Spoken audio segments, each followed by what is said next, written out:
This morning, we're going to watch as President Trump speaks to all oil executives after the capture of President Maduro of Venezuela, who the people of Venezuela has been wanting to get out for years, and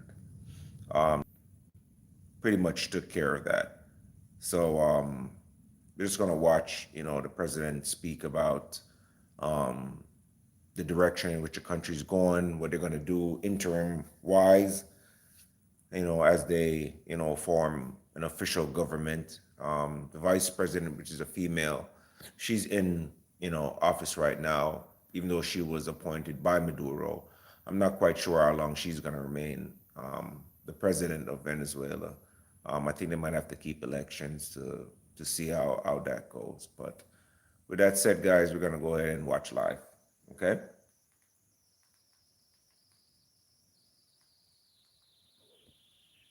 We have many others that were not able to get in. I said if we had a ballroom, we'd have over 1,000 people. Everybody was. I never knew your industry was that big. I never knew you had that many people in your industry. But here we are. And if you, in fact, if you look, come to think of it, well, I got to look at this myself.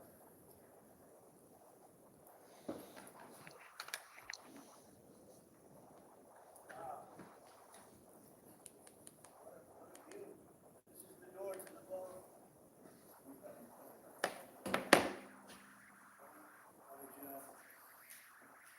Unusual time to look, but I figure we might as well do it. If you take these, we'd like to go back and take a look, you can, but you see a great big foundation that's moving. We're ahead of schedule on the ballroom and under budget. It's going to be, I don't think there'll be anything like it in the world, actually. I think it's going to be the best. We went from, this is, as you know, our biggest room, which we'd seat 100 for dinner, maybe, if you're lucky, if you're nice and tight.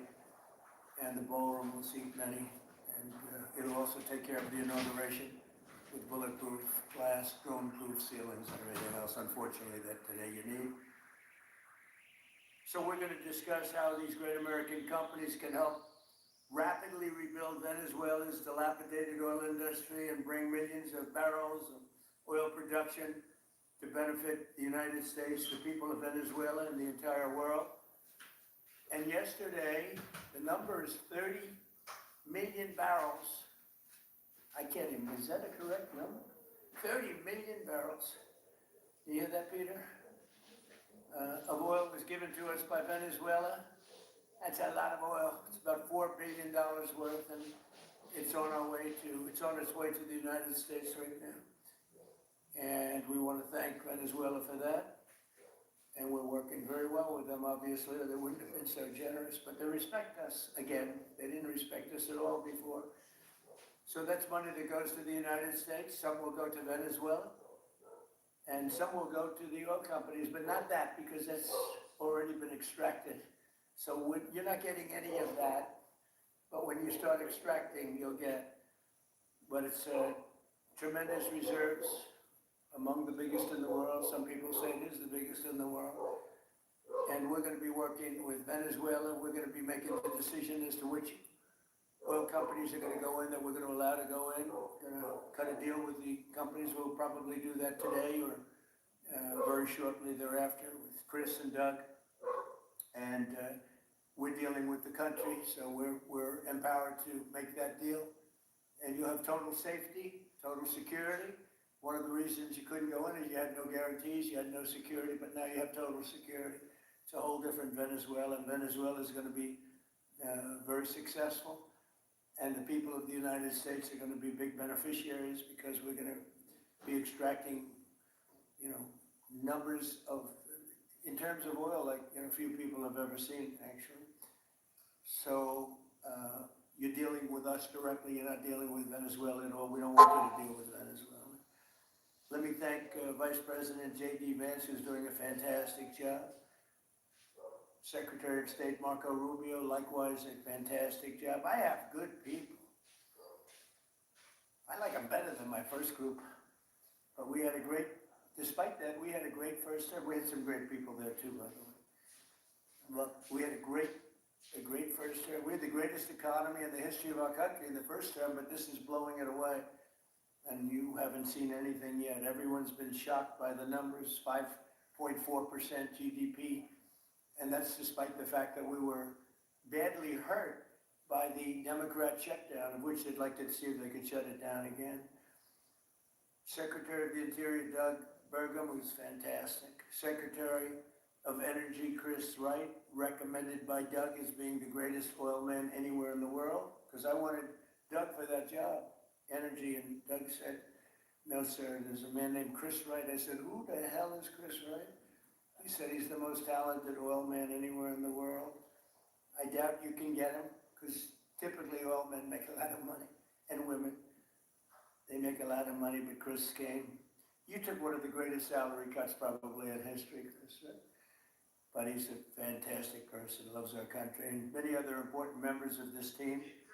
And I want to thank them for their efforts. As you know, last week, the United States Armed Forces performed one of the most spectacular military operations in American history, apprehending the outlawed dictator Nicolas Maduro for his crimes against the United States, crimes for which he has now been indicted and is in federal court awaiting trial.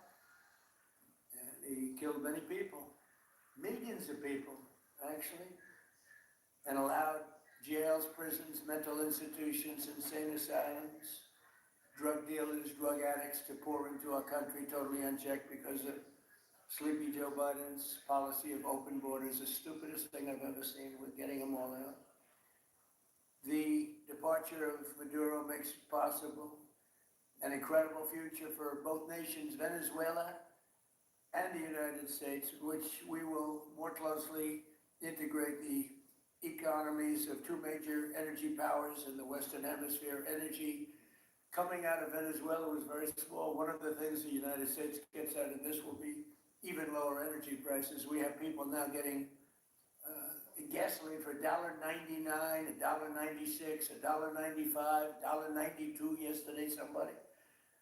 And it used to be $3.50, $4, $5 a gallon. Think of that, $1.99. Decades ago, the United States built Venezuela's oil industry at tremendous expense with American skill, technology, know-how, and dollars. But those assets were stolen from us, and we had presidents who did nothing about it. This president is much different than your other presidents. They did nothing about it. They stole it. Some of the people in this room were a little bit younger when that happened, but not that much younger. Wasn't that long ago. But they stole our assets like we were babies, and the United States said absolutely nothing about it. So now we're doing everything about it. Now we're doing 500% about it, but it's a long time after the act took place. So they stole from us, and it was taken by socialists and communists at the time, and Venezuela was going bad, really bad. And as much oil as they have, they're producing almost nothing, which is just a system. So we're really, if you look at it, we're taking back what was taken from us. They took our oil industry. We built that entire oil industry. Started a long time ago, but they took it, and they were very ungracious to this country, but now they're being very nice. American companies will have the opportunity to rebuild Venezuela's rotting energy infrastructure and eventually increase oil production to levels never ever seen before. When you add Venezuela and the United States together, we have 55% of the oil in the world. The United States is number one. We have them drilling. Drill, baby, drill was my campaign, and Doug and Chris, I think we're setting records of drilling right now and taking oil without Venezuela. That's how we're getting the oil prices down. The plan is for them to spend, meaning our giant oil companies will be spending at least $100 billion of their money, not the government's money. They don't need government money.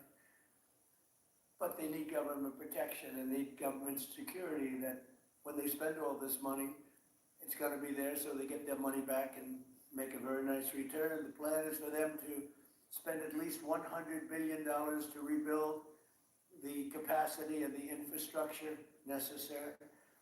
Venezuela has also agreed that the United States will immediately begin refining and selling up to 50 million barrels of Venezuelan crude oil, which will continue indefinitely. We're all set to do it.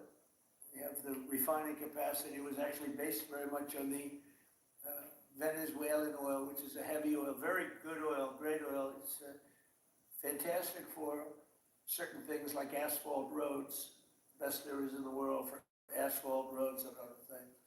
All of the companies here today are going to be treasured partners in bringing the nation of Venezuela back to life, restoring its economy and generating great wealth for their companies and for their people, and also great wealth for the American people, and tremendous wealth for the companies that are going in. The companies that are going in, and if you don't want to go in, just let me know, because I got 25 people that aren't here today that are willing to take your place.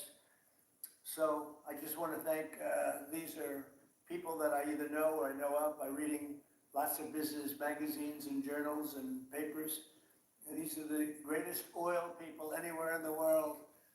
Harold Hamm, I see, is here. Harold, you know, there's a story about Harold Hamm that he can look at a piece of land, put a straw into the land, and oil pours out. Is that true about you?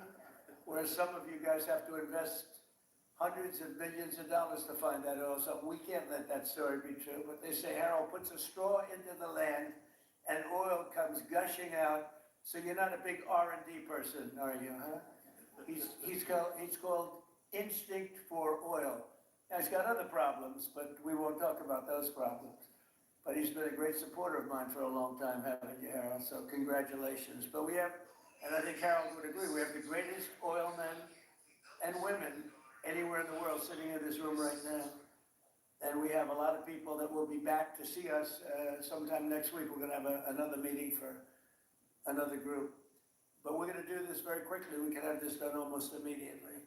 So I'd like to thank you all for being here. I'd like to invite Vice President Vance to say a few words, followed by Secretaries Rubio, Bergam, and Wright. And then we'll have a few words from representatives that are here to discuss their ideas, a couple of them. We have Chevron, which has been, where's Chevron? Where are you? No, I thought you'd have a better location. You were the only one that was there for all that. I used to call you and say, what the hell is going on with Venezuela? He stuck it out. I don't know if you made money or not, but you stuck it out. I got to give you a lot of credit for that. Mark Nelson, thank you very much. Exxon CEO Darren Woods. Darren, thank you very much. How's Exxon doing? Okay? They'll do a lot better now, won't they, huh? Exxon's been amazing. It's been an amazing company. And ConocoPhillips CEO Ryan Lance, thank you very much. So you guys could say something, and then we'll take some questions from the press. And if anybody else would like to speak, we'll have you speak. We have all the time in the world. This is a big subject. This is massive wealth.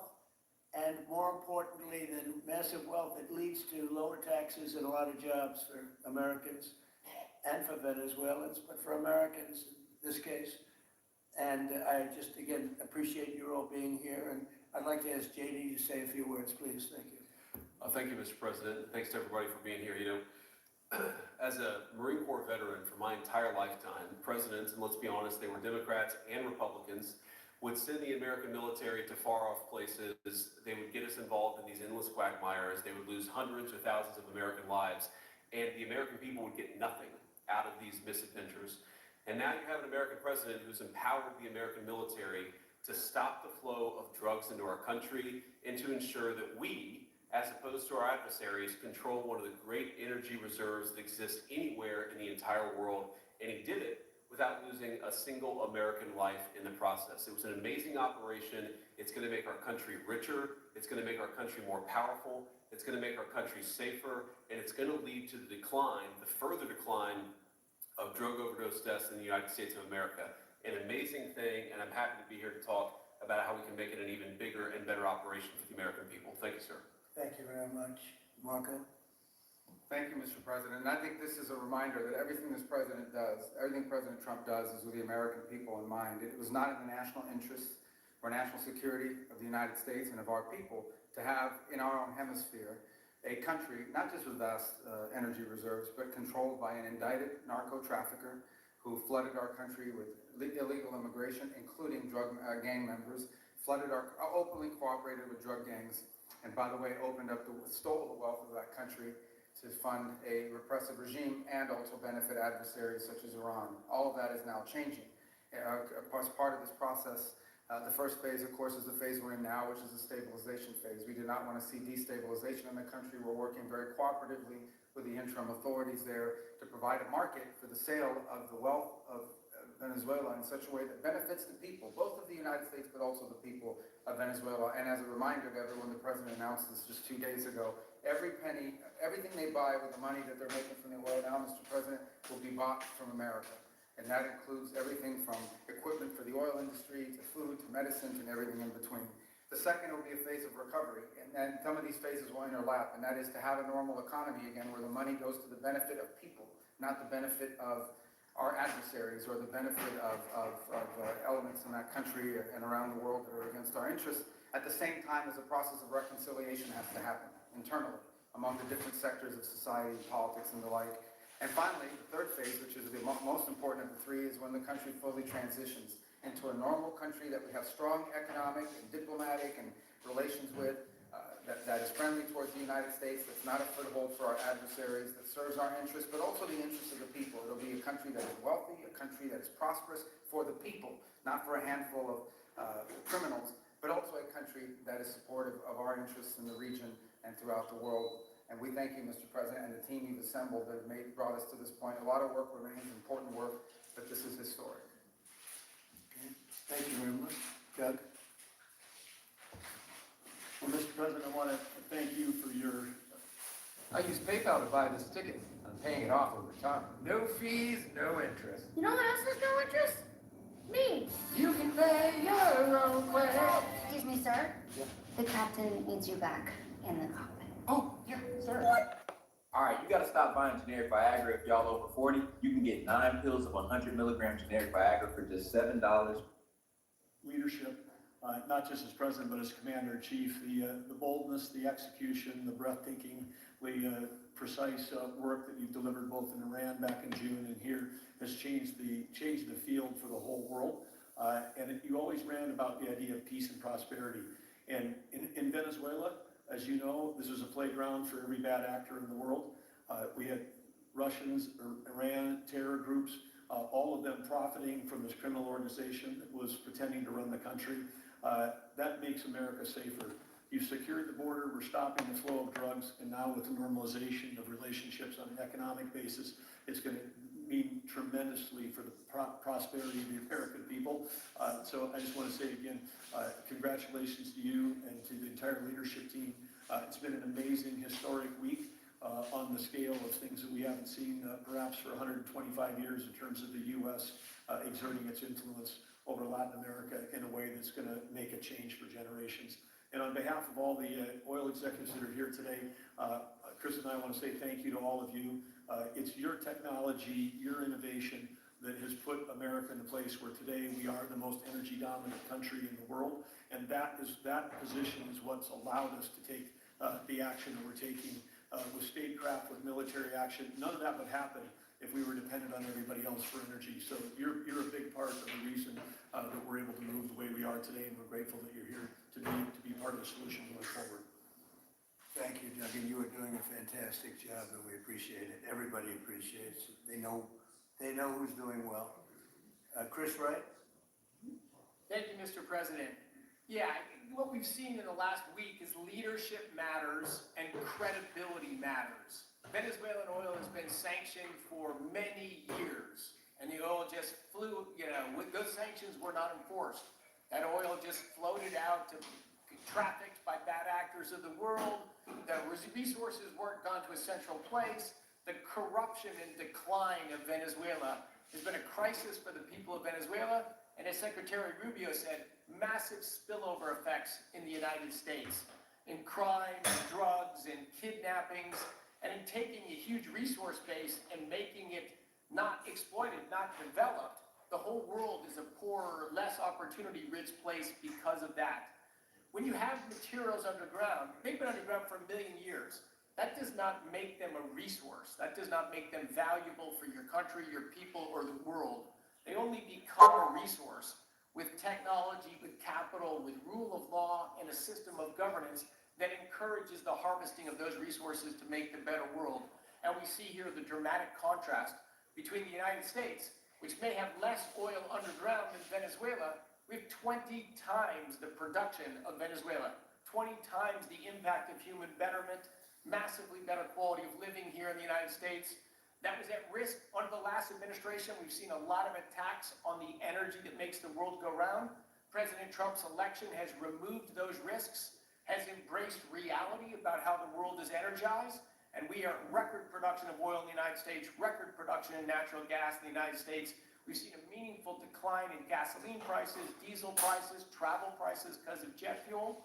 And now President Trump is taking the genius of a different way to try to solve a 25-year festering problem in Venezuela, that all the traditional things have not worked, but ordering both a tremendous military operation to remove the heads of a criminal organization masquerading as a government, and then to use the power of our military, not to fire bullets, but to stop the flow of Venezuelan oil to the world, immediately gave us leverage over the interim authorities in Venezuela, and has allowed us to be in this position today, where the actions of this government can massively improve Venezuela for the better, and the bigger impact is to massively improve the quality of life, affordability, safety, and security of the United States. Very proud to be here. And I'll turn it over to Mark Nelson, who's the vice chairman of Chevron. Chevron has been in Venezuela for over 100 years, continuously. Mike Wirth, the CEO, had a knee replacement recently. He's not here. Mark is a tremendous leader in our industry, and I'll turn it over to him. Thank you, Secretary Wright. Again, I'll send Mike Wirth's regrets. He really wanted to be here, Mr. President. Great guy. On his behalf, I have 3 very quick thank yous and an assurance I'd like to provide you all. The first thank you, Mr. President, is to you. It's thank you for convening this gathering. It's thank you for your leadership, and thank you for continuing to keep American energy domination in the forefront. So thank you for that. Thank you very much. The second thank you actually is to the cabinet. So Secretary Rubio, Secretary Berg, and Secretary Wright, your ability and commitment to continue to engage with the parties around the table to keep the world working is greatly appreciated. So thank you for that. And the final thank you actually would go to our Venezuelan employees of Chevron. They have been working tirelessly to operate safely, protect the environment in country, and their dedication and skill will help us in this next chapter. And finally, I'll close with the assurance. For more than a century, Chevron has been a part of Venezuela's past. We are certainly committed to its present, and we very much look forward as a proud American company to help it build a better future. And so, Mr. President, thank you for your leadership. You really suffered there. You stuck it out. A lot of people left. A lot of big companies left. Many of the people sitting at this table left because of the safety risk and other risks. But you stuck it out. I give you credit for that. Sometimes it was hard. I remember 6 months ago I told you to stay. Just stay. Things are going to happen. You'll be very happy. I didn't know they were going to happen this fast or this conclusively. One thing I think everyone has to know is that if we didn't do this, China or Russia would have done it. And if China or Russia were a next-door neighbor, because essentially this is not around the other parts of the world so far away where you fly in an airplane for 24 hours before you get there. This is sort of a next-door neighbor if you think about it. And I told China and I told Russia, we get along with you very well, we like you very much, we don't want you there, not going to be there. And if we didn't do this, China would have been there and Russia would have been there. Maybe they both would have been there together, but they're not going to be there now. One thing I will tell them, and I will tell you, that we are open for business.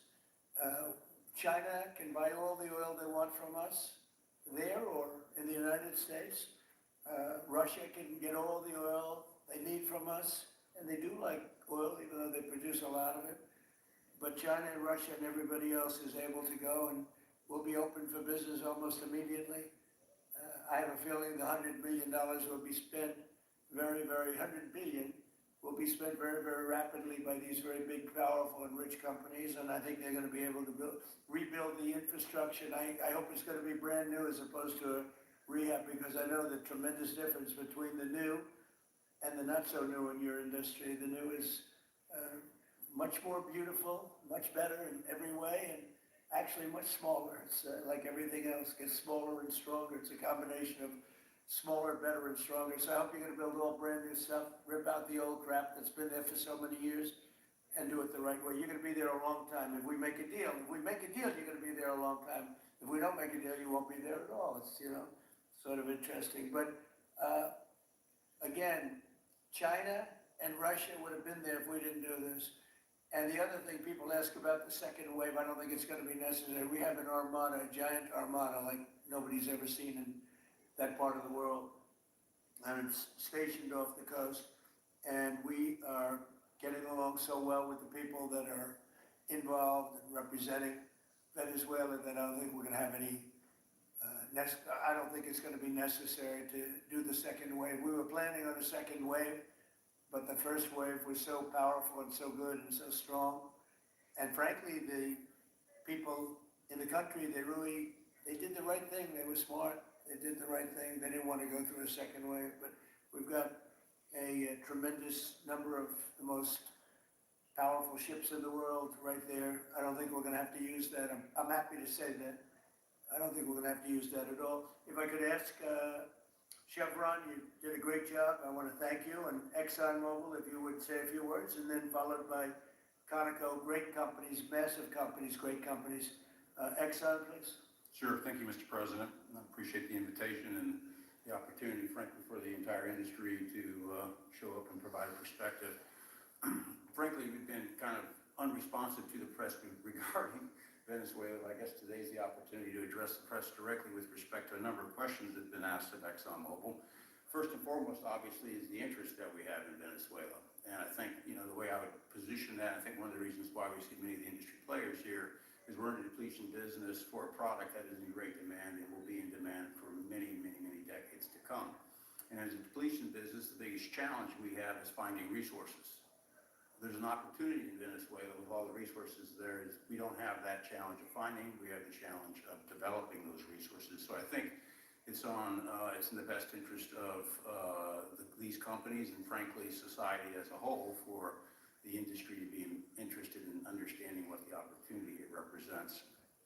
I'll just share a philosophy that ExxonMobil has when we enter countries, because we do business all around the world in a number of different regimes. We take a very long-term perspective. The investments that we make span decades and decades, so we do not go into any opportunity with a short-term mindset. There's a value proposition that we have to meet. It has to be a win-win-win proposition. Obviously, it has to be a win for the company and our shareholders and generate a return for the investments that we make. It has to be a win for the government.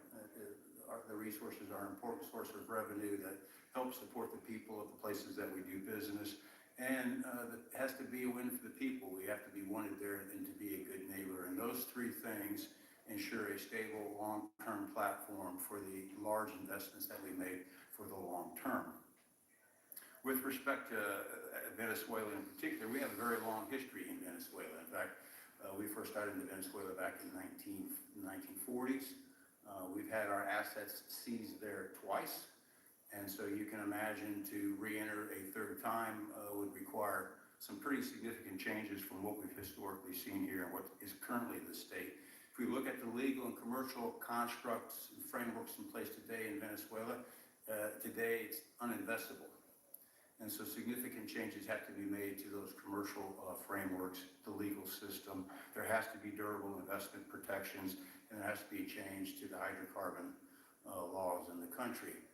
We're confident that with this administration and President Trump working hand in hand with the Venezuelan government, that those changes can be put in place. And with respect to the Venezuelan government, that perspective, we don't have the view on. We haven't talked to the Venezuelan government. And obviously, we have yet to assess the people's perspective with respect to ExxonMobil entering the country. In the short term, there are things that can be done while these longer term issues are being worked. For us, we haven't been in the country for almost 20 years. We think it's absolutely critical in the short term that we get a technical team in place to assess the current state of the industry and the assets, to understand what would be involved to help the people of Venezuela get production back on the market. With the invitation of the Venezuelan government and with appropriate security guarantees, we are ready to put a team on the ground there. We also have a integrated set of capabilities from production to refining to trading, and I think we can be of assistance to getting the Venezuelan crude to market and realizing a market price to help again with the financial situation in Venezuela. So those are my short-term perspective that I have. I'd say maybe close with a thank you, Mr. President, for the work that you've done to secure not only the national security, but the energy security of the region. And then thank you, Secretary Rubio, Secretary Wright, Secretary Burgum, for your leadership in this matter. Thank you. How long would it take you, Darren, as Exxon to, if we make a deal, and if we make a deal, how long would it take you to get in there and get started? Well, the first step, this technical team, as I talked with Secretary Wright earlier this week, we started from the beginning to put the team together so that if and when it was needed, we could hit the ground almost immediately. So we can hit the ground within the next couple of weeks, start the assessment. Right. And then from there, we need to understand. That's what we want. We want speed and quality. That's what we want. Thank you, Darren. And Conoco, Ryan? Thank you, Mr. President. Appreciate the opportunity to be here too. And you've assembled a great team, and our congratulations as well for removing one of the terrible people in the world and bringing them to justice. It was quite amazing. I think you've given hope to the people of Venezuela again, which I think is quite remarkable. And we've been on the other end of that despot regime a long time. Our assets were expropriated. I had a little bit more here when that happened. And, you know, I think we're the largest non-sovereign credit holder in Venezuela today. So we're in a bit of a different situation, but I think your big and bold idea to use energy commerce instead of conflict is something that could make a real big difference in Venezuela. And our company certainly stands ready to help in that endeavor. Encourage you to continue to think bigger and even bolder. And we've had some discussions with your energy team about that as well. As we think about the other people that need to be in this room and in this discussion are the banks, and including probably the Exim Bank, as we think about how the debt needs to be restructured and the financing to deliver the billions of dollars that are required to restore their energy infrastructure. And I think as we think that big and bold, we need to be also thinking about even restructuring the entire Venezuelan energy system, including PDVSA. And I think if we can do that and think bold, there's an opportunity to be quick, fast, and restore the quality of what's happened in Venezuela, or what's been lost in Venezuela over the course of the last 25 years. So thank you for this opportunity. Well, thank you very much, and you'll get a lot of your money back. We're going to start with an even plate, though. We're not going to look at what people lost in the past, because that was their fault. That was a different president. You're gonna make a lot of money, but we're not going to go back. You left a lot of money behind, I guess, huh? What number? 12 billion. How much? 12 billion? Well, good write-off. It's already been written off. It's been written. All right, thank you. You'll make it back one way or the other. You're all going to do very well. I think really very well. Marco just gave me a note. Go back to Chevron. They want to discuss something. Go ahead. I'm going back to Chevron, Marco. Thank you, Marco. Was there a question, Mr. President? Yes, go ahead, Marco. What are you saying here?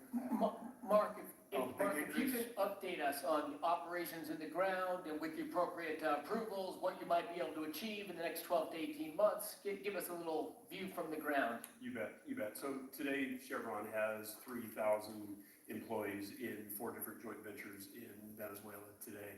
And over the past 5 to 7 years, they've taken production from about 40,000 barrels a day to 240,000 barrels a day, essentially getting those facilities and that equipment up to standards that would be something that people in the room would be more accustomed to.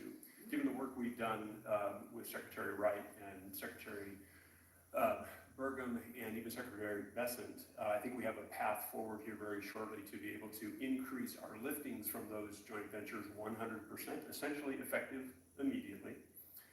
We are also able to increase our production within our own disciplined investment schemes by about 50% just in the next 18 to 24 months. And that's just leveraging what's on the ground. So to Secretary Rubio's comments about phase one, this is taking the momentum of improvements we've already made there locally and building on those and creating more momentum for the people of Venezuela.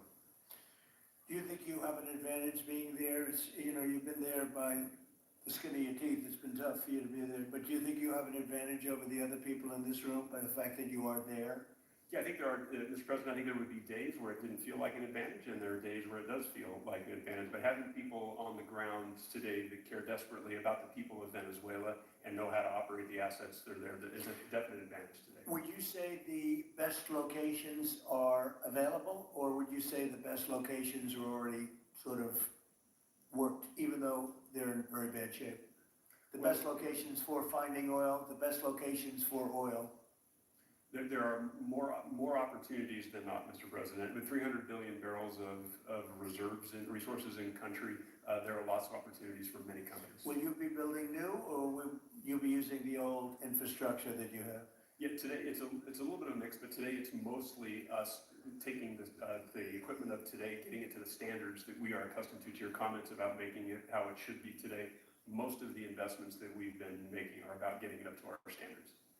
Well, I think you're going to make an investment, but you're going to get your money back very quickly, and that's part of our thing. We're going to have you get your money back fast, and then you'll give a lot to Venezuela and to the United States after that. Okay, so you'll be in good shape. Could I ask Harold Hamm to say a few words? He's been a friend of mine for a long time. Very amazing man, actually, amazing energy person. Well, thank you, Mr. President. It's good to be here with so many dignified people.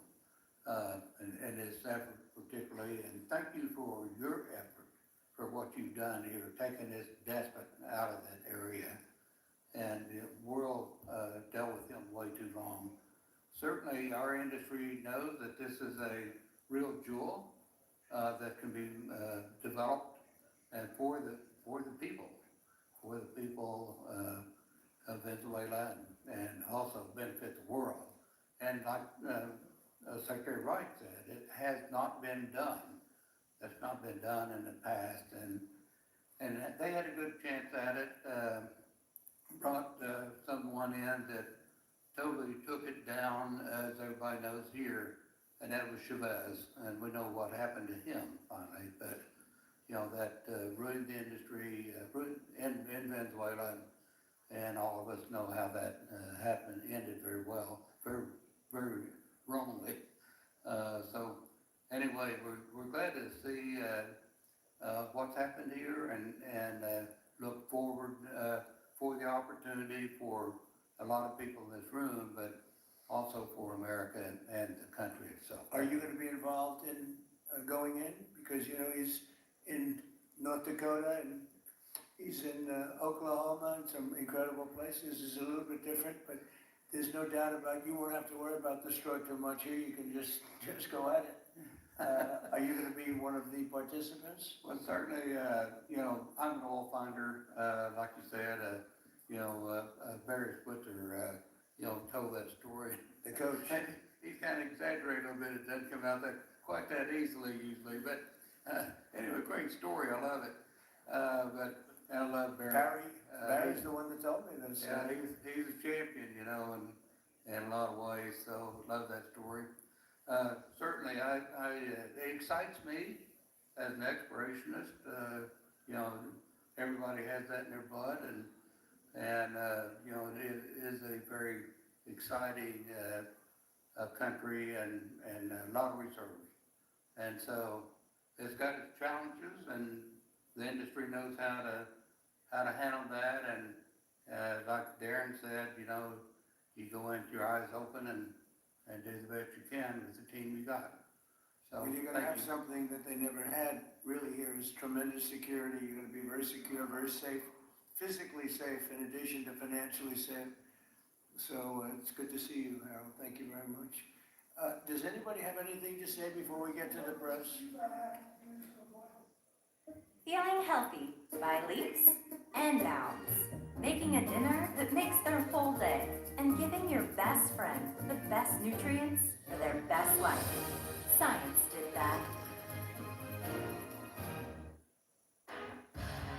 Chevy is more than just a name you can trust. It's everything you want, and more than you expect, all at an incredible value. And Chevrolet. Together, let's drive. Well, Cuba's in bad shape. Cuba relied on Venezuela for oil and for money. And nobody really knows what's going to happen with Cuba. They're doing very poorly. They're really third world all the way. And we have a lot of great Cuban Americans.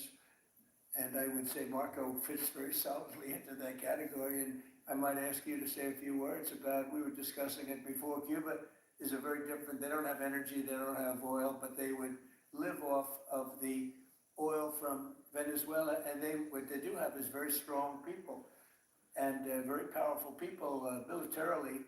And they would protect the people running Venezuela, and they would take in a lot of money from Venezuela. Now they don't have that. They won't be taking in any money. So, Marco, what do you think?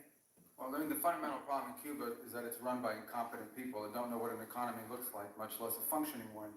They've made a choice, and that is they would rather have political control over the people than they would to have an economy that functions. And they've gotten away with it for 60-something years because they've had donors, the Soviet Union, and now most recently Venezuela, but that's now gone. So the people in control in Cuba have a choice to make. They can either have a real country with a real economy where their people can prosper, or they can continue with their failing dictatorship that's going to lead to systemic and societal collapse. That's a very stark and dramatic choice, and it's one we hope to make the right one. We don't have an interest in a destabilized Cuba, but that would be their fault because they refuse to allow the people of Cuba to have either economic or political freedom for that matter. And you have a lot of people in this country that want to go back to Cuba and help Cuba. A lot of people have left, they came in penniless, they didn't have anything, and they've become very rich people in our country, and they want to very much go back and help Cuba. So that's something that Cuba has that a lot of other places don't have. Peter? I do want to ask you about Minnesota, but first, just more on topic. President Zelensky said that he was watching with the rest of the world as you made this order to go and capture Nicolas Maduro. And he said, if that's how it works with dictators, then the United States knows what to do next. Sounds like he wants you to go and capture Vladimir Putin. Would you ever order a mission to go and capture Vladimir Putin? Well, I don't think it's going to be necessary. I think we're going to have I've always had a great relationship with him. I'm very disappointed. I settled 8 wars. I thought this would be in the middle of the pack or maybe one of the easier ones. And I don't know if you know, Peter, the last month, they lost 31,000 people, many of them Russian soldiers, and the Russian economy is doing poorly. I think we're going to end up getting it settled. I wish we could have done it quicker because a lot of people are dying, and mostly soldiers, they get hit in Kiev and they get hit a little bit here and there, and people are dying there too. But largely it's the soldier population. When you have 30,000, 31,000 soldiers dying in a period of a month, 27,000 the month before, 26,000 the month before that, that's bad stuff. So as you know, President Biden gave $350 billion to Ukraine to fight, and we would never get that back, although I did make a rare earth deal to get it back, so we will be getting it back, but shouldn't have done that. It was a bad thing to do. I will say that right now, because I was able to get NATO to up GDP from 2% to 5%, NATO's got a lot of money, and they're paying for everything. We're not losing any money. We're making a lot of money, I guess, if you think of it, because we're selling our military equipment. They're probably giving it to Ukraine, but we're selling them to NATO military equipment. We're getting full price and all of that, but that's not a big deal to me. What is a big deal is stopping a war where 30,000 people are being killed every single month. Minnesota, the vice president yesterday suggested that Renee Good, who was killed by this ICE officer, was part of a broad left-wing network. What has your team told you about this broad left-wing network? Who is in charge of it? Who's part of it? What's it called? Well, I haven't seen the vice president's statement, but he's generally very accurate, I hate to say. Look, I watched that yesterday, and there are a lot of different forms to it. But there was a woman screaming, shame, shame, shame, shame.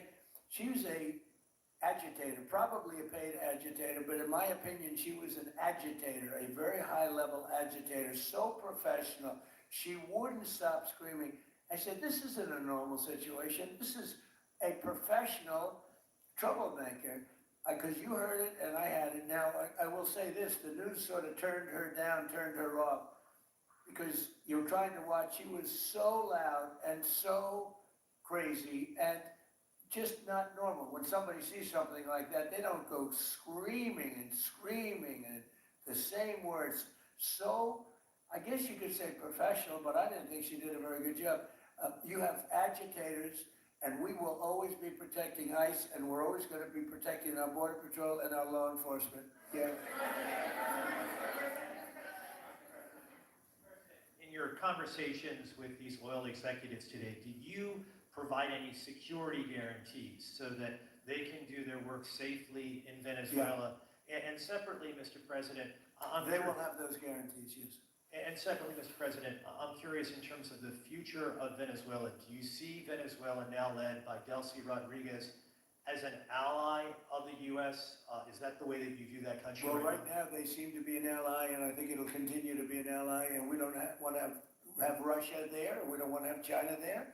And by the way, we don't want Russia or China going to Greenland, which if we don't take Greenland, you can have Russia or China as your next door neighbor. That's not going to happen.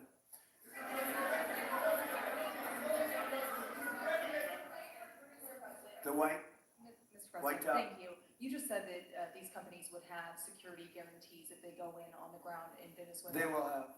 And what is your plan there actually for these companies and those Americans who are going to be on the ground working for these companies?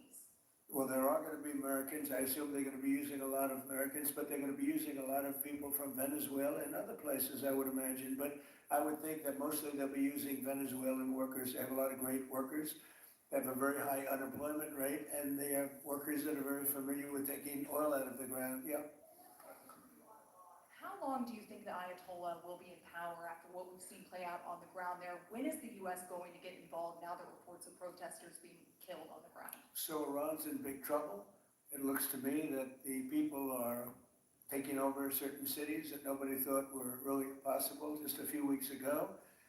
We're watching the situation very carefully. I've made the statement very strongly that if they start killing people like they have in the past, we will get involved. We'll be hitting them very hard where it hurts. And that doesn't mean boots on the ground, but it means hitting them very, very hard where it hurts. So we don't want that to happen. There have been cases like this where President Obama totally backed down. But this is something pretty incredible that's happening in Iran. It's an amazing thing to watch. They've done a bad job. They've treated their people very badly, and now they're being paid back. So let's see what happens. We're watching it. We're watching it very closely. Go ahead, please. Yes, go ahead. Thank you so much, Mr. President. Do you have any comments in reaction to the recent attacks by the Syrian government alignment groups against US-backed Kurdish forces in Aleppo, Syria, which killed dozens of civilians and displacing many families? Does your administration bring peace between the Kurds and the Syrian government? I want to see peace, yes, I do. The Kurds and the Syrian government, we get along with both, as you know very well. They have been natural enemies over the years, but we get along both, and we want to see Syria succeed.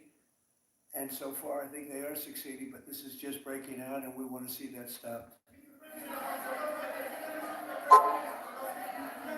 Go ahead, please. Gustavo Petro in a few weeks. Do you hope this meeting with Gustavo Petro marks a new chapter, a new beginning in the benefit of the U.S. and Colombia relations? What country? Colombia, with the president of Colombia, Gustavo Petro. I had a very good talk with him yesterday, and he's been very hostile to us and to the nation and to me, called me a dictator and lots of other things. Called Biden some terrible names, far worse than he called me. But he called yesterday through people, and he wants to meet, and that's fine with me. I've made up with people also, you know. So we're going to have a meeting with him. We had a very good conversation. The people of Colombia are incredible people. Marco would know that better than anybody because he's married to a woman from Colombia. And I don't mean Columbia University. I'm not sure. I think I like Colombia, the country, better. If you want to know the truth, the people are. Hold it. The people are great people. I look forward to meeting with them. Going to meet in the very near future. President of Venezuela here in the White House, would you greet her to discuss the fate of the Yeah, oil? well, I'm going to meet a lot of people, and we're going to meet. We meet a lot of people. When you end 8 wars, you get to know a lot of people, and I think it's very important. As an example, we have over $18 trillion. Think of it, $18 trillion coming into our country. A lot of that's coming in from foreign countries like Saudi Arabia and Qatar and UAE and others. And I get to meet a lot of people, but I will be meeting with various representatives of Venezuela probably pretty soon. We haven't set that up, but the relationship that we have with the people that are currently running Venezuela is very good. We also have a young lady that received the Nobel Peace Prize. She's going to come in and pay her regards to our country, really, to me, but I'm a representative of the country, nothing else. And she's coming in sometime next week, I think Tuesday or Wednesday, and we'll see how that is. But no, we're dealing with the people from Venezuela. We're dealing with them very well. I think they've been very smart in the way they've dealt with us, frankly, because that whole place could have been obliterated with one more strike, and we didn't want to do that.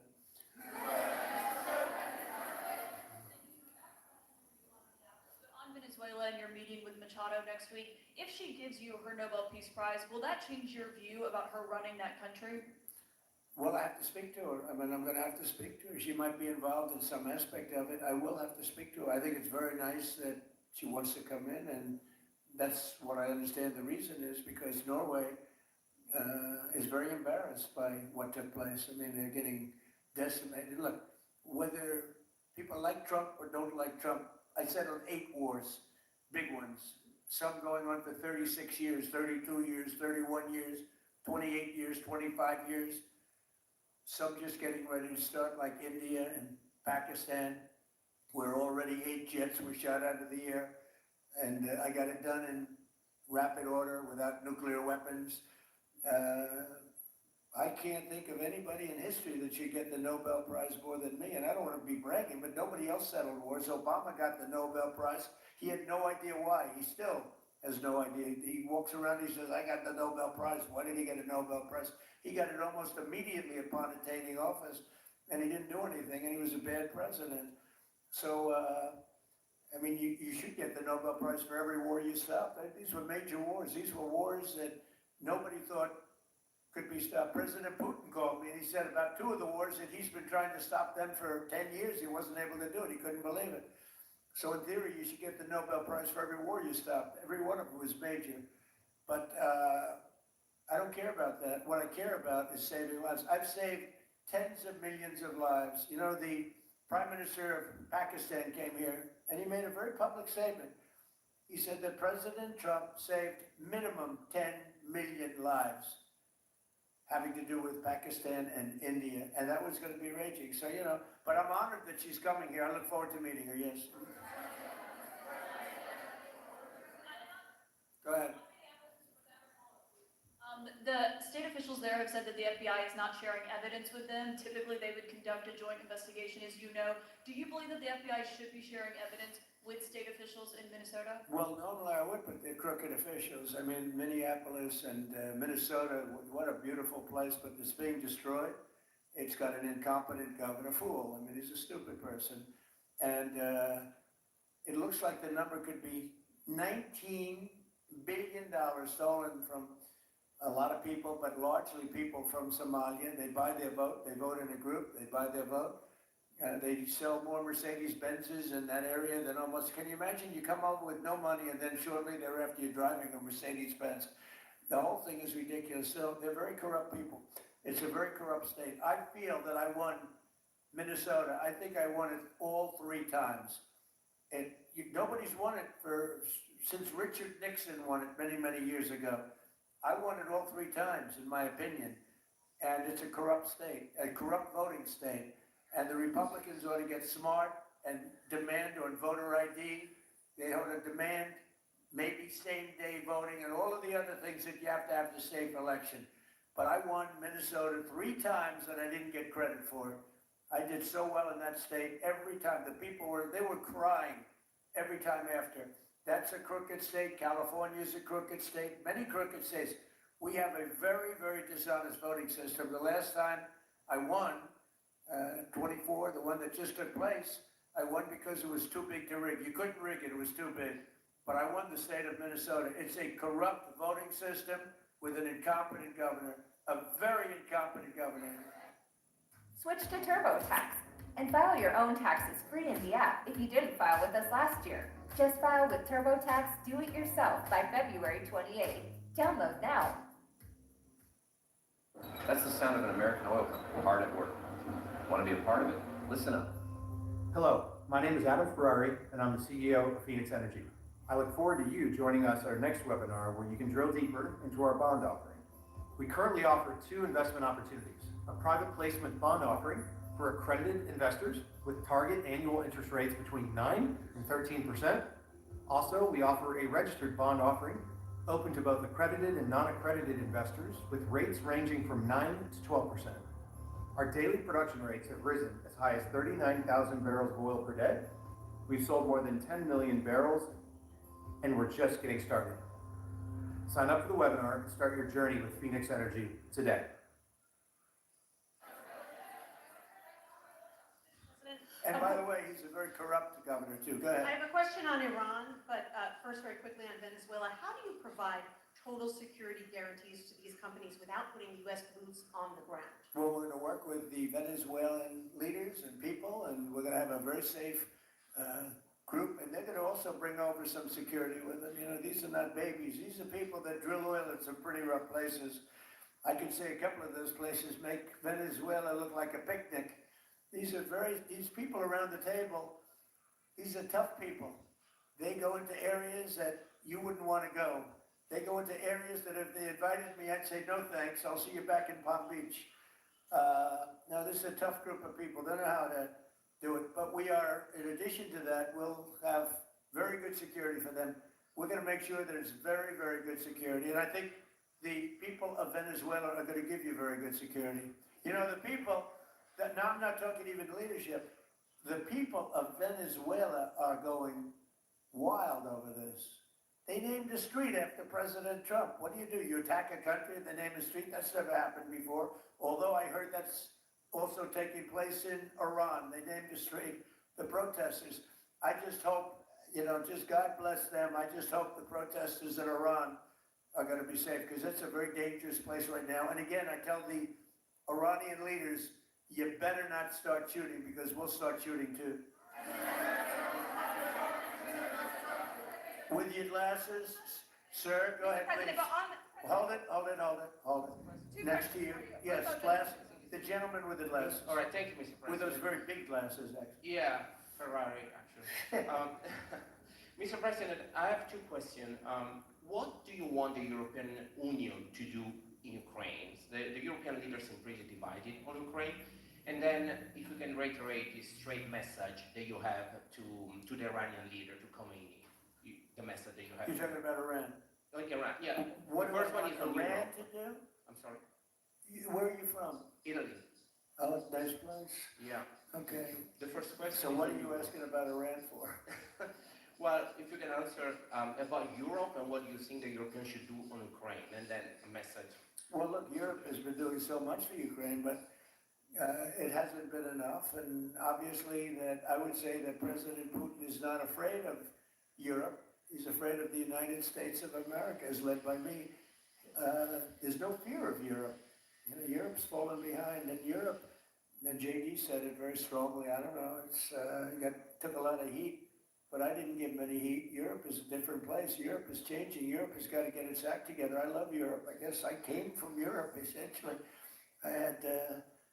My roots are in Europe, but Europe is a different place. They have to get their act together. Now they've said they have a great NATO leader, and they've gone up to 5% from 2% GDP. That's a big step.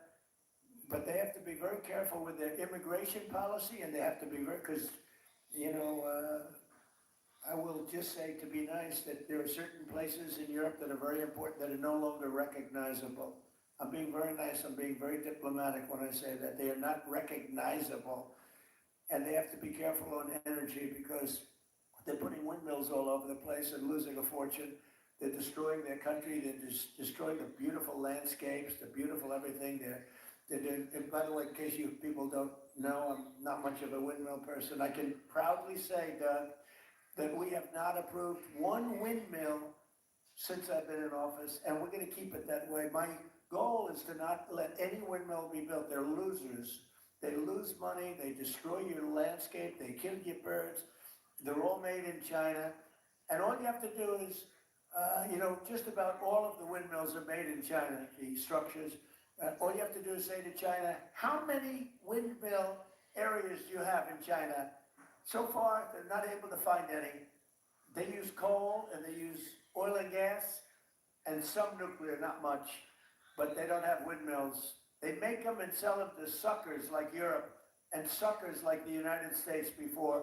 They are the worst form of energy, the most expensive form of energy, and in 8 years they're rotted out anyway.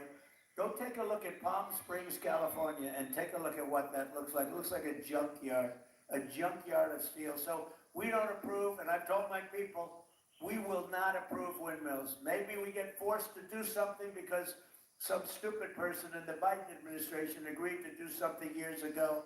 We will not approve any windmills in this country.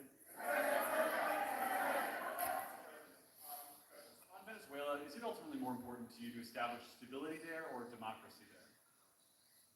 Well, you're talking about maybe the same thing. I mean, you're talking about stability or democracy. I don't know. To me, it's almost the same thing. We want stability, but we do want democracy. Ultimately, it'll be democracy. Peter? I have a policy question, President Trump, but I'm having a hard time seeing here. I see the American flag lapel pin. What is the other lapel pin? Somebody gave me this. You know what that is? That's called the Happy Trump. And consider the fact that I'm never happy. I'm never satisfied. I will never be satisfied until we make America great again, but we're getting pretty close, I'll tell you what. This is called a Happy Trump. Somebody gave it to me, I put it on. Thank you. And policy question. How much money are you thinking of giving people in Greenland to get them on board with a possible U.S. I'm not talking about money for Greenland yet. I might talk about that. But right now, we are going to do something on Greenland, whether they like it or not. Because if we don't do it, Russia or China will take over Greenland, and we're not going to have Russia or China as a neighbor. Okay?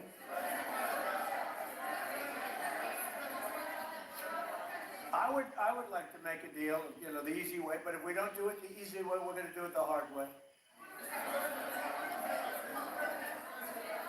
And by the way, I'm a fan of Denmark too. I have to tell you, and they've been very nice to me. I'm a big fan, but the fact that they had a boat land there 500 years ago doesn't mean that they own the land. I'm sure we had lots of boats go there also, but we need that because if you take a look outside of Greenland right now, there are Russian destroyers, there are Chinese destroyers and bigger, there are Russian submarines all over the place. We're not going to have Russia or China occupy Greenland, and that's what they're going to do if we don't. So we're going to be doing something with Greenland, either the nice way or the more difficult way. Please, go ahead, ma'am.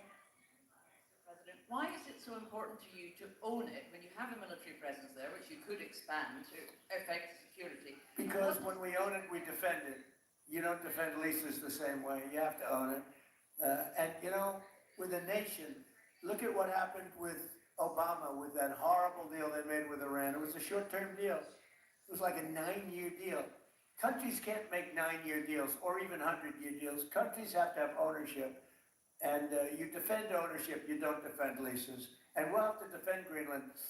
If we don't do it, China or Russia will. It's not going to happen. We are not going to have, and I like China, I like Russia, I love the people of China, I love the people of Russia. I get along very well with President Putin, but I'm very disappointed in him. I get along very well with President Xi. I'm going to go over to China in April, but I don't want them as a neighbor in Greenland. Not going to happen. And by the way, and NATO's got to understand that. I'm all for NATO. I saved NATO. If it weren't for me, you wouldn't have a NATO right now. But we're not going to allow Russia or China to occupy Greenland, and that's what's going to happen if we don't. Go ahead. President, one, can you respond to that? And two, Yeah, it's an amazing report. The most amazing thing is government jobs are way down, and yet the unemployment or the employment numbers are very good. We've gotten rid of tremendous numbers of federal jobs, government jobs. Nobody's ever seen anything like it, and yet the employment numbers are very good. They're really getting better, but now we have all those people to work in the private sector for a lot more money. I think that's one of the very big things. The other thing is at 5.4%. And remember, this is after we had a shutdown. And that shutdown had an impact because the concept of the shutdown, even though it's before, people knew we were going to be shutting down. A lot of bad things happened. And by the way, on January 30th, you may have another shutdown. We'll see what happens. But I think the numbers, Caitlin, were really amazing. Look, to think about 5.4%, nobody thought that. They thought it was going to be 2%. And you know what it is? It's tariffs. And it's also November 5th. We had a great election, a great election. Our country was dead 1.5 years ago. And now we have the hottest country anywhere in the world. And I hope you guys were impressed. 5.4%. And we haven't even really transitioned yet. There's no reason it can't be much, much higher than that. Yeah.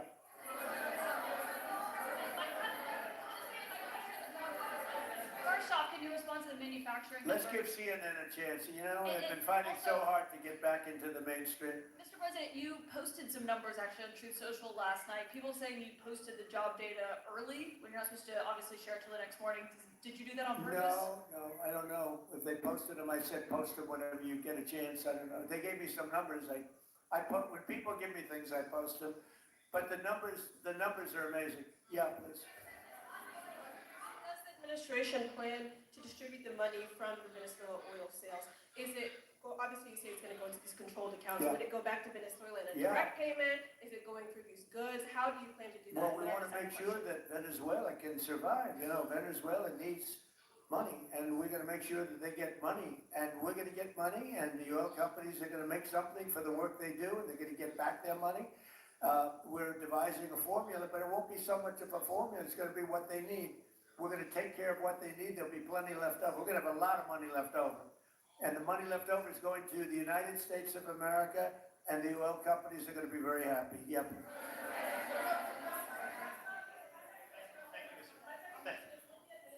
Offer a backstop to these oil companies for like financial guarantees, some sort of backstop, if the country did destabilize again? That's a very interesting question. Using the word backstop, I haven't heard that word in a long time. That was at the Wharton School of Finance I last heard. That's a good term. We ought to use it more often. I hope I don't have to give a backstop. Look, these are very smart people. The smartest people, though, not only in oil and business. These are the biggest companies in the world sitting around this table. They know the risks. I mean, there are risks. We're going to help them out. We're going to make it real easy. They're going to be there for a long time. We're going to be there together for a long, long time. And they're going to be taking the oil, and they're going to be bringing oil prices down. They're going to make a lot of money. They're going to get their money back. They're going to be safe. The people of Venezuela are going to be big beneficiaries, and the United States of America is going to be a big beneficiary for what we've done. And you know, one other thing I might say, it's also very big for national security because, again, just like Greenland, we can't have China or Russia occupy Greenland. We can't have China or Russia occupy Venezuela. And if we didn't do what we did, China or Russia would have been in Venezuela. I think I can, where's Mr. Chevron? So let me ask you, they would have been there if we didn't do this. Do you agree with that?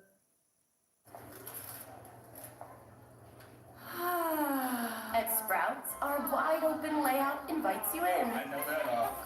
With healthy around every corner and tasty on every shelf. This is that Sprouts feeling. I love GoodRx because it has saved my dog's life. He's on 21 pills a day. In addition to saving on that one medication, I'm saving hundreds on the other medications.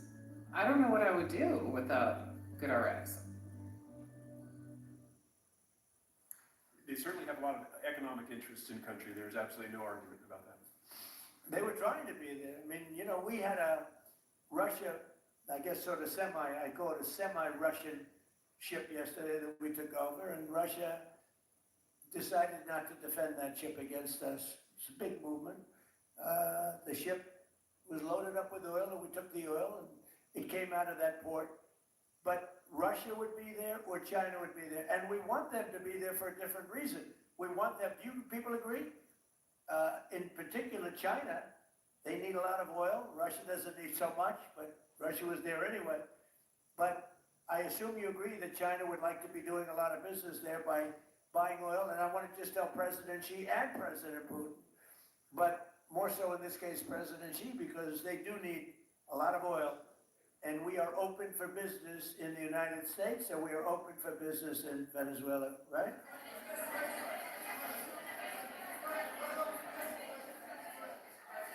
Go ahead, sure. President, You know, what is your bet? I could take questions from these people all day long. You know, they're sitting here, and generally, they're very rich, very powerful, but nobody gives a damn about them. It's a sad thing. You have all that money, all that power, and look at all these crazy questions. We could do this all day long, and they wouldn't be satisfied. We'll take a few more, though. Let me ask you more importantly, do you have any questions from the biggest? Yes, sir. Hold it. Do you have any questions for the biggest people on earth, the biggest business people, the biggest companies anywhere on earth? Do you have any questions for these people? No, do you have a question for them? Go ahead, ask them. To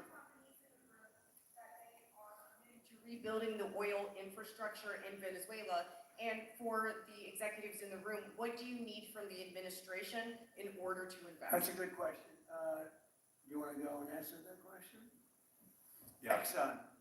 I'll refer you back to the statements I made before. There are a number of legal and commercial frameworks that would have to be established to even understand what kind of returns that we get on the investments. So I think all the investments and the opportunity sets, I think everyone sitting around this table would have the opportunity and the know-how and the capability to make the investments.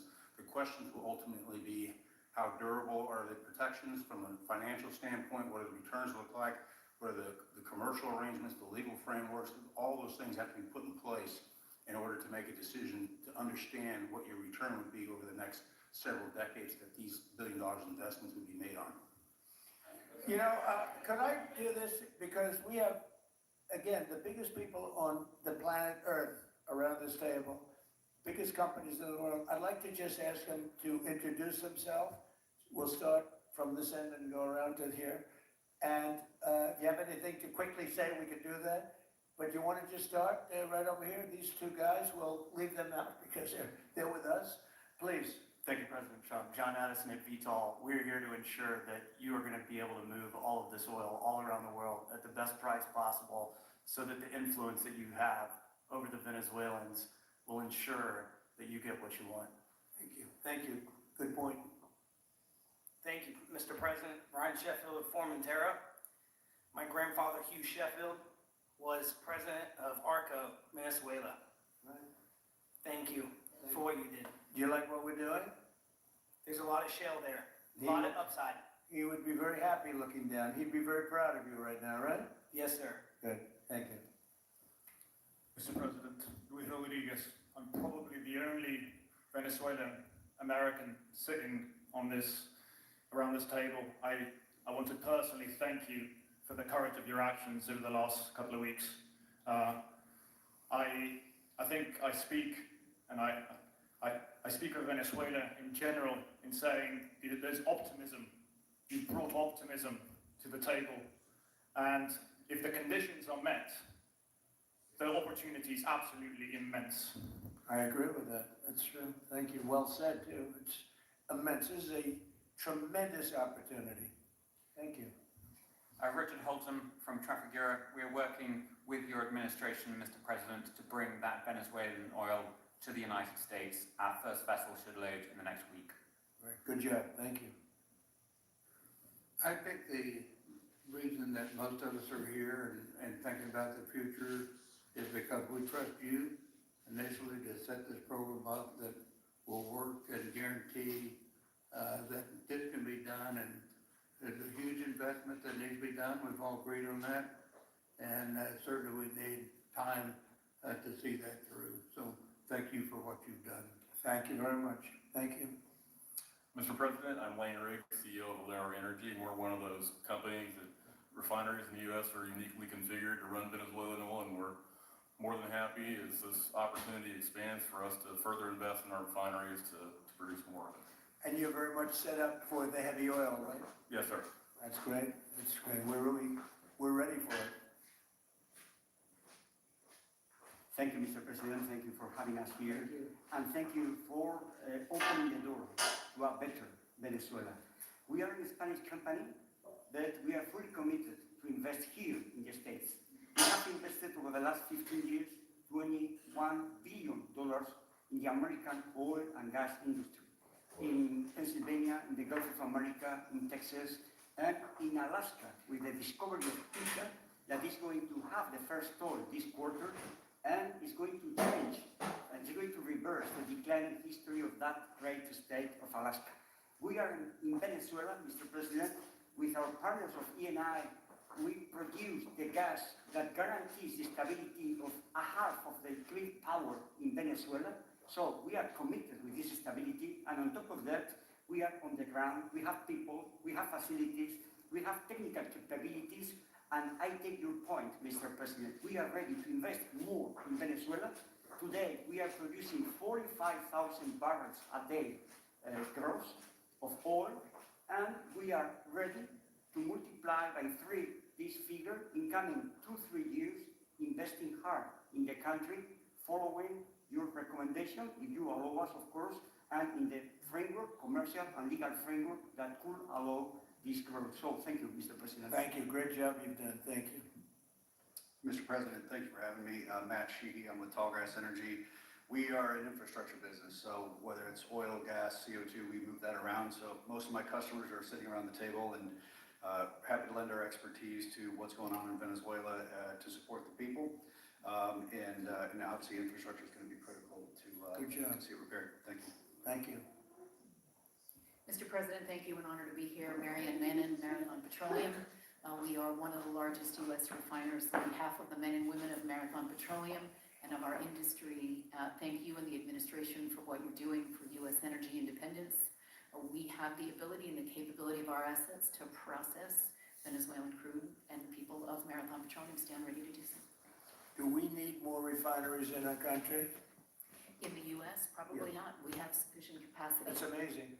A lot of it was approved during my first term. We were getting you approvals that nobody could have gotten in Louisiana and other places, and they got built. Before that, it was a disaster. We didn't have the refineries, now we do, because of the first term. Please. Darren Woods, ExxonMobil. Yeah, we'll go over here. Thank you, Mr. President. Jeff Hildebrand, founder and chairman of Hillcorp Energy, one of the largest private energy companies in America. Who's bigger, you or Harold? We're close. Huh? We're close. Harold. Absolutely, Mr. Hammond. But thank you for your great, tremendous leadership in protecting the interests in the Western Hemisphere. The message that you have sent to China and our enemies to stay out of our backyard is absolutely fantastic. So absolutely fantastic. And finally, Hillcorp is fully committed and ready to go to rebuilding the infrastructure in Venezuela. You'll go there? You'll be going? Yes. Good. That's good. You'll be very happy. Thank you very much. Thank you, Mr. President. Jeff Miller, CEO of Halliburton Company. We are the largest American oilfield services company. We're the second largest in the world. Been in business over 100 years. Started operations in Venezuela in 1938. Long time in Venezuela.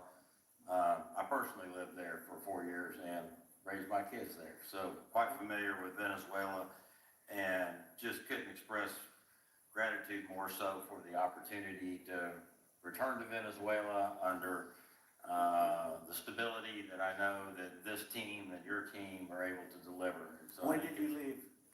When did you leave Venezuela? As a company, we left under the sanctions in 2019. So we had intended to stay, and then when the sanctions went into place, we were required to leave. but very much interested in returning. Have 600 Venezuelans with Halliburton today, all around the world. Look forward to putting them back to work. Great job, great job. You'll be back. Please. Mr. President, I'm Alex Hamburg. My company, Aspect Energy, is one of the leading American international wildcatters. We found significant fields in central. Are you a wildcatter? I'm a wildcatter. That's pretty cool, I'll tell you. I would have been a wildcatter too if I was in, and you've been successfully wildcatting. We've found significant fields in Central and South America, in the Middle East, and in Europe. We're a leading oil producer in Hungary. But probably the most pertinent example is what a wildcatter does is take on risk and try to reduce it, and other people come in and put more capital in later, so we're kind of kickstarters in the oil industry. We went into Kurdistan very early on, back when people told us it wasn't safe and we shouldn't do it. We found a big field there, and it ultimately got to be developed along with one of my colleagues here to be one of the big leading fields in Kurdistan. We think that Venezuela has a tremendous amount of opportunity. If you look at the investment required, people are talking about hundreds of billions of dollars. But if you put that in perspective, that's 1 million barrels a day for 15 years. It's $220 billion net cash flow. So what we really need to do is to be able to kickstart production and then reinvest and have the confidence to reinvest. So what you're doing by putting the United States in control of the cash flow coming out of the country gives companies like ours the confidence to say we can kickstart this production and then reinvest and reinvest. In Hungary, we've invested $1 billion in changing the trajectory of Hungarian oil production. But we were only able to do that not because we could write $1 billion check, we're a smaller company, but because we reinvest all the cash flow back into new production. Good. Mark Nelson with Chevron.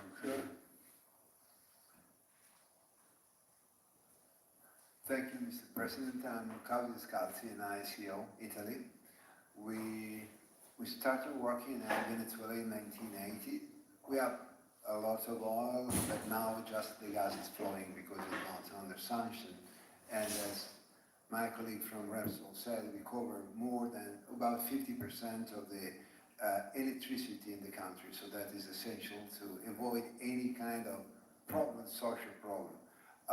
We own about 4 billion barrels of reserves. So a huge amount in the Orinoco Belt and in central Venezuela. We have now in the country 500 people, most Venezuelan, and we are ready to invest. Clearly, we are ready to invest. We thank you for the big efforts and the efficiency of your action, and we are here. And we are here to work together with the U.S. We are also a big investor in the U.S. So we thank you again, and we are there. And we are also ready to join with American companies in our assets to develop and go faster with good investors and good know-how from the U.S. company. Yeah. Thank you. You've done a great job. Thank you very much. Mr. President Rossborough, good to see you again. I'm Chairman of Hillwood and HK Energy, been in the energy business 45 years, and we have been working with your team quite a bit. We have been in Kurdistan now for 19 years, along with Alex, and built a very good business.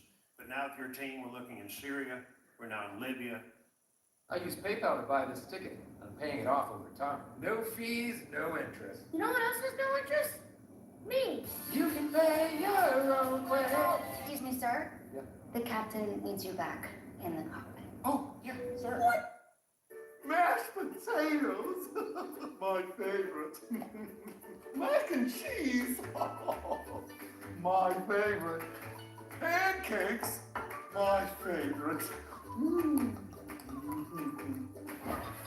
my favorite.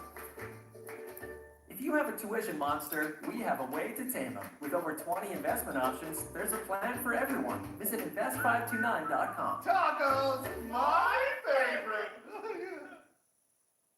And so we are very excited to look at Venezuela with you and your group and look forward to continuing to build this great industry. Thank you very much. Thank you.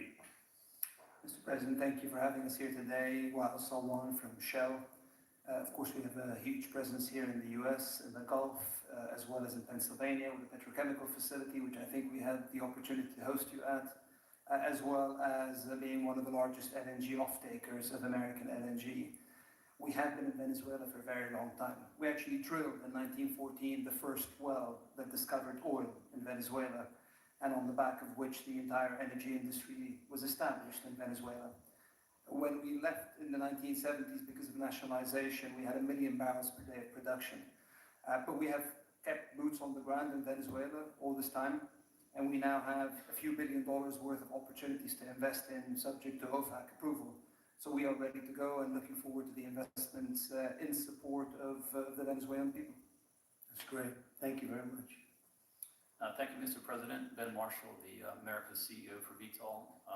Alongside Trafigura, we're very thankful to have worked with the government and the Venezuelans to be able to bring the crude oil to market at a market price as quickly as we can to help stabilize the country. Thank you. Thank you. Brian Lance, ConocoPhillips, I'll defer to my colleagues.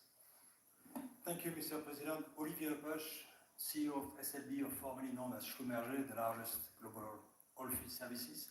We have been in Venezuela since 1930, and we still operate. We operate today on the ground with and support of Chevron. We have ability to scale. We have 1,100 Venezuelans in the company, 2,000 additional that are calling us to go back to country and to go back to work. We're able to mobilize in the last 18 months, 2 weeks, and deliver 50 wells with success. So we're here. We have knowledge of the subsurface like nobody else has. We have boots on the ground, capacity on the ground, $700 million of equipment value on the ground in Venezuela, ready to mobilize for all of our partners, customers. So we are ready to scale fast, and we really want to thank the administration, Secretary Wright, Secretary Bergen, for the effort they are supporting and giving us to be successful on behalf of the Venezuelan oil and gas industry. Thank you very much. Thank you very much. Well, check this out. They say the very best for last.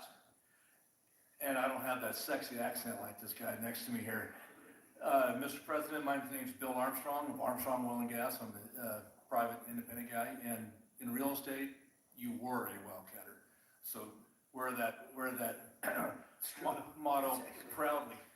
But like you, I was my own guy.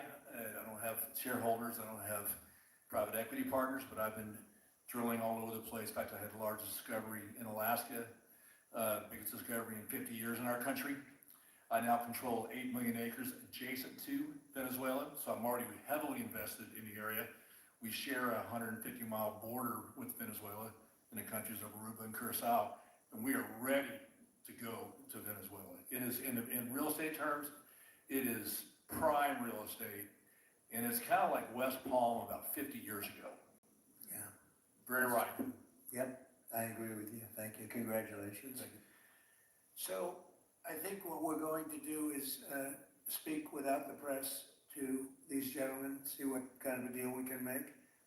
We're going to get them involved. I'm going to ask Doug and Chris and some of the people that we have from the business standpoint representing our country to start talking about the confines of a deal. I have an idea what I want, what I think we should have. We have to get them to invest, and then we have to get their money back as quickly as we can, and then we can divvy it all up between Venezuela, the United States, and them. I think it's simple. I think the formula is simple. We start with a brand new plate, and it's going to be a tremendous success. I think it's going to be probably like few other things could ever be. You know, there's so much. Venezuela's been really taken advantage of by a lot of people. They drill very little. I mean, as much as you hear they have, they drill very, very little, very small percentage. But now that'll change, and it'll change very rapidly because these are the biggest people, and it'll change very rapidly. So if you don't mind, I'll ask the press to leave, and we will see what kind of a deal we're going to make with these geniuses, and I think you're going to come out very good. Thank you all very much. Thank you. Thank you. Thank you.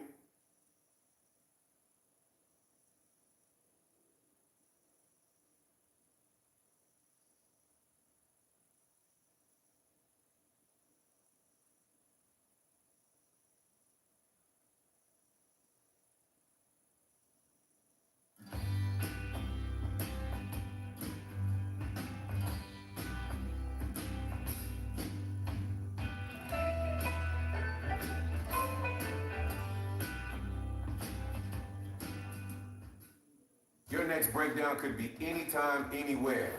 The last thing I remember is just the engine cut out. Endurance has you covered.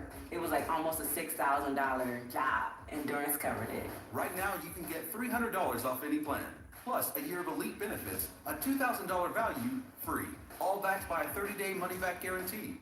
But you have to act now. Call 1-855-777-9651 for a free quote. That's 1-855-777-9651.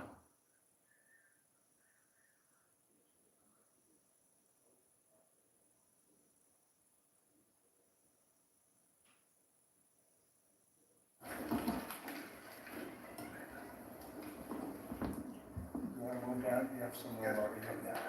If you want. You can leave the cameras there, that's fine. But if you want, there's a lot of room over here. You see an engine move out to the end. If you, way out to the left. To the left. Are you able to get them all in the room? Yes, sir. Are you okay? Thank you very much. We've had a tremendous 6 months, and we've had a tremendous 2 weeks, which now is, I guess, 3 weeks. And we have a tremendous group of people here that have done a great, unified, beautiful job. I want in particular, because of what she's gone through this last few days, done an incredible job. As you know, Christy, I'm going to ask you to say a few words about Texas. The first person there was first person I saw on television was you, actually. And you've worked great with the governor, it's terrific. And you might want to tell a little bit about the trials and tribulations, but we appreciate the job that you and everybody have done. You had people there as fast as anybody's ever seen. So really appreciate it. We all do, and maybe you could say a few words. Well, thank you, Mr. President. I want to thank you for your leadership. Texas is strong, and the people of Texas are incredibly strong. They've gone through something that is absolutely horrific, and it is heartbreaking to watch these families suffer the way that they are.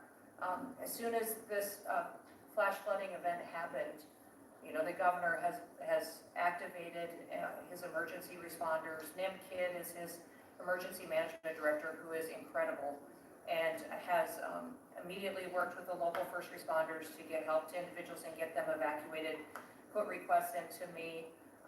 We deployed sort of right away, as you know, because you and I were talking a lot during this time, the Coast Guard. We also had some assets out of Customs and Border Protection. Our board TAC teams went in and helped with rescues and clearing debris so that we could get roads open and people get the help that they need. I think when I got there, the most served that day, as soon as I arrived on site, was getting a briefing from all the emergency responders, was just how unified they were in focusing on the fact that we're there to save lives. They were there to rescue people, find people who were still alive, and to reunify them with their family members. We as a federal government don't manage these disasters. The state does. We come in and support them, and that's exactly what we did here in this situation. FEMA went to an enhanced level immediately, but as soon as you signed the major disaster declaration, we were able to get them resources and dollars right away, just like you envisioned, through state block grants to help them with cleanup. And we're still there in presence, and FEMA's been deployed, and we're cutting through the paperwork of the old FEMA, streamlining it much like your vision of how FEMA should operate, and it's been a much better response to help these families get through this terrible situation. We still are looking for people. We're still looking for a lot of little girls and other family members that were camping along that river, and they will continue until they find every single person, and we will continue to help them and assist in that. I was surprised when I got there at the camp that day, right after this happened, the parents that were there, the parents that were looking for their children and picking up their daughter's stuffed animals out of the mud and finding their daughter's shoe that might be laying in the cabin, and just hugging and comforting people matters a lot. I'm extremely grateful for God's hand in that whole situation because hundreds and hundreds and hundreds of people were saved. And this is a time for all of us in this country to remember that we were created to serve each other. God created us to take care of each other. And that when we do that, we are happier, we are more fulfilled, and we can walk alongside people on their worst day and help them get through it and come out the other side, knowing that we can continue to live a life that God has purpose for us. So they're grateful for you. Several times the day after the flooding, you and Melania were on the phone with me, and I want to thank you for that. That meant the world. I was able to tell many of those folks that I had been visiting with you and that you had said, whatever they need, Christy, let's deploy it and get it down there and be helpful. And on Sunday, when the families were waiting at a church to identify their children's bodies, Franklin Graham and I called in and prayed with the families and read some scripture with them, and he was incredible in making himself available to that as well. But we'll be back down there in a couple of days and continue to do all we can. But this is an unprecedented event. It really is. There's been tragedies like this around the country, but everyone is unique in different situations. And the response the federal government had supporting the state through this, I'm proud of the people that stepped up and immediately came. The Coast Guard, when they came in, they had a difficult time even getting the aircraft in and landed. They had to try several times in the weather to get it in and deploy. And I think we've heard about, our one Coast Guard member that was responsible for saving over 165 people, but that entire crew did incredible work. And all the first responders there did incredible work. And I know people are getting tired now, but they're getting reinforcements and volunteers are showing up. And I just want to commend the governor and his team for being the leaders. And they're so thankful that you're letting them make the decisions and manage the response like it should be. And then us supporting them with the resources of the federal government. We've already deployed dollars to the state, much like the block grants that you've talked about. Right. So they're grateful for that, sir. There's never been a wave like this outside of the breaking of a dam.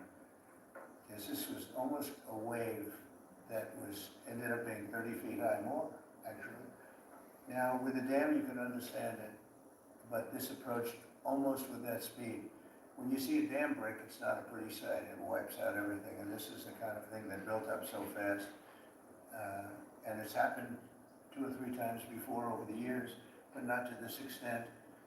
But tell them when you met the father who was picking up the daughter's clothing. I had walked through the cabin where all the little girls died, and I had kind of fallen apart in there, but I walked out of the cabin, and a gentleman was standing there, and he said, that man over there needs a hug. And so I walked over to him, and I hugged him, and I said, do you work here? And he said, no, my little girl was in that cabin. And he said, and I just found her best friend about an hour and a half ago. She had passed away. And he just fell apart. And so then we just hugged and talked for probably an hour about that. But then there was the grandpa was there looking for his granddaughter as well. There was a dad there, one of the counselors. The counselor was alive, but she was dealing with the fact that she had hung on to some of these girls and was trying to keep them out of the floodwaters and had gotten hit by something and had lost 2 of the girls and wasn't able to hang on to them and was going to live the rest of her life thinking about that moment when she wasn't able to hang on to these girls. But these parents were picking up their kids' belongings out of the mud and throughout the camp and putting them in bags. And then one of the dads said, I knew 50 of these girls here. So I knew that was her dress, and my daughter's friend's dress. So he was picking it up and putting it in a bag to return to her parents. And so it was and then the director was there comforting everybody who had lost his father the night before too, and he was still there trying to facilitate all of these parents grieving their children and find them. So the strength of people is incredible. One of the things that I asked there that day was that they all have escorts or counselors when parents come in. So from that point, that when they came into the camp, that they have somebody with them when they're going and looking for their children's belongings or looking for their children. And so, very emotional, but also just so tragic.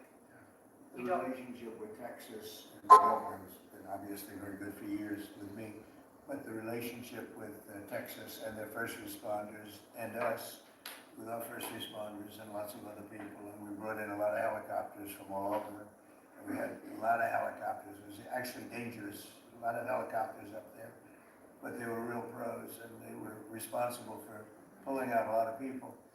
And we got them there fast, and Texas had some good ones too. But the response has been incredible, and the fact that we got along so well, I don't know, I don't even think that's a political thing, but we got along so well, and it was so unified. I think a lot of lives have been saved. That could have been as bad as it was, and you could have lost double or triple.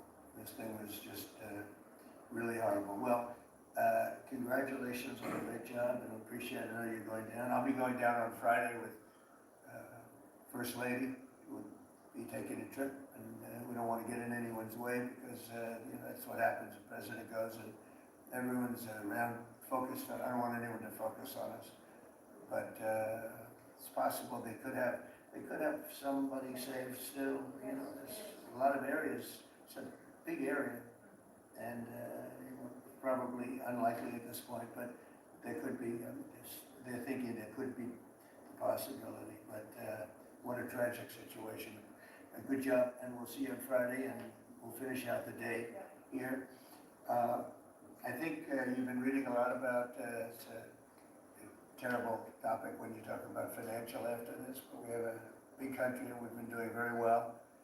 The tariffs, as you know, are starting to come in at record levels. Tremendous amounts of money coming in to our country. We never did that before. We're not used to it. We only have tariffs going out. We only adhere to the rules of other nations who charge us tremendous tariffs because we were led by stupid people or people without any business sense. And I'd like to ask Scott, you could maybe talk a little bit about how well we're doing with regard to the money coming in. And the big money will start coming in on August 1st. I think it was made clear today by the letters that were sent out yesterday and today. Go ahead, please. Yes, sir. We will take in about $100 billion in tariff income thus far this year, and that's with the tariff, the major tariff not having started till the second quarter. So we could expect that could be well over $300 billion by the end of the year. We don't agree with CBO scoring, but for those who do, the CBO scored tariff income over the next 10 years at $2.8 trillion, which we think is probably low. And, sir, under your leadership, we're witnessing. They gave us no credit during this last little, the great, big, beautiful bill. I only use the word great.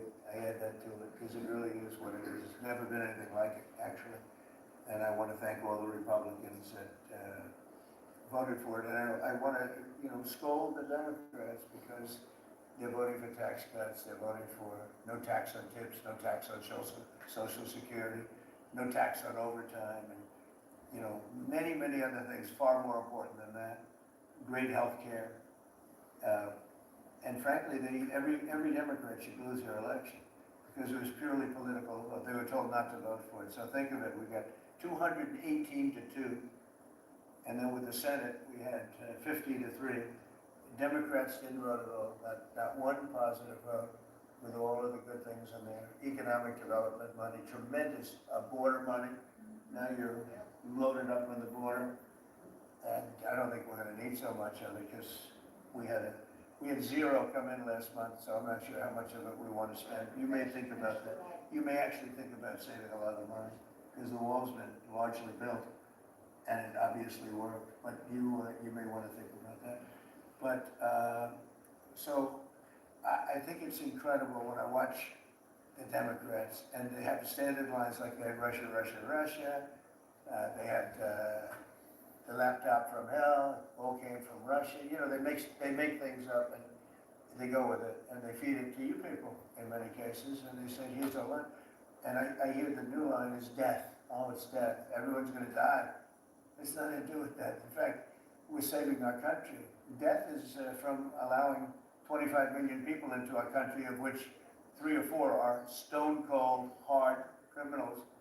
11,888 are murderers, many of them committing more than one murder. That's death, and the Democrats did that. Joe Biden did that by allowing people to come in here just totally unchecked, unvetted, open borders, open borders. The whole world was dumped into our country, from prisons, from gangs, from mental institutions. We have many people walking the streets, walking in areas that we don't know anything about, that came out of insane asylums. They released their the insane asylum population into our country, and it's amazing the job that you and Tom Homan are doing, by the way, on that. But we have to get them out, and we have no choice. We have to get them out, and we are getting them out. And so, Pete, you want to tell them about our great military and how well we did with respect to the bombers and the V-2? We had the pilots here 2 days ago, and they were incredible people. Go ahead. Yes, sir. Truly a historic mission, and demonstrating the skill and courage of the United States military. From those B-2 pilots, families that we had a chance to meet, sir, to the fighter pilots, to the refuelers, to the maintainers, to the air defenders who defended the base. What was demonstrated on the world stage was American military might and capability. And it wasn't just Fordo and Esfahan and Natanz that took notice in Iran. It was the rest of the world. That we have a decisive commander-in-chief willing to use these capabilities, which are the best in the world. As the president pointed out, no one else could have done what America did there on that night, and everyone took notice of that. With the One Big Beautiful Bill, sir, we've got $150 billion additional to invest in Golden Dome and all the other weapon systems and stockpiles and shipbuilding priorities of yours. Another month, another historic recruiting bump. It's not just the Army and the Marine Corps anymore, it's the Navy, the Air Force, and the Space Force, all historically ahead of where they've ever been. So historic spirit inside the military. We had a chance to be at NATO, Marco and I, and see how the world responds to us saying it's time for you to shoulder the burden and take the lead for your continent. It only happens with President Trump leading, and we're proud to be a part of what's going on at the border, sir, with now a 4th national defense area where we're helping get to that number 0 and securing the border. But that mission, Operation Midnight Hammer, re-established deterrence. It reversed what happened in Afghanistan. You saw the debacle of what Biden allowed to happen in Afghanistan and what that did to our image. President Trump said, with Operation Midnight Hammer, we're reestablishing American leadership and deterrence, and we're proud to be a part of it, sir. And our so-called enemies were watching. They watched every minute of it. They watched. There was very few people that weren't watching, actually, but they watched every minute. It was a perfect military performance, the likes of which we haven't seen in a long time. I mean, if you compare that to the same country, the hostages from years ago, Jimmy Carter, it was unfortunate for Jimmy Carter. He was a nice man, but with the helicopters going down, the sandstorms, the prisoners, they get captured, and the election, and the prisoners, and Reagan, and all the problems. It was nothing but problems, and that was a failure. And ours was not only the pilots. I mean, those machines flew for 37 straight hours. They didn't stop. They went skedaddle. You know the word skedaddle? It means skedaddle. They dropped the bombs, and somebody said, skedaddle. Let's get the hell out of here. And every bomb hit its mark, and hit it incredibly. And as you know, the Atomic Energy Commission said it's gone. That place is gone. We had a lot of fake reporting, mostly from CNN, where a scammer writer, a writer for CNN, who should be fired, by the way, she was involved with the 51 fake intelligence agents, if you remember that. She did that story, created a story out of it. She created a story out of the laptop from hell, saying it came from Russia, but it actually came from Hunter Biden's bedroom, or worse. Just a scammer. She's still at CNN, which is pretty amazing. But we'll ask you a question about her. But they came up with this concept that maybe the attack wasn't that good. Maybe, and I saw it happen right after the attack. I saw this person on CNN. I actually watch. I like to watch the enemy. You learn from the enemy. And I watch, because you have to know where they're coming from. And I watch her say, Anderson, you know, I'm hearing stories that maybe they didn't hit their target, maybe it wasn't that good a hit. And, you know, we're hearing stories. The next day it was a little more, and the next day a little more. After 3-4 days, she was saying, you know, I don't know. I don't think it was that. Except by that time, everybody knew it was hit perfectly. The evidence is in the planes. The evidence, the pilots are their best evidence. But they actually came out of their plane because they were here the other day, and they said, it was so sad. We did such a good job. We flew into very dangerous airspace. I'll never forget, we were in the Situation Room, and they said they have entered Iranian airspace, and everyone took a deep breath because they had more missiles pointing at them, but the equipment is so good, it's stealth, way up in the air, and it was stealth, and they went right through that, and they sort of, by the time they found out they were there, they were already gone. That was the word skedaddle, get the hell out of here. But they were right in the most dangerous airspace in the world, and they took those big, beautiful, very fast, they're unbelievable planes. I mean, they become really beautiful works of art.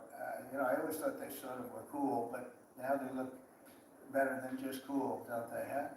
But they dropped the loads, and literally they would hit, if you look at this table, from here to there, they had a half a refrigerator door is the way to best explain it. Take a refrigerator door, average size, cut it in half, that was their target.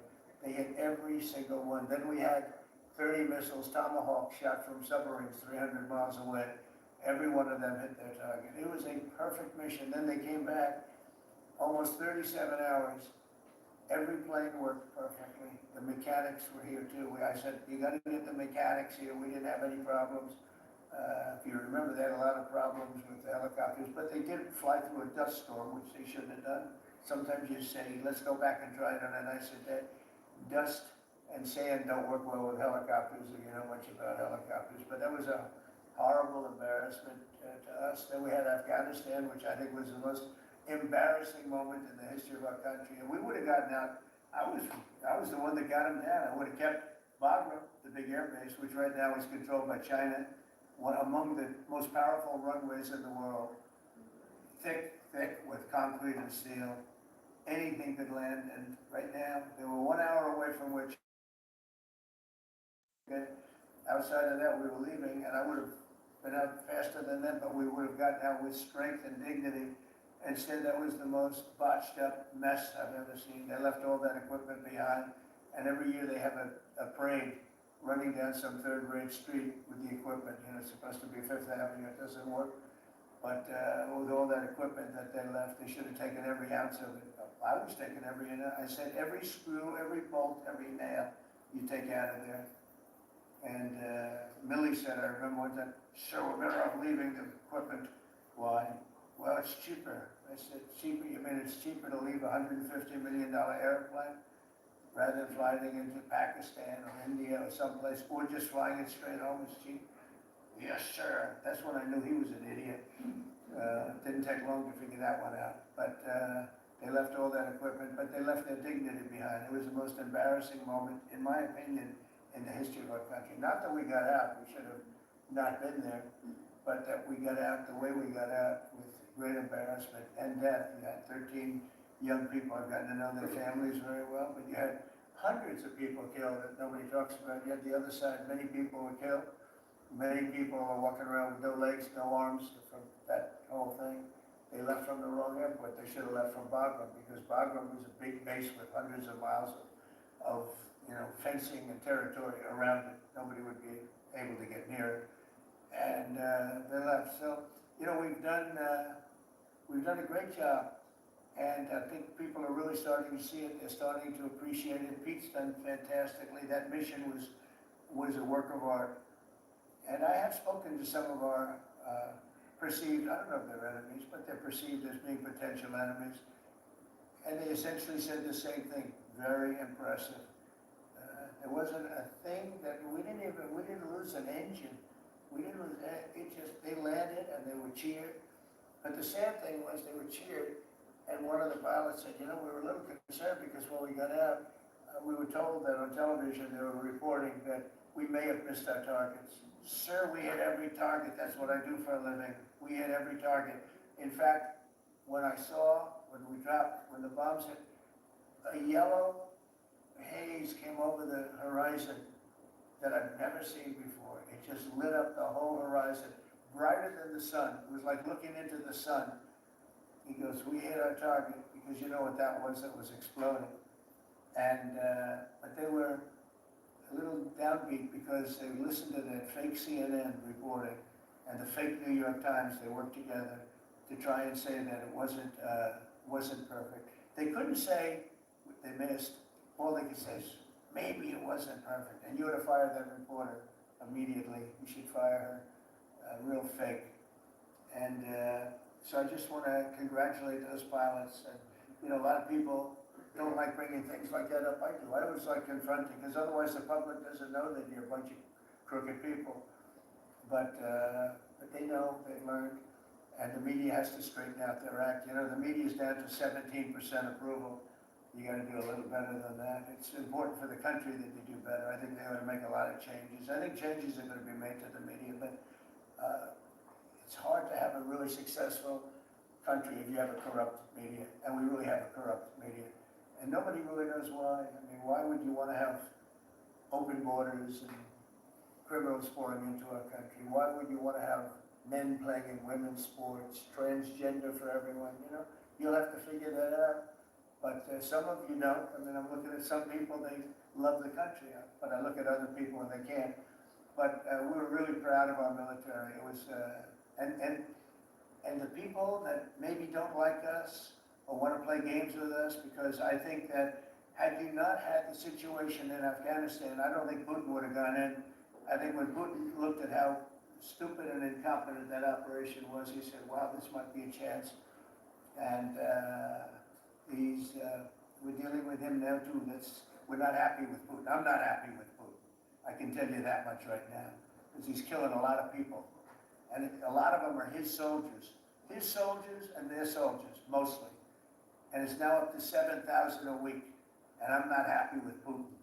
Okay, any questions? Yes. Yes, sir. You just said that you're not happy with Vladimir Putin. Is there anything that you plan to do to act on that feeling of unhappiness? What are we telling you? Don't we want to have a little surprise? You know, one of the things we did with the attack is that, you asked that question, I didn't mean to be rude, but I'm rude because I'm looking at some of these crooked people up here. So I'm rude, but your question was asked very nicely. But one of the things we did is we went over every fact. We wanted to get every fact straight. We wanted to have the distance straight, the number of pilots straight. Everything had to be correct, because we want to be, this was a very important mission. If we failed on this mission, it was beyond the war that, you know, obviously we had with Iran and Israel, a lot of hatred, a lot of years and years of hatred, centuries of hatred. People have never seen anything like it. So we wanted to be correct with all our facts. So, you know, what I was doing was just asking, it would be great if the media would be correct with their facts. That's all we asked for. So, hey, go ahead. So finish it up. Oh, yes. Just sort of turning back to Russia, if there's anything that you would signal about your displeasure with them. Well, just, look, I'm very unhappy with them. There's no reason for this. It's turned out to be tougher, but it's only tougher. And I will say the Ukrainians were brave, but we gave them the best equipment ever made. We gave them the anti-tank busters that knocked out tanks. I mean, you just aim them in the direction of the tank and the tank is gone. We gave them missiles, the latest and the greatest. They were able to shoot down a lot of things that would have normally wiped out. You know, probably would have been a very quick war. It would have been a war that lasted 3-4 days, but they had the benefit of unbelievable equipment. And Europe gave them too. We gave them far more because Biden shouldn't have done that. He should have equalized. We should have given them the same, or we should have given actually less than Europe. It affects Europe much more than us, but we're in there for over $300 billion. Europe's in there for over $100 billion, but still, Europe gave a lot.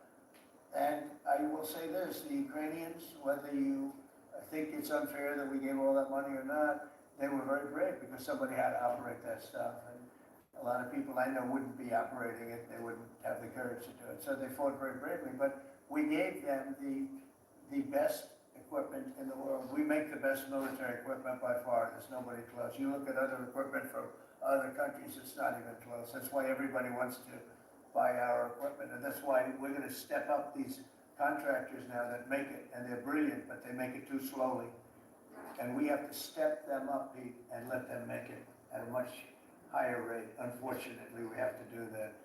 But if you look at our Patriots, if you look at our Tomahawks, if you look at our, well, what we do with tanks is, you wouldn't want to be driving a tank. You would feel nice and secure, but they are javelins, they're called. And I gave them the javelins. Remember they said, Trump gave the javelins and Obama gave them sheets, right? They called Obama at that time. Barack Hussein Obama, if you haven't heard, did a terrible job. But that was a war that should have never happened. And a lot of people are dying, and it should end. And I don't know, we get a lot of bullshit thrown at us by Putin, for you want to know the truth. It's very nice all the time, but it turns out to be meaningless. Do you want to say anything? Lindsey Graham has a sanctions bill on that. Do you want him to? I'm looking at it, yeah, no, I'm looking. The Senate is passing and passed a very, very tough sanctions, but yeah, I'm looking at it. Can you sign that? It's an optional bill. It's totally at my option. They pass it totally at my option and to terminate totally at my option. And I'm looking at it very strongly. Yesterday you said that. Go ahead. The House of Economic Advisors released a new report saying that imported goods have actually decreased in price from December. I know, it's very important. Well, my question is, With the tariffs. The Fed chairman keeps saying that tariffs are going to cause price increases. Are we the prices just not Chairman of the Fed? Yes, exactly. You do a better job than him. Are the prices just not passed through yet? No, I think what's happening is everything's evening out. You know, when we charge, see what people don't understand, the other countries have been charged, almost every country charges us tariffs. We had deficits with everybody for years, for decades. And we were like this big monolith that made bad deals with everybody. We rebuilt South Korea and we stayed there. It's okay, we rebuilt it and we stayed there. And they pay us very little for the military. I got them to pay billions of dollars, and Biden then canceled it when he came in. You know, I said to South Korea as an example, you know, we give you free military essentially, very little. And I think you should pay us $10 billion a year. And they went crazy. But they agreed to 3. So I got 3 with a phone call. And I was satisfied. I said, but next year we have to talk. And then we had a rigged election and we never got to talk. And you know what Biden did? They probably went to him and they said, listen, Trump treated us terribly and we shouldn't be paying anything, and he cut it down to nothing. So that's what happens. It's ridiculous. That's the other thing. We're talking to countries about contributing to the military, not only just paying more in NATO, but contributing. You know, we have 45,000 soldiers in South Korea. We have 45,000 soldiers in Germany, 52,000 actually. And you know, that's a huge economic development for them. That's tremendous amount. That's like having a city. It's tremendous money for them, and it's a tremendous loss for us. So we're talking, in a very nice way, we're talking to them about it. It's very unfair. We supply the military to many very successful countries. I mean, South Korea is making a lot of money, and they're very good. They're very good, but, you know, they should be paying for their own military. President Trump, I asked you a question about Jerome Powell as well. And then a question to the Attorney General. Jerome Powell, and then I had a question for the Attorney General. Jerome Powell, who you've been pressuring to lower interest rates, he's facing accusations of lying to Congress, which is a potential crime about the Well, then he should resign immediately. We should get somebody in there that's going to lower interest rates. Why don't you call for his resignation? Do you want congressional Republicans to investigate? It's okay with me. I think he's terrible. I think, look, we're paying, I call him too late. T-O-O, too late, like Too Tall Jones for the Dallas Cowboys, right? Too late. He's always late, but he wasn't late with Biden before the election. He was cutting him like crazy. It didn't help too much, did it? But he was cutting him like crazy before the election with Kamala. And Biden, he was trying to get them in, I guess. I don't know. He was recommended by somebody that worked for me. I like you better. If I can ask the Attorney General a question too. Sure. Your memo and release yesterday, Jeffrey Epstein, it left some lingering mysteries. One of the biggest ones is whether he ever worked for an American or foreign intelligence agency. The former Labor Secretary, who was Miami U.S. Attorney, Alex Costa, he allegedly said that he did work for an intelligence agency. So can you resolve whether or not he did? And also, can you say why there was a minute missing from jailhouse tape on the minutes? Yeah, sure. If I Yeah, could, but I just interrupt for Sure. 1 second. Are you still talking about Jeffrey Epstein? This guy's been talked about for years. You're asking, we have Texas, we have this, we have all of the things. And are people still talking about this guy, this creep? That is unbelievable. Do you want to waste the time and do you feel like answering? I don't mind answering. I mean, I can't believe you're asking a question on Epstein at a time like this where we're having some of the greatest success and also tragedy with what happened in Texas. It just seems like a desecration, but you go ahead. Sure. First, to back up on that, in February, I did an interview on Fox, and it's been getting a lot of attention because I said, I was asked a question about the client list, and my response was, it's sitting on my desk to be reviewed, meaning the file along with the JFK, MLK files as well. That's what I meant by that. Also, to the tens of thousands of video, they turned out to be child porn downloaded by that disgusting Jeffrey Epstein. Child porn is what they were. Never going to be released, never going to see the light of day. To him being an agent, I have no knowledge about that. We can get back to you on that.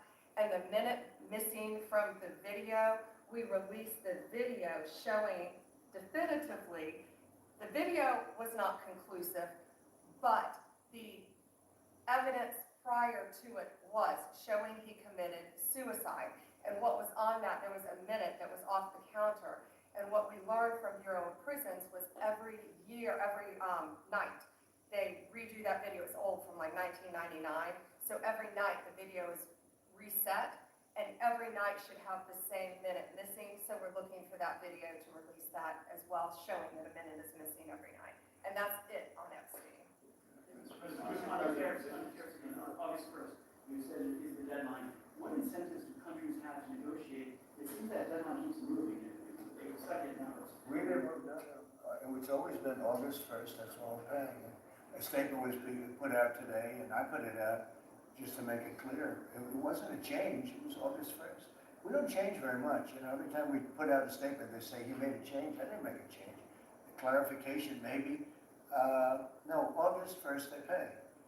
And everybody pays, everybody has to pay, and the incentive is that they have the right to deal in the United States. If they don't want to, they don't have to pay, and they don't have to deal here. But if they want to buy and make a lot of money and sell in the United States, they have to do that. If you go back and look at some of the good presidents, our country was the wealthiest, proportionately the wealthiest, from 1870 to 1913. It was an all-tariff country. We didn't have income tax. That came in in 1913 with tariffs. And we had so much money we didn't know what to do with it. We had, we had a couple of presidents that were very, very strong. McKinley, I guess, more than anybody, but he was the tariff king, but he was very, very strong. It's sort of sad. He made a fortune for this country, became very rich, and then Teddy Roosevelt went out and vice president, and he spent the money. And they said Roosevelt was a great president. And let's say he was a great president, but the money was paid by McKinley with tariffs. Tariffs are charged by other countries at levels that are ridiculous. And I call those other countries to say, and every one of them is willing to give us everything now, by the way, just so you know. Sir, we'll charge you no tariffs, nothing. We'll give you everything. We'll give you access to our markets. We'll give you everything. Is that a correct statement, Scott? Yes, sir. Howard, would you say that's a correct statement? Exactly correct. It's like, they just don't, because they're very spoiled, because for years they ripped us off and we didn't have a president that understood it, or Secretary of Treasury or Secretary of a lot of different secretaries are involved, but certainly Commerce Secretary was, not doing their job. I don't know about Kelly, she's small business, we'll keep it that way, okay? Her small business is bigger than almost all big businesses. But no, they are very respectful of our country, but the incentive is that they have the right to do business with us. Without that, they don't have the right to do business, and that would be okay too. And what the next part of deals, in the next 24 hours, we'll hear a flurry of deals Yeah, we have a lot of them going out, but the deals are mostly my deal to them. We're picking a number that's low. We don't want to hurt that, and fair. We're picking a number that's lower than, in most cases, lower than what they charged us. But it's amazing when you've paid all this money for years and they get one president that's a little bit different and a little tougher on this subject, and they're willing to drop everything they've been charging us for years and years. I mean, we have countries going, we will have you don't have to pay any tariff to come in and do business. They're giving us total access to their countries, they gave us no access to their country. They say, well, you cannot go into a country, okay, then now we will give you total access and you don't have to pay any tariffs, but please don't charge us tariffs. And we don't like that deal. So the letters I send out are, we have made some deals, we can make a lot more deals, it's just too time consuming, it just makes it more complicated. And we can do things over the years too, you know, we're not hard line, but it's about time the United States of America started collecting money from countries that were ripping us off and laughing behind our back at how stupid we were. Okay? Thank you. Yellow. I'm in tariff issue. So you talked about India coming, but then a couple days ago we issued a new tariff threat to members of the BRICS countries for if they align with anti-American policies. 10% charge. That would be India, Brazil. That's right, they have to pay 10% if they're in BRICS. Because BRICS was set up to hurt us. BRICS was set up to degenerate our dollar and take our dollar as the standard, take it off as the standard. And that's okay if they want to play that game, but I can play that game too. So anybody that's in BRICS is getting a 10% charge. Is that immediate, sir, or is Yeah, that pretty if soon. they engage in some behavior? Well, if they're a member of BRICS, they're gonna have to pay 10% tariff, just for that one thing, and they won't be a member long. I thought BRICS was, you know, I said this about a year ago, and it largely broke up.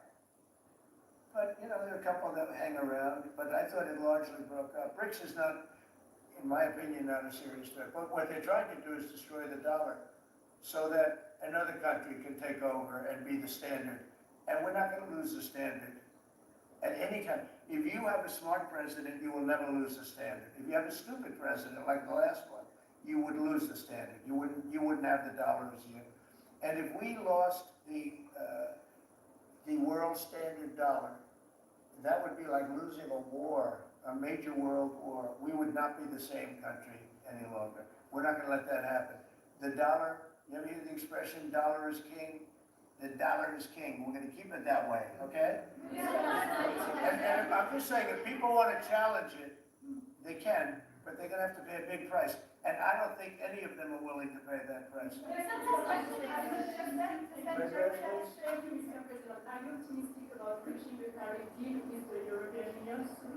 Well, the European Union has been speaking to us, Ursula and the whole group, and they've been very nice. They treated us very badly until recently. Now they're treating us very nicely. It's like a different world, actually.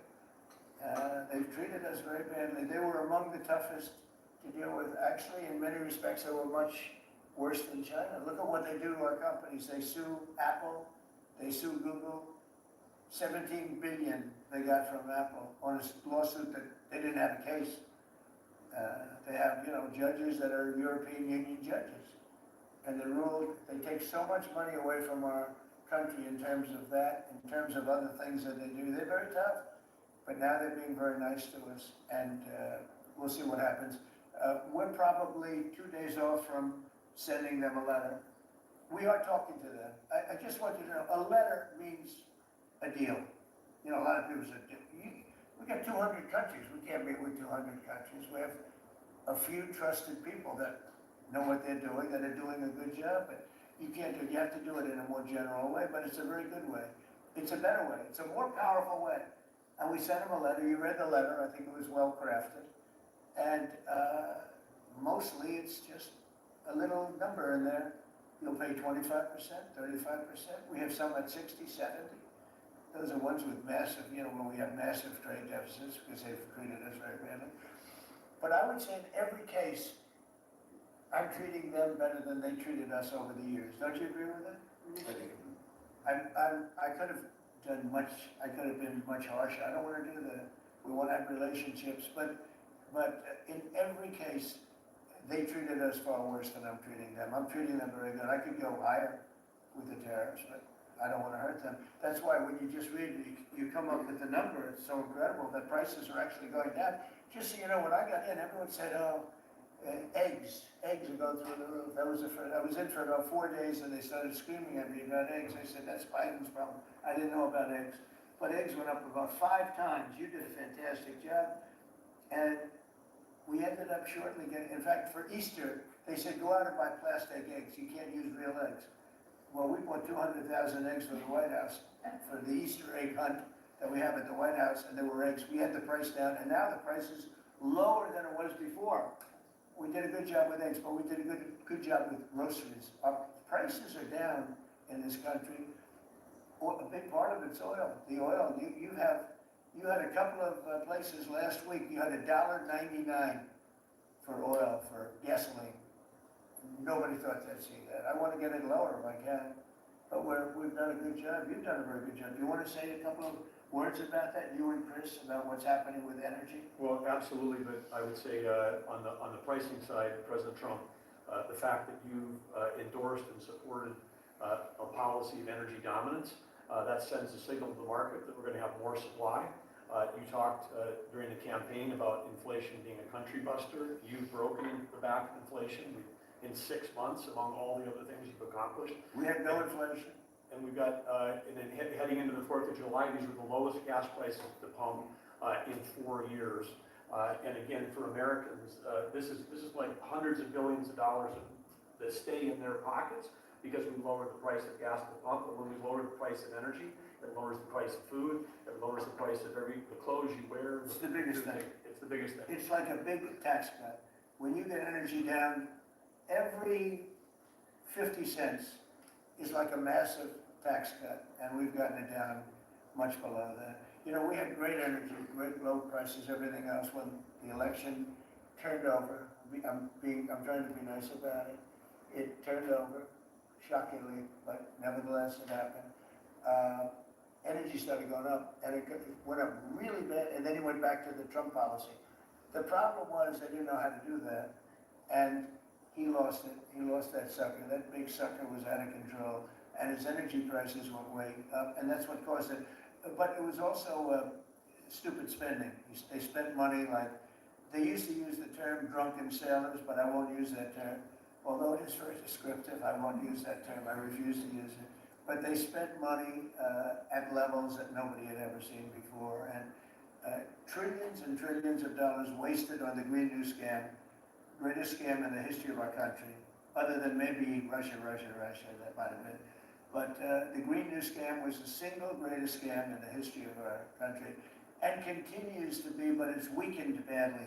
It's hobbling along because people are finally getting it. But they spend trillions of dollars on the Green New Scam, getting nothing for it. Devised by a couple of young people that weren't even good college students, you know? Not even good students. Check out their marks. Yeah? No, not for CNN. Not for CNN. Go ahead. The last job report, Mr. President, in the last job report, the manufacturing jobs actually lost 7,000 jobs. When will the investments that you've been talking about have an effect? Well, they're building the plants now. About 7 have started. We're going to have hundreds started within a short period of time. Lee Zeldin, who may be the most important man in this room, I'm sorry, but he's the one that gets the permits, whereas he's the one that has to get the permits for the plants and the factories, and permits that used to take 5 years, he's getting in record-setting times. AI, we're leading China a lot in AI, and if we go with this, you know, I'm allowing the plants to build their own electric. I'm allowing them to become an electric utility, so they can produce their own electricity, because we need double the to be successful with AI, which is the biggest thing now. We need double the electricity that we have, which is hard to believe. We need even more than that. And they're building plants with their own electricity substations. They don't have to use the grid.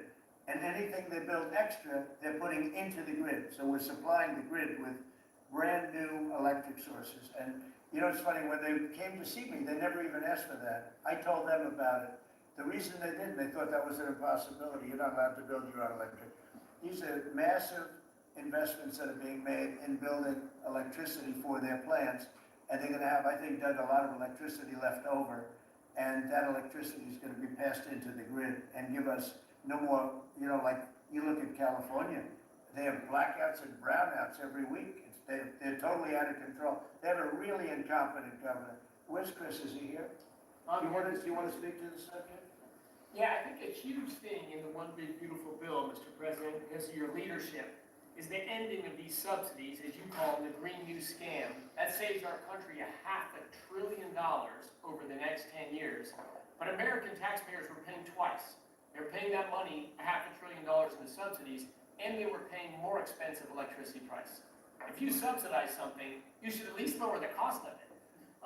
But in this case, we were subsidizing something and paying more for it. So the One Big Beautiful Bill had two huge things: ending wasteful spending. Wind, solar, and batteries combined are 3% of U.S. total primary energy. 3% for $1 trillion, another $500 billion coming. That's just not a good investment, hurting our businesses, hurting our consumers. And the One Big Beautiful Bill also unshackled oil, gas, and coal development in the United States, onshore and offshore. Secretary Burgum has been working tirelessly on how, by getting the government out of the way, private businesses will develop more resources in the United States, lowering costs for American consumers, and making much better leverage for the United States to help our allies abroad and reduce the power of our adversaries abroad. So just a huge win in the energy front all around, and I thank you for your leadership.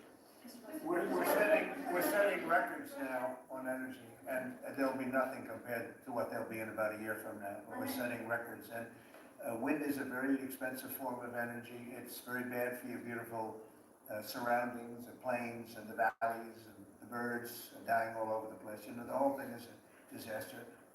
They're almost exclusively made in China.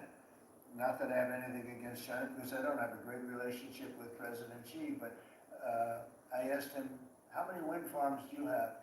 He makes them, but they don't have a lot of wind farms, I'll tell you, very, very few. And wind is tremendously expensive and is very ugly. And if you own a house that's inside of a windmill, your house is worth less than half. And you hear noises. And interestingly, in New England, you probably read where for 50 years they had 2 wells washed up. 50 years. And last summer, they had 14 washed up. Now, I'm not saying that's the wind farm that was built. Maybe it is, right? Probably is. It's tremendously expensive. And it can only be done with subsidy. You know, I know a man that's in that business, and one of the biggest in the world actually runs a company that builds these stupid windmills. And he said, I hate the business because it's the only energy where you need subsidy. He said, energy shouldn't need subsidy. You should make money with energy. So wind. The other one is the solar, those big solar fields. They're taking our farmland. Our farmers are like mortified by it. They hate it. It's very, very inefficient and very ugly too. You know, probably better than a windmill, but you go around and you see all these things that are 3 miles long by 3 miles wide, and you say, what the hell is that? And it's a lot of plastic from China. It's plastic, black plastic from China. Now, we want to be smart. We're going with, look, China right now is building 58 coal-fired plants, 58 big ones. They have 62 on the books to build. We've reintroduced clean, beautiful coal, because you know you can do a lot with coal now. Clean, beautiful coal, and natural gas, and all of the other things that we have. But we don't want wind, and we don't want solar, because they're a blight on our country. They hurt our country very badly, and smart countries don't use it. Solar sounds good, I will say, and I like, on occasion, you'll see a roof which is made out of solar brick, but it's a smaller use. We need the kind of thing that's going to fire up our plants, and it's not going to be wind, you know, it's very intermittent, as you probably know.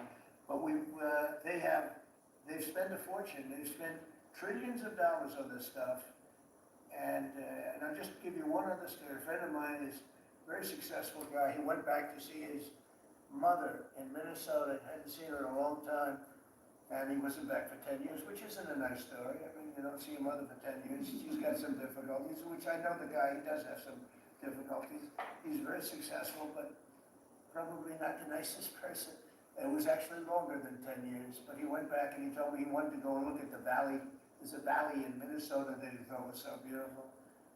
I hadn't seen it in a long time. He's driving along the road. He said, oh my, I'll use the word gosh, oh my gosh. He said, oh, he said it looked like a junkyard. You had 159 windmills. They were all over the place. Some were old, some were newer, different companies, different shapes, different sizes, different colors. Many of them were terminated meaning closed. You can't take them down because the environmentalists don't let you bury the blades because they're made out of a fiber they say is bad for the earth. So they want you to put them up, but they don't let you take them down. But many of them were turned off.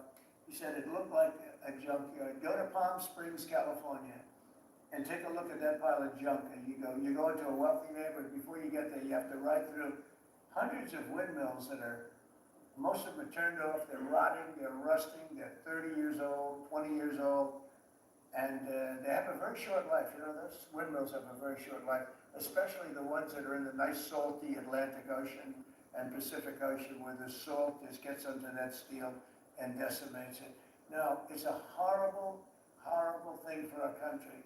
And I speak out. It would be nice to say wind, because it sounds so good, doesn't it, Doug? Wind. But it's not. It's these ugly machines, and they're all made, you gotta see, some are a little taller, a little shorter. They're made by different companies. They have different stocks. They have different blades. They have different everything. It is so horrible.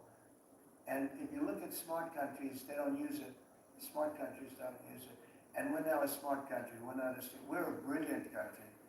We're not smart, we're brilliant now. We're gonna be a brilliant country. We have to be, because we have to catch up with some really stupid people that did a bad job. Yes, Brian? Yes, Mr. President, I've got a quick comment, some feedback as a native Texan, someone that I grew up bringing my kids to a camp very near the affected camp now. Thank you on behalf of Texas. I've gotten hundreds of messages. One of the things is if you're in the Capitol room, you can tell the president and his team on behalf of Texans, thank you so much for the quick response and the loving, the hugs. I saw that you gave. Two quick questions. I saw a Palestinian senator. His name is Schumer. He's a good Palestinian. No, he's a Palestinian. He's become a Palestinian. He's abandoned the Jews. But I saw him say, it's Trump's fault. Yeah, that's right. It's Trump's fault. He was actually, you ever see John Lovitz, The Liar? Where he goes, yeah, I went to Harvard, that's right. This was Schumer. He goes, yeah, it's Trump's fault, that's right, it's Trump. I actually saw that stupid guy try and blame it on me, and I said, man, that's a tough one to take. But his career is limited, because I hear AOC is going to beat him, and she's no bargain either, by the way. Go ahead. Well, you see, that's an example of America First team effort to get this country back. So that's what America First looks like for the viewers watching us at home. My two questions. Looks like we have a rogue judge, an Obama-backed rogue judge that is attempting to block the funding to Planned Parenthood, which the big, beautiful bill cuts off the funding to Planned Parenthood. Any plans to challenge that? Okay. Absolutely. Yes, we're on it. We're on it. And I texted, I believe, I talked to yesterday Secretary Lutnick and Secretary Besson. I reached out to you to let you know that we were on it in the big, beautiful bill. Wonderful.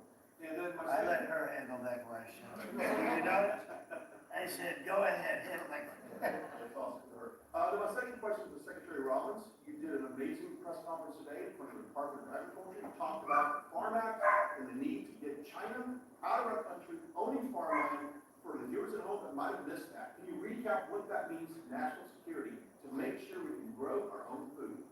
Well, thank you, Brian. Sir, if you don't mind. Yes, this morning Secretary Hegseth, Secretary Nome, and Attorney General Bondi and I had a press conference at the USDA.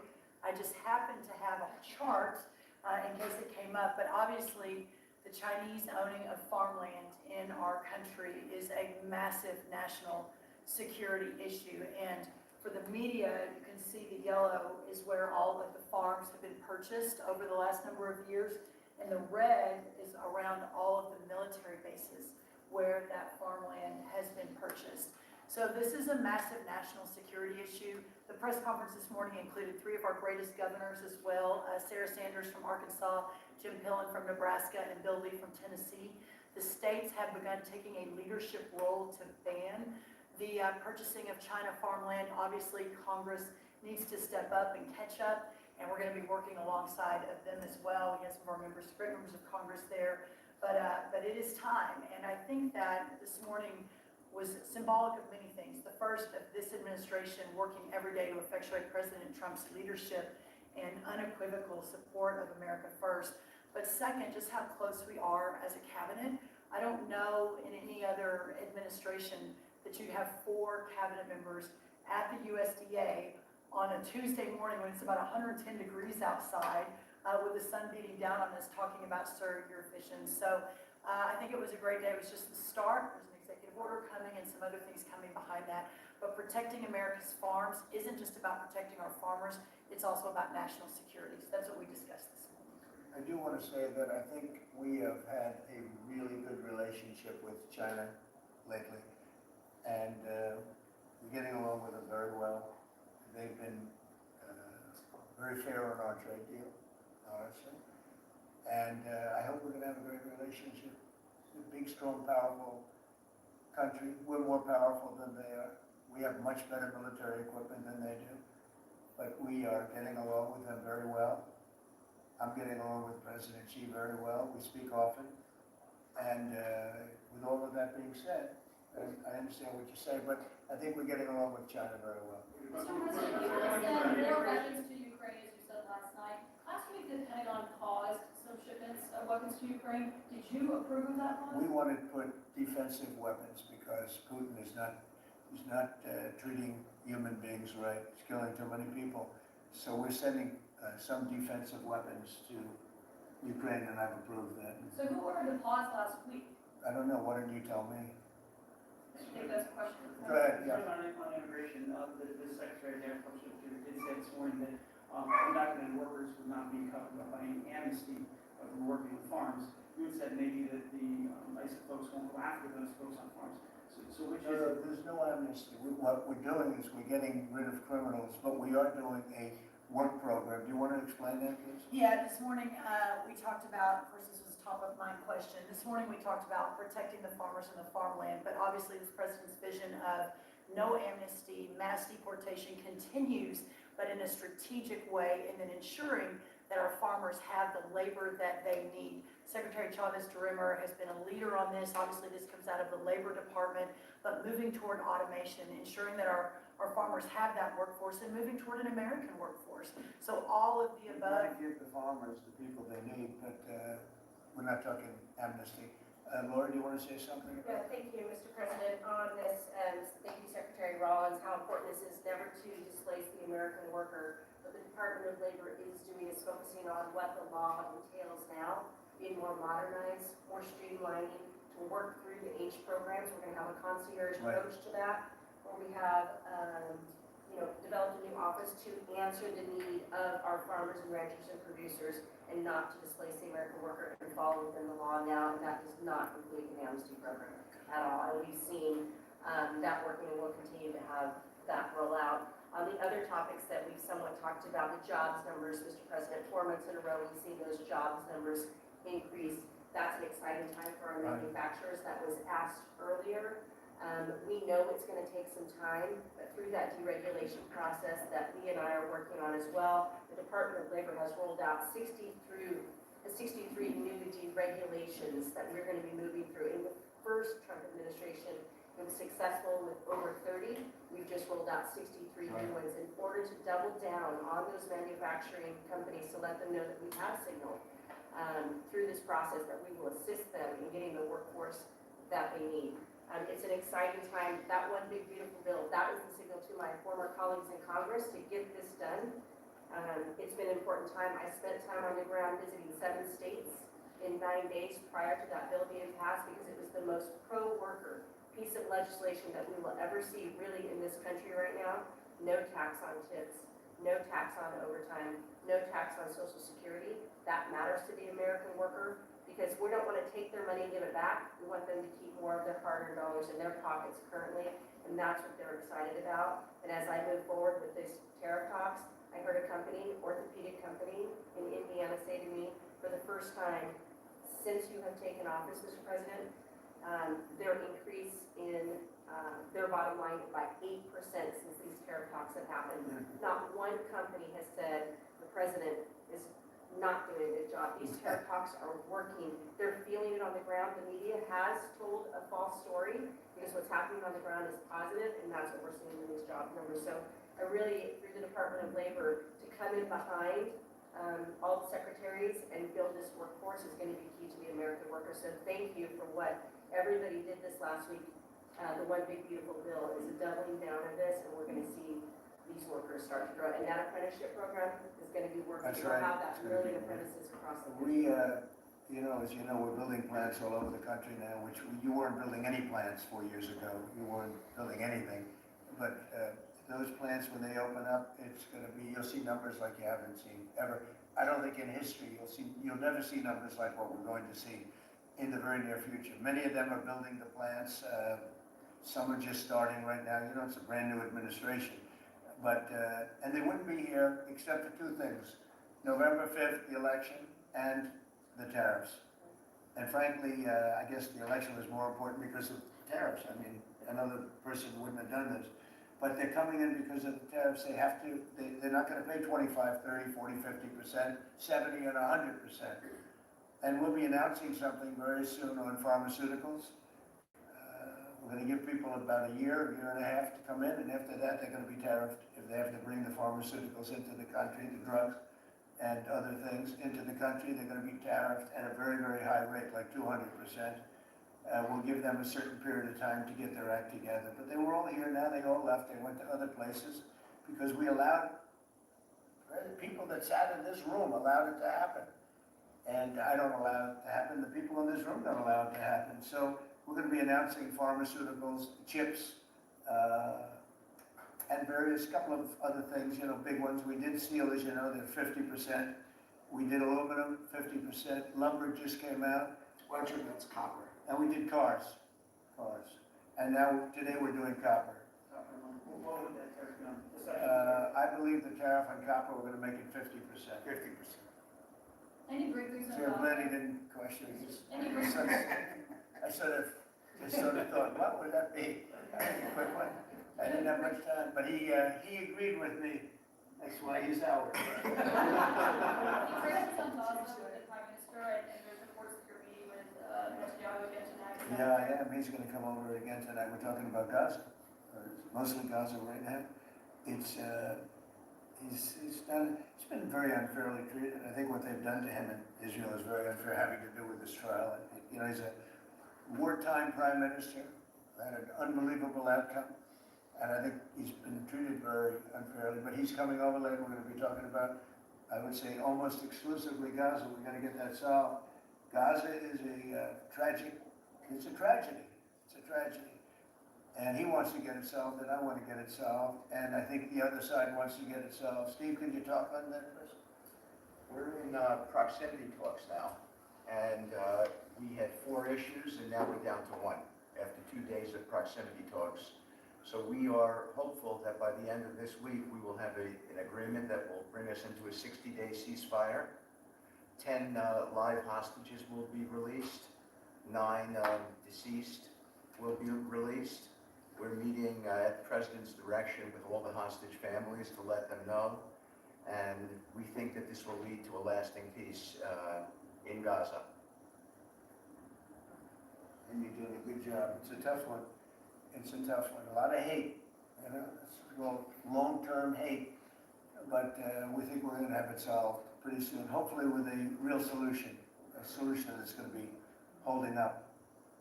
And can I follow up, because this is, I think, the first chapter meeting since Elon Musk has now been a special representative employee out here anymore. He's now saying he's going to create a third political party. Are you worried about the impact that that could have? No, I think it'll help us. It'll probably. Third parties have always been good for me. I don't know about Republicans, but for me. Are you second guessing any of the cuts that DOJ made? No. Look, we cut hundreds of billions of dollars. We could have done it differently. I would have done it differently a little bit maybe, but it was something that we saved a lot of money. You can always second guess. I guess some of the people in this room maybe would have done it slightly differently, and some would have done it exactly the way it was done. But it was dramatic and it was important, and we found a lot of things like billions of dollars given to people for environmental protection, where they had $100 in the account, like in Atlanta, Stacy. And then you had another one with 20 billion here, and 20 billion here, and 2 billion here, and 15 billion. And Lee, you might want to mention just a couple of those things. We really got because of Dutch. At the Trump EPA, the One Big Beautiful Bill was filled with many big beautiful wins for the taxpayer. It delivered a sledgehammer to the Green New Scam. Billions of dollars rescinded. It's a big deal for the American taxpayer who sees money go through pass-throughs that are filled with self-dealing and conflicts of interest. They see unqualified recipients. They see reduced agency oversight, and they want accountability with their tax dollars, and they got it. In the example of the Stacey Abrams connected NGO, they received $100 in 2023. They got $2 billion in 2024. They had to complete training on how to develop a budget that was put into their grant agreement. They, out of nowhere, started paying a CEO $800,000, a COO $450,000, 22 people making over 150 grand. Out of nowhere, this is tax dollars. So money goes through pass-throughs, through other pass-throughs, through other pass-throughs, and we lose oversight over it. And you see that it's going to former Biden officials, it's going to former Obama officials, it's going to Democratic donors. And we're not here saying we want to take money from a left-wing NGO and give it to a right-wing NGO. We want to give it back to the taxpayer. This is about us being good stewards of American tax dollars without any apology or regret. That's why President Trump was elected last November. Because there are a whole lot of people who maybe they hadn't voted Republican in a long time. Maybe they didn't even vote for President Trump the first time around in 2016, but they're regretting that vote from 2016 and they were making it right in 2024. So the One Big Beautiful Bill gave us the tools to rescind billions of dollars more. We're seeing hundreds of thousands of dollars that'll get wasted per electric vehicle. As an example of this money that was going through it. They gave $50 million to a group called Climate Justice Alliance. They say that climate justice runs through a free Palestine. The Biden EPA gave $50 million to a group that says the climate justice runs through a free Palestine. We say that if you're going to spend $1 in the name of remediating an environmental issue, then spend $1 on remediating an environmental issue. We say that we can protect the environment and grow the economy. We want to help grow more baseload power in this country. So why is it that it took this long for this team to get assembled, to be able to fix the mess that we inherited? But gosh, we love showing up at our jobs every single day, first thing in the morning, because all day long we get things done for the American taxpayer. And Congress did its part last week by passing One Big Beautiful Bill to deliver this accountability and to cut off the Green New Scam. So maybe it's a bad day for Stacey Abrams. Maybe it's a bad day for all those well-connected Democrats getting paid off. But you know what? God bless America. Because at the end of the day, President Trump is here, J.D. Vance is here, and the greatest cabinet ever assembled to deliver that much-needed and highly demanded accountability. That was a very good answer.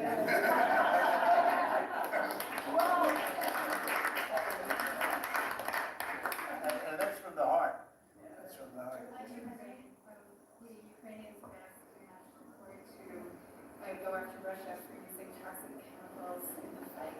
Germany and Dutch have had, Germany and the Netherlands have had intelligence saying that. What does U.S. intelligence believe, and what do you believe about the use of chemical weapons? And would you agree that that's the case for the court? Well, that's John maybe to discuss it if you'd like, John. Mr. President, obviously chemical weapons, if it's documented that its use, it's illegal, it's against all international laws of armed conflict and treaties, and obviously I can't share in this room with this audience the intelligence that I can share with you privately, but obviously you're not going to stand or allow for any violations of international law by anyone. That's right. Thank you. Can I ask Sean to Department of Transportation, Sean Duffy, former great congressman, very popular, decided to go out and make a couple of bucks, he made a lot. And he got bored with that though, he likes serving people better, the people. And could I ask you to just discuss a very important subject to me, and that's the modernization of our equipment at airports so that planes aren't crashing into each other and bad things don't happen. It should have been done many years ago. We were going to do it, and then the election precluded that, unfortunately, but we're doing it now. Could you tell them where we are? Yeah, if I could start with Newark. You guys all covered what happened in Newark. We had outages for a couple of 30-second outages a couple months ago. We have, in 2 months, Mr. President, it's historic speed, laid new fiber lines for communication and tested out in the next month. So those new lines for the Philly Tracon that controls the Newark airspace, they're up and running, lightning fast speed. June was the most on-time June ever in the history of Newark for air travel. So that's going incredibly well. By the way, we shouldn't have dealt with this because Joe Biden, Pete Buttigieg, had moved the center from New York to Philadelphia. They didn't test the lines. They didn't do the work, which is what brought us all these problems. But in the big beautiful bill, we got $12.5 billion. This is a historic investment in air traffic control. And so what the money's going to allow us to do is move from copper to fiber all over the country. So new copper lines. We think we can do that in a year and a half to 2 years. We have radar that dates back to the 1950s, some of it from the 60s and 70s. We get brand new radar across the country as well. We have some infrastructure money to build TRACONs and centers, the en route centers that control the traffic across the country. So this is a massive new start to rebuild air traffic control. And again, this is dilapidated. Americans think that their government takes care of them and makes the investments that are necessary to make the country work. And for 30, 40 years, the investments were made. And so under your leadership and direction, we are making those investments. And per your direction, right now we are interviewing what we could call a general contractor or an integrator. One company to manage, it's a massive project. The FAA is not qualified to manage this kind of a project. So we are now going through the process of finding who that one company will be to manage the whole project. We'll interview those companies together and make that selection. So we'll write one big beautiful check to one beautiful company that'll be responsible for this whole bill. But if I just make one last point, this is not enough money. We're going to need more. But this is a massive new start, the biggest investment. We'll need some more money on top of it, but a great start from the big beautiful. The start is very important to us. And just to cover that, there have been accidents, and my pilots, I would often hear them say, oh good, and they would use a different system, a different country to land in New York. They'd use the radar and other things from a different country. I said, what's that? He said, oh, our system is so bad. And I knew that. We were all set to start. And Buttigieg came in, and what they did was so crazy because they hooked copper into fiber, into steel, they had all different systems. They had hundreds and hundreds of contractors, different contractors for different airports. They spent billions of dollars, and they made the system worse because you can't hook copper into fiber. It doesn't work that way. You just can't do it.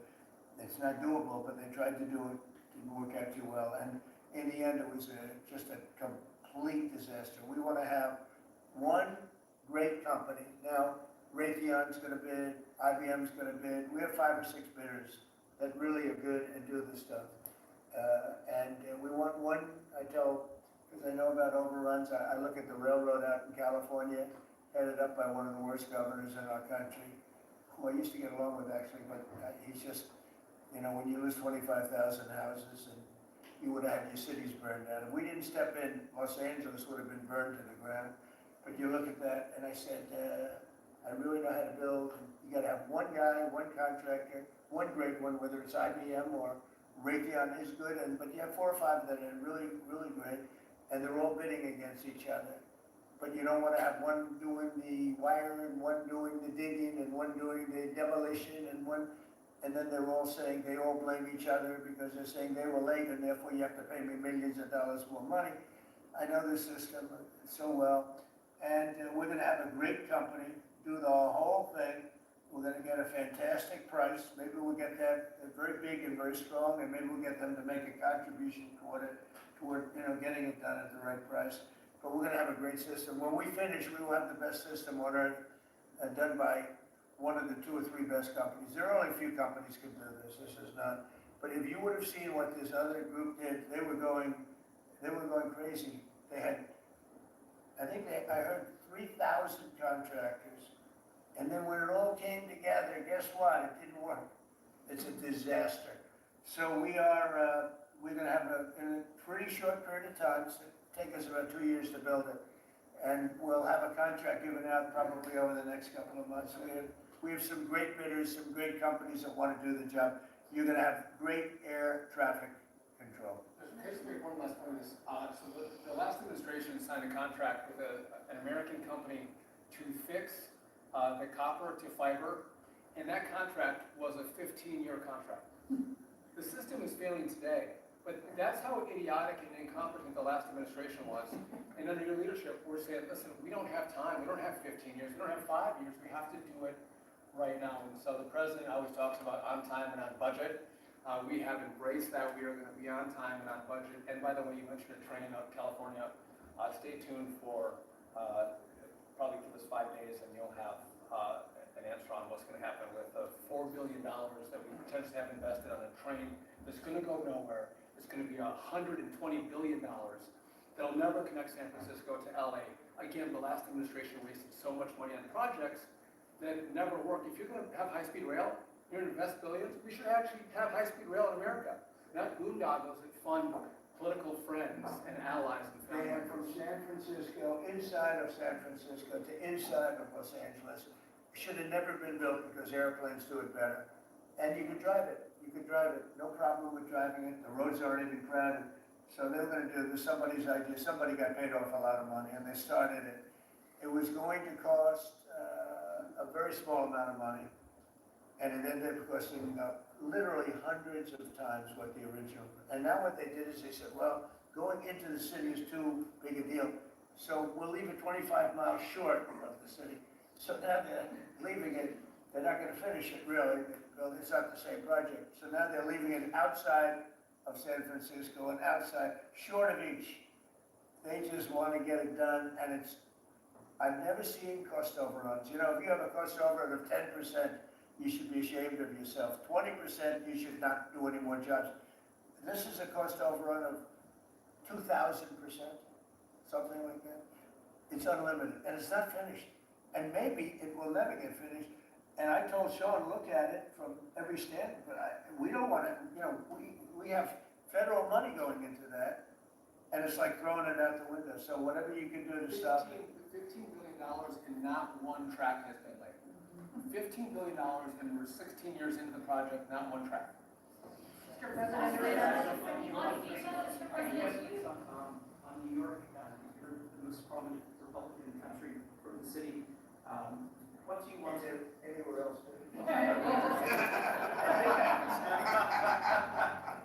don't want to be a wise guy. Perhaps I can. Maybe Marco. But how do you want Republican voters in the city to vote in the upcoming mayoral election? Should they vote for Eric Adams? Should they vote for Sliwa? Should they pick someone else?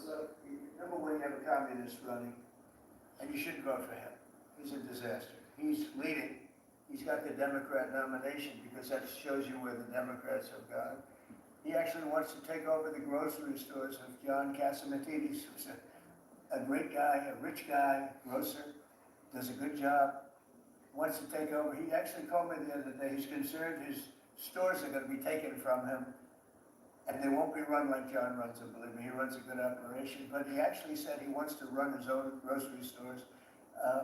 Now, this is a man who's not very capable, in my opinion, other than he's got a good line of bullshit, and he's convinced them to go with him. Now, as you know, Cuomo does have capability. He's running, but he got knocked out, and now they're running as, you have Eric Adams, the current mayor, you have Cuomo, and you have Curtis Sliwa, and Curtis runs every every 4 years. He seems to be a fixture on the running scale. But you know, I'm not getting involved. But I can tell you this, I used to say we will not ever be a socialist country, right? Well, I'll say it again, we're not gonna have, if a communist gets elected to run New York, it can never be the same, but we have tremendous power at the White House to run places where we have to. We could run DC. I mean, we're looking at DC. We don't want crime in DC. We want the city to run well. Susie Wiles is working very closely with the mayor, and they're doing all right. I mean, in the sense that we would run it so good, it would be run so proper, we get the best person to run it, the crime would be down to a minimal, would be much less. You know, we're thinking about doing it, to be honest with you. We want a capital that's run flawlessly, and it wouldn't be hard for us to do it. And we've had a good relationship with the mayor, and we're testing it to see if it works. But New York City will run properly. We're going to bring New York back. I love New York. You know, I loved New York for a long time. Then we had a bunch of crooked people in there. You had an attorney general who's a total stone cold crook, New York State, Letitia James, a total crook. All they do is want to go after political opponents. They do what's ever expeditious for them. She's the one that took out Cuomo because she wanted to run for governor, and then she ended up getting 1% of the vote. She polled at 1%, she dropped out, went back to Attorney General. You have a lot of crooked things going on in New York. We're going to straighten out New York. And maybe we're going to have to straighten it out from Washington. But when I see a communist who has actually gotten a Democrat, pretty much gotten a Democrat nomination, they also went to that new form of voting, which is a beauty. You go in there in third place, you come out in first. That's that form of voting that they have gone to. You know what I'm talking about. It's not too good. We're going to do something for New York. I can't tell you what yet, but we're going to make New York great again also. We're going to make it great again with the country. What we've done in this country in the last 6 months, nobody has ever seen it. And I told the story. The King of Saudi Arabia is over there. They gave us $5.1 trillion between Saudi Arabia and UAE, Qatar. 3 stops, 5.1 trillion coming into our country as an investment, biggest investment ever made. And it's all going to good stuff. I mean, all real big, good stuff. Energy projects, big things. But they all 3 told me essentially the same thing. We thought your country was dead. And now you've got the hottest country in the world. We're right now riding the hottest country. We all, and you can all be proud of it. We're the hottest country. This is the hottest country in the world. There's nobody close.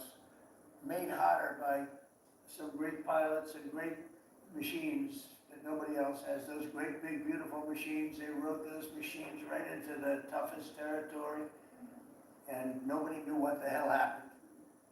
And then they hit their targets perfectly, and it was complete and total obliteration.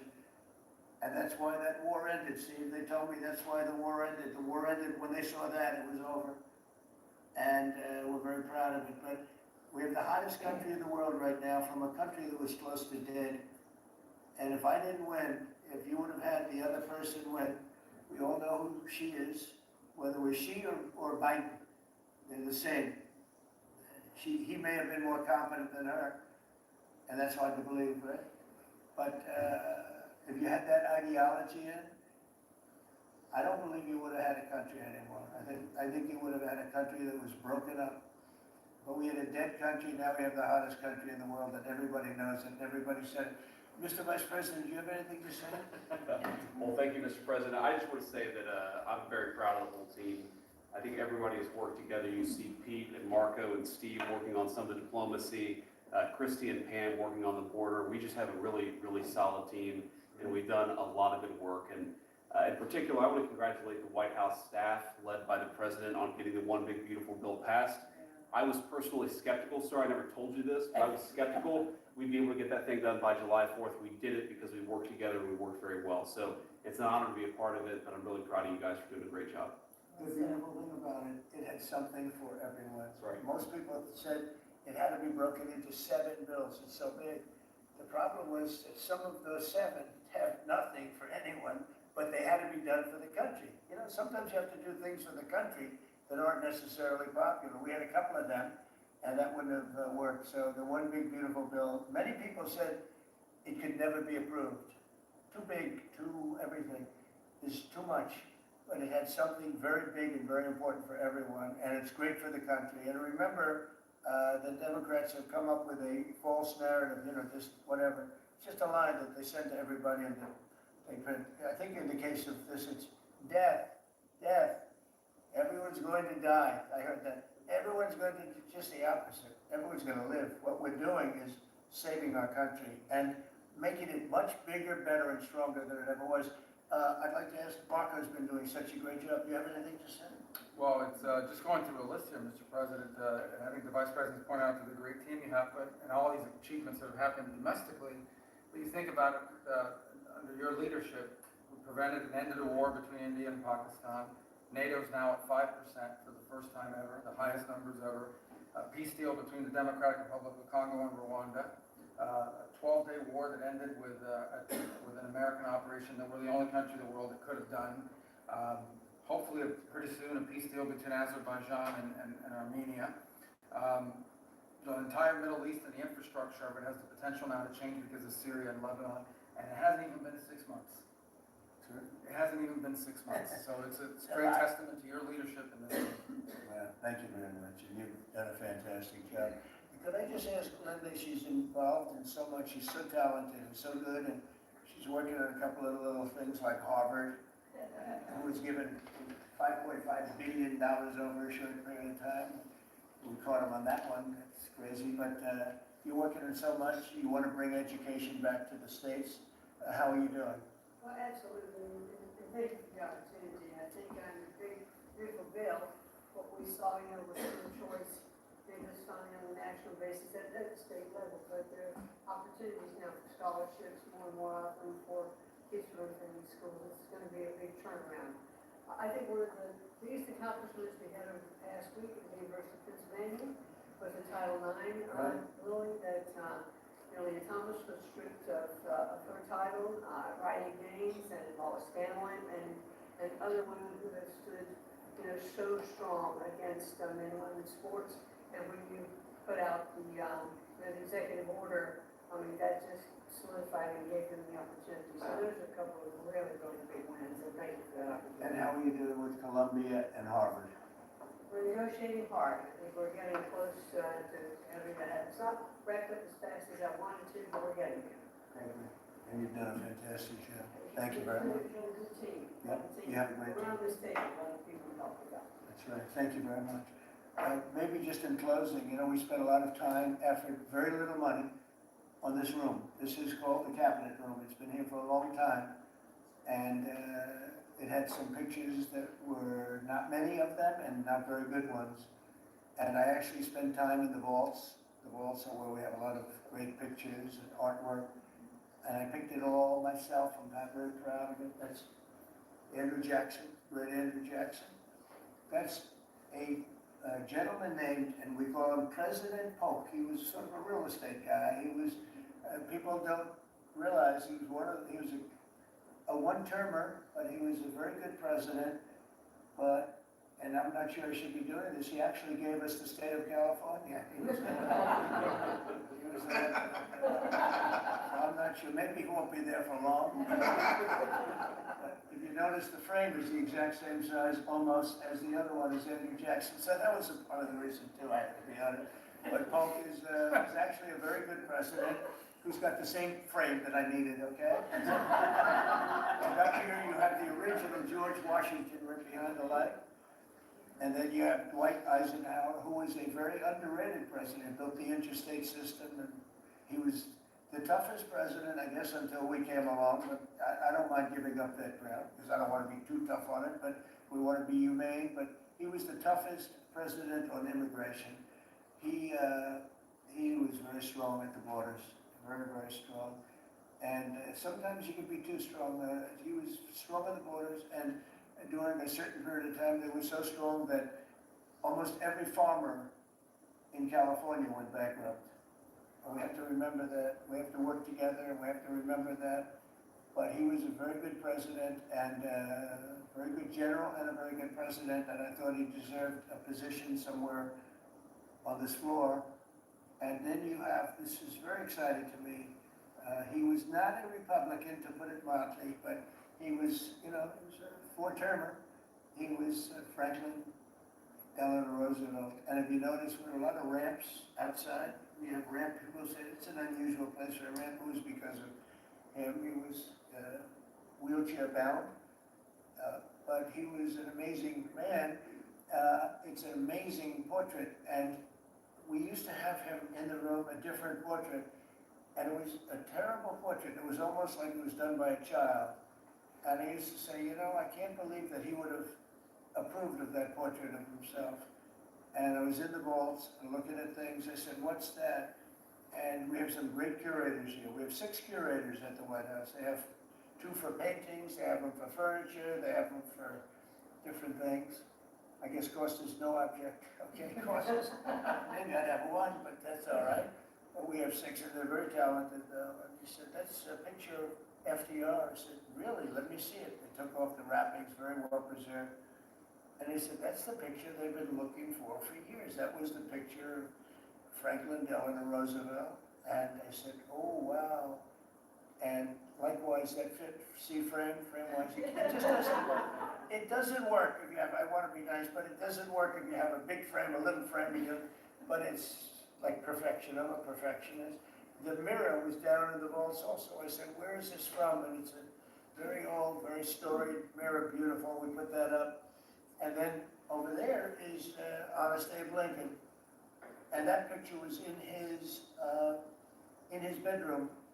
And we thought that this would be a very important place because this is where wars are ended. I'm not going to say wars are declared. I'm going to say wars are ended, okay? We'll be positive.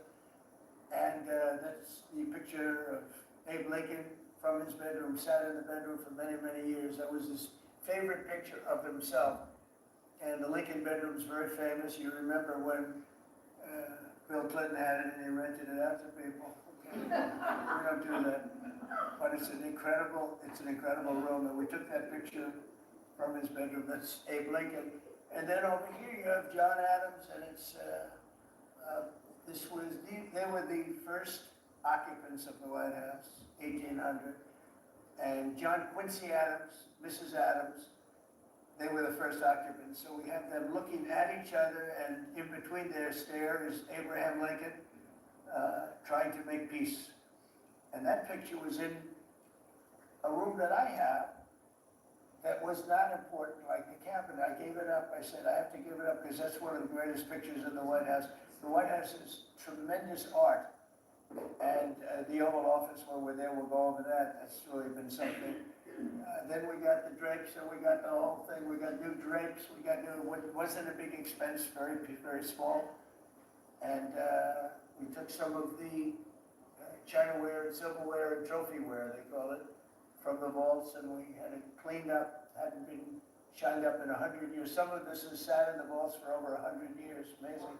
Over 100 years. Many of the pictures that were put up in the Oval Office as an example, those two as an example. So he was president, they moved in 1800, and he won the election, I believe, in November of 1800, John Quincy Adams.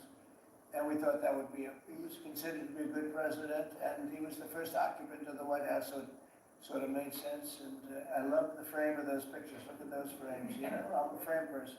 Sometimes I like frames more than I like the pictures. And we have the flags of the Marines, and Space Force now has its own flag. I'm very proud of Space Force, but the Army, Navy, Air Force, Marines, Space Force, the whole thing.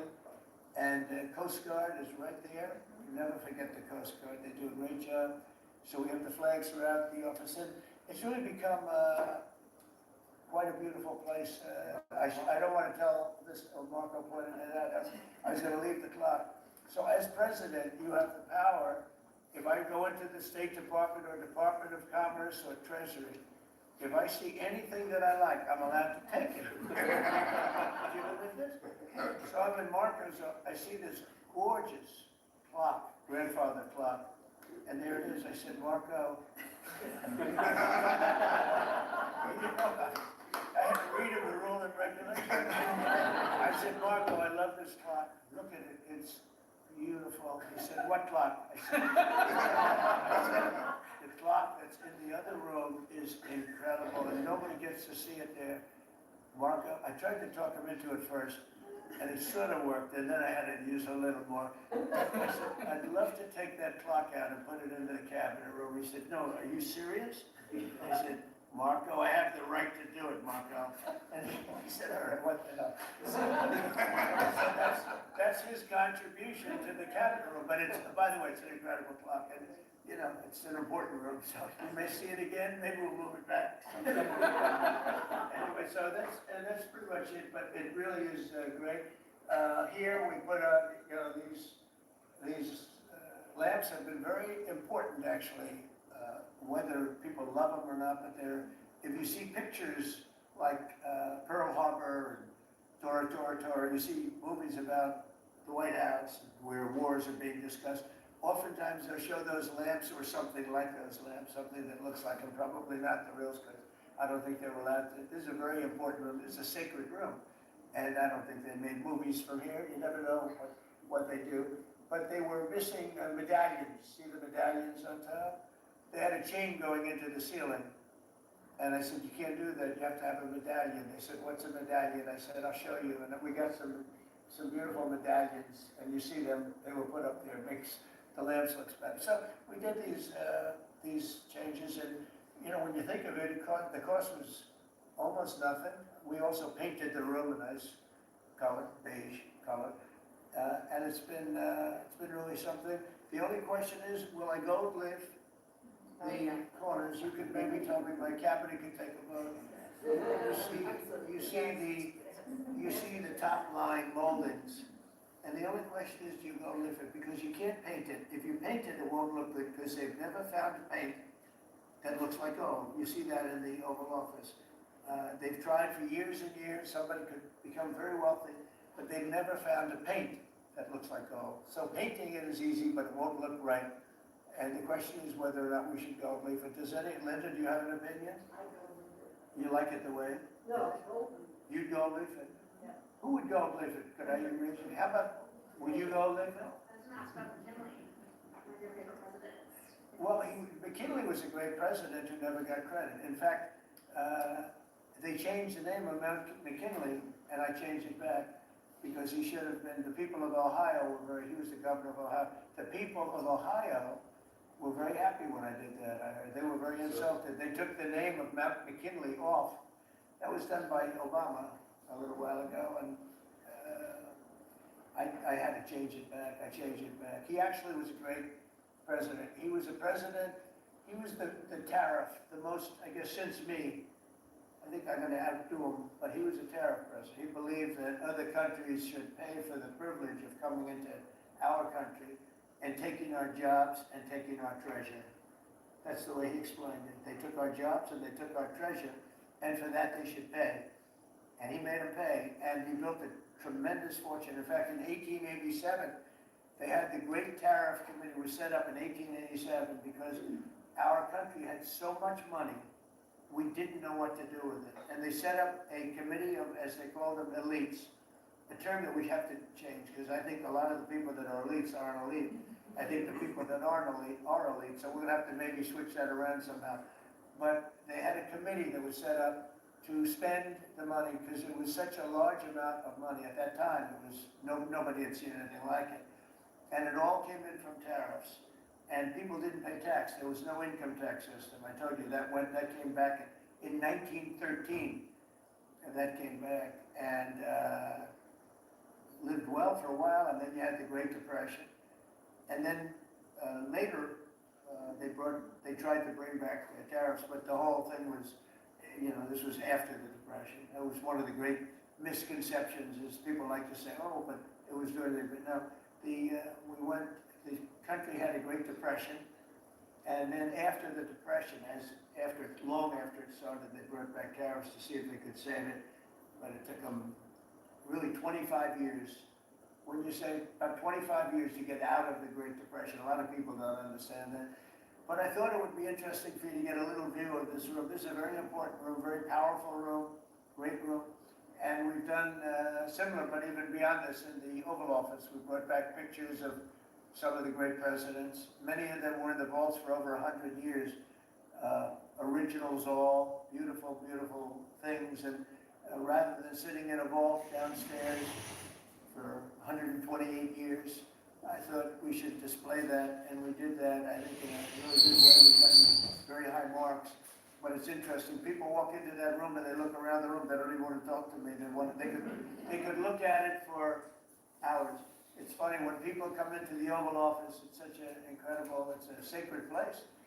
When people come into the Oval, from the biggest people in the world, the presidents, prime ministers, kings, queens, one case at least, queens, and the biggest business people in the world, they walk into that office, and I always say this, there's no place like this in the whole world in terms of the power. And, I mean, it's beautiful and all, but there are other beautiful offices. You have businessmen that have offices that are, you know, full floors of office buildings, floor to ceiling glass. And they walk in there and they say, there's no place like this anywhere in the world. There's no place. And, you know, it's what it represents maybe more than the physicality of the room. So it's an honor to have you all, media. It's an honor to have you. I just want to say we have a fantastic cabinet. Every one of them is a star in my book. And if they're not, I'll let you know about it. I'll throw them to the wolves. I'll throw them to the wolves in 2 seconds. Because our country comes first, right?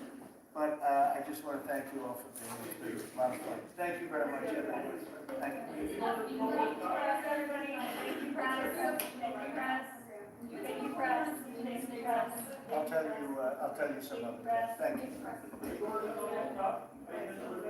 Thank you, press. Thank you, press. Are we talking about next week or?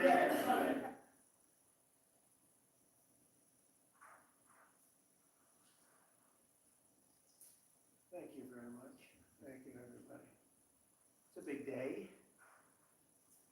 Should be fun. I don't know. You'll maybe find reasons why it's not, but I can't imagine, because we have a lot of great things happening. It's been a very strong week and a very strong weekend. Before we begin, let me say a few words about the historic events that took place over the last few days. One Saturday, my administration helped broker a full and immediate ceasefire, I think a permanent one, between India and Pakistan, ending a dangerous conflict of two nations with lots of nuclear weapons. And they were going at it hot and heavy, and it was seemingly not going to stop. And I'm very proud to let you know that the leadership of India and Pakistan was unwavering, powerful, but unwavering in both cases. They really were, from the standpoint of having the strength and the wisdom and fortitude to fully know and to understand the gravity of the situation. And we helped a lot. And we helped also with trade. I said, come on, we're going to do a lot of trade with you guys. Let's stop it. Let's stop it. If you stop it, we'll do a trade. If you don't stop it, we're not going to do any trade. People have never really used trade the way I used it. That I can tell you. And all of a sudden they said, I think we're going to stop. And they have. And they did it for a lot of reasons, but trade is a big one. We're going to do a lot of trade with Pakistan. We're going to do a lot of trade with India. We're negotiating with India right now. We're going to be soon negotiating with Pakistan. And we stopped the nuclear conflict. I think it could have been a bad nuclear war. Millions of people could have been killed. So I'm very proud of that. I also want to thank Vice President Vance and Secretary of State Rubio for their work and efforts. They worked very hard on that. We also, as you know, created a situation where the Houthis, for the first time ever, have ceased firing, and they've let it be known that they're not going to be firing at American ships anymore, not going to be firing at Americans anymore. This was a heavy barrage that lasted for approximately 50 days. And as you know, they've been in war essentially for forever. but over the last 10 years have been very difficult for other countries. Nobody was able to do what we did. But they stopped, and we take their word for it. Their surrogates and them directly said, we don't want to do this anymore. And so we were satisfied with that. In addition, yesterday we achieved a total reset with China after productive talks in Geneva. Both sides now agreed to reduce the tariffs imposed after April 2nd to 10% for 90 days as negotiators continue on the larger structural issues. And I want to tell you that a couple of things. First of all, that doesn't include the tariffs that are already on, that are our tariffs. And it doesn't include tariffs on cars, steel, aluminum, things such as that. Or tariffs that may be imposed on pharmaceuticals, because we want to bring the pharmaceutical business back to the United States, and they're already starting to come back now based on tariffs, because they don't want to pay 25, 50, or 100% tariffs, so they're moving them back to the United States. I spoke to Tim Cook this morning, and he's going to, I think, even up his numbers, $500 billion. He's going to be building a lot of plants in the United States for Apple, and we look forward to that. I really do look forward to that. But the talks in Geneva were very friendly. The relationship was very good. We're not looking to hurt China. China was being hurt very badly. They were closing up factories. They were having a lot of unrest. And they were very happy to be able to do something with us. And the relationship is very, very good. I'll speak to President Xi maybe at the end of the week. We have some other things we're doing. But one of the biggest things that we're doing, and I don't know if people realize this, but we made a great deal with China, a great trade deal. But it was a much bigger deal originally, and then they canceled it right in the last day. Some of you faces I remember were there when that happened. I remember you. And we had a deal where they opened up their country to trade with the United States. And they took that away at the last moment, and then they canceled the whole thing. And then 6 months later, they ended up doing a smaller deal. But it was a big deal. It was $50 billion worth of product that they were going to purchase from our farmers, etc. And we agreed to that. People thought it was 15 because they were doing 15. We made it 50 because I misunderstood the 15. I thought I said, you got to get 50. Because when I asked, if you remember the story, when I asked, what are we doing with that? My Secretary of Agriculture at the time, Sonny Perdue, said, sir, it's about 15 billion and we're asking for 15. And I thought he said 50. So I said, so they came back with the deal at 15. And I said, no way, I want 50. Because you said 50. They said, sir, we didn't say that anyway. Bottom line, I said, go back and ask for 50. And they gave us 50. And they were honoring the deal. And we called them up a lot. For the corn and for the wheat and for everything. They were honoring the deal, and then when Biden got in, they no longer honored the deal. There was nobody to call. I would call on an average of once every 2 weeks to say, come on, you have to speed it up a little bit. And our farmers were doing great. I said to them, buy more land and bigger tractors, if you remember. That's what happened. But the deal was a very good deal. But the best part of the deal was that we opened up China. China agreed to open itself up to American business to go in. And it would have been a great thing, I think, for China. They would be able to see things that they haven't seen. They would be able to buy products that they had never been able to buy. Would have been great for American business. I think it would have brought unity between China, better unity between China and the United States. And the bottom line is that they canceled it the last day. We were all set to sign it, and I went a little bit angry. I get a little angry. They said they canceled it. The deal was done. It was all ready to be signed. People went over, they came back and they don't want to sign the opening up China. Well, the biggest thing that we're discussing is the opening up China, and they've agreed to do that. But it's going to take a while to paper. You know, that's not the easiest thing to paper. But that's the single, I think, to me, some people would disagree, some people would say we're getting a lot of money with tariffs or whatever, but, you know, especially when you add what we already have, because remember, we're already getting the 50% on steel and different things. That's not included in these numbers, so you can add that. But the biggest thing to me is the opening up. I think it would be fantastic for our businesses if we could go in and compete with China. It would be a lot of jobs for China. It would be, I think, at a time when they can frankly use the jobs.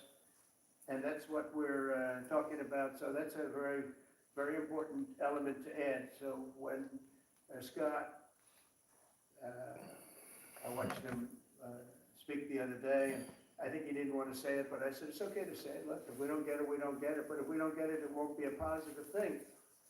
But if we do get it, I think it's maybe the most important thing to happen. Because if you think about it, we opened up our country to China. They have very few restrictions. And they didn't open their country to us. Never made sense to me. It's not fair. And they've agreed to open China, fully open China. And I think it's going to be fantastic for China. I think it's going to be fantastic for us. And I think it's going to be great for unification and peace. China will also suspend and remove all of its non-monetary barriers. They've agreed to do that. Well, they're very numerous, but again, to me, the biggest thing that came out of that meeting is they've agreed, now we have to get it sacred, but they've agreed to open up China. It's going to be great for everybody. And third, I'm very happy to announce that Idan Alexander, an American citizen who, until recently, most thought was no longer living, thought was dead, is going to be released in about 2 hours, actually. And he's going to be released before the eyes of Steve Woodcock, who's done a fantastic job. I just, I know a lot of people that have a lot of talent. I know Steve had a lot of talent. But I know a lot of people with a lot of talent, but there's one that I thought had a special way about him, special personality, aside from being a good deal maker, had a special way about him, and it was Steve. Knew very little about the subject matter he does, but he learned it in about 2 hours, and he's been fantastic. So I want to just thank Steve. But they're going to be releasing Idan in about 2 hours from now, or sometime today, let's say. And again, they thought he was dead just a short while ago. His parents are so happy. They're so happy. So it's, as you know, Idan's the only American citizen who's captured and held hostage by Hamas since October 7th, 2023. And he's coming home to his parents, which is really great news. I mean, to me, it's big news. They thought he was dead. So that's that. So we'll be heading there, and we'll be seeing 3 primary countries. You know all about that: Saudi Arabia, UAE, Qatar. On Thursday's meeting with Russia and Ukraine is very important. I was very insistent that that meeting take place. I think good things can come out of that meeting. Stop the bloodshed of the horrible. It's a bloodbath. But 5,000 more, it's really much more, trying to be conservative, more than 5,000 soldiers. Russian, they're not American soldiers, they're from Russia, they're from Ukraine, but they're people. They're human souls, and they're being killed at levels that we haven't seen since the Second World War. And it's every week.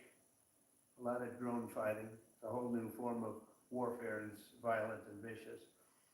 And so that's it.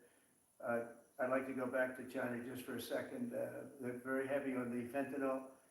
We're charging them, as you know, 20% for the fact that they send fentanyl into our country.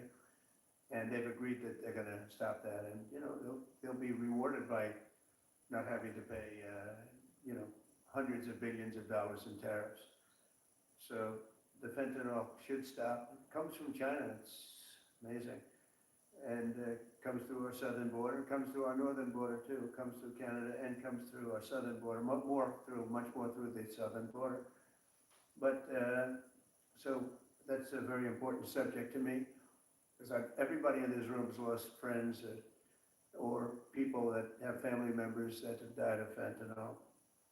So there's a big incentive for China to stop, and I take them at their word. They're going to work on that I think, very hard. And one thing, when they work on something, they get it done. So now I'm about to depart on a historic visit. Some of you are going with us to, as I said, Saudi Arabia, Qatar, and United Arab Emirates. Before I do, I'll sign one of the most consequential executive orders in our country's history. I don't think there's ever been anything signed like this, certainly not with respect to healthcare, nothing even close. I'm delighted to be joined on this occasion by Secretary of Health and Human Services, Robert F. Kennedy Jr., who is doing a really good job, I have to tell you that. CMS Administrator and friend of mine, Dr. Mehmet Oz, who is an amazing guy. You know, I was telling Bobby before, Oz had a very successful show, but it hurt his reputation. Because when you're in show business, it hurts your reputation a little bit. It's good for you, but in terms of professionalism and being a doctor, it sort of hurts your reputation. This guy went to the best schools, was the best, I mean, top of the line. Then he did a television show, became a success, made a lot of money, all that stuff, but it sort of hurt him. And you know who I compare that to? I hate to say this, but a special woman, Jeanine Pirro. She was the toughest, smartest DA, maybe in our countries, in our cities and states history, New York. She was really tough, really sharp. Then she did a show, and people didn't think of her quite the same way. She became more of an entertainment person, like Oz. Oz is not an entertainment. He's not really an entertainer. You know the real story, and she isn't either. She is unbelievable. She was one of the strongest district attorneys in the history of New York, highly respected, very tough, went after the drug dealers at a level that you don't see today anymore, and hopefully she's given up a tremendous, she's leaving the #1 show on cable television, one of the #1 shows on television, period, the 5, but they've got great people left behind, but she was a big part of it. And so I equated to that. Jeanine Pirro is unbelievable. FDA Commissioner Dr. Marty McCary, with a reputation that's second to none, and the job he's doing already has been fantastic. Thank you, Marty. And Director of National Institute of Health, Jay Bhattacharya, who has been, as you know, from Stanford, so highly regarded, and have all been working with us very hard on this. So the question they would ask, being a little bit new to the government aspect of it, is why doesn't somebody fight the drug price situation, meaning equalization? There's a term, it's called equalization. Nobody wants to mention that term. And I'm not knocking the drug companies, I'm really more knocking the countries than the drug companies, because they're forced to do things. But the drug lobby is the strongest lobby in this country. They said, the drug lobby. It's between that and lawyers. And they have a lot of power. But starting today, the United States will no longer subsidize the health care of foreign countries, which is what we were doing. We're subsidizing others' health care. Countries where they paid a small fraction of what, for the same drug, that what we pay many, many times more for. And we'll no longer tolerate profiteering and price gouging from Big Pharma. But again, it was really the countries that forced Big Pharma to do things that, frankly, I'm not sure they really felt comfortable doing, but they've gotten away with it, these countries. European Union has been brutal. And the drug companies actually told me stories. It was just brutal how they forced them. And European Union suing all our companies, Apple, Google, Meta, they're suing all of our companies. They end up, they have judges that are European Union-centric, and they get rewarded 15 billion, 17 billion, 20 billion, and they use that to run their operation. Not going to happen any longer, that I can tell you. So what's been happening is we've been subsidizing other countries throughout the world, not just in Europe, throughout the world. European Union was the most difficult from what I understand. I mean, I'll tell you a story. A friend of mine who's a businessman, very, very, very top guy. Most of you would have heard of him. A highly neurotic, brilliant businessman, seriously overweight, and he takes the fat shot drug. And he called me up and he said, President, he calls me, he used to call me Donald, now he calls me President, so that's nice respect. He's a rough guy, smart guy. Very successful, very rich. I wouldn't even know how we would know this, but because he's got comments. President, could I ask you a question? What? I'm in London, and I just paid for this damn fat drug I take. I said, it's not working. He said, I just paid $88. And in New York, I paid $1,300. What the hell is going on? He said, so I checked. And it's the same box, made in the same plant, by the same company. It's the identical pill that I buy in New York. And here I'm paying $88 in London. And in New York, I'm paying $1,300. Now, this is a great businessman, but he's not familiar with this crazy situation that we have. But he was stunned. But it was just one of those stories. And I brought it up with the drug companies, represented by somebody who's very, very smart, good person too. And we argued about it for about half hour, and then finally he just said, because they can't justify it, he just said, look, you got me. You got me. I can no longer they've been justifying this crap for years. They said, oh, it's research and development. Well, I said, well, research and development, other countries should pay research and development too. It's to their benefit. It was just one of those things. And the other countries would set a price, and they'd meet the price, and they'd say, if you don't meet the price, you can't sell it in our country. I said, well, then you walk away, and they'll call you back and they'll sell it in the country. But now they'll have to do that. So for the first time in many years, we'll slash the cost of prescription drugs, and we will bring fairness to America. Drug prices will come down by much more, really, if you think 59. If you think of a drug that is sometimes 10 times more expensive, it's much more than the 59%. It depends on the way you want to analyze it, but in one way you could analyze it that way. But between 59 and 80, and I guess even 90%. So when I worked so hard in the first term, and if I got prices down, I remember I was the only one to ever get prices down for a full year, but I'd get them down like 2%, and I thought it was like a big deal. Well, we're getting them down 60, 70, 80, 90%, but actually more than that if you think about it in the way mathematically. And Farmer has to say, we're sorry, but we'll not be able to do this any longer to these countries that have been so tough. They've been very tough, nasty. It's trade. It's trade. And Pharma is also very powerful. And the Democrats have protected Pharma. The Democrats, this is the Democrats that have protected Pharma. These are the Democrats. And by the way, I just called the Speaker of the House, and I just called the leader, our leader in the Senate, John Thune, Mike Johnson. Spoke to both of them. I said, when you score, you're going to have to score two things. You're going to have to, number one, score that hundreds of billions of dollars of tariff money is coming in. But even bigger than that, you're going to have to score that your costs for Medicaid, Medicare, and just basically pharmaceuticals and drugs is going down at a level that nobody has ever seen before. It'll pay for the Golden Dome. I see the Golden Dome is there, see? That'll easily pay for the Golden Dome. And we'll have a lot of money left over. We need the Golden Dome, by the way, in this world. Although this world's a lot safer today than it was a week ago. And a lot safer than it was 6 months ago.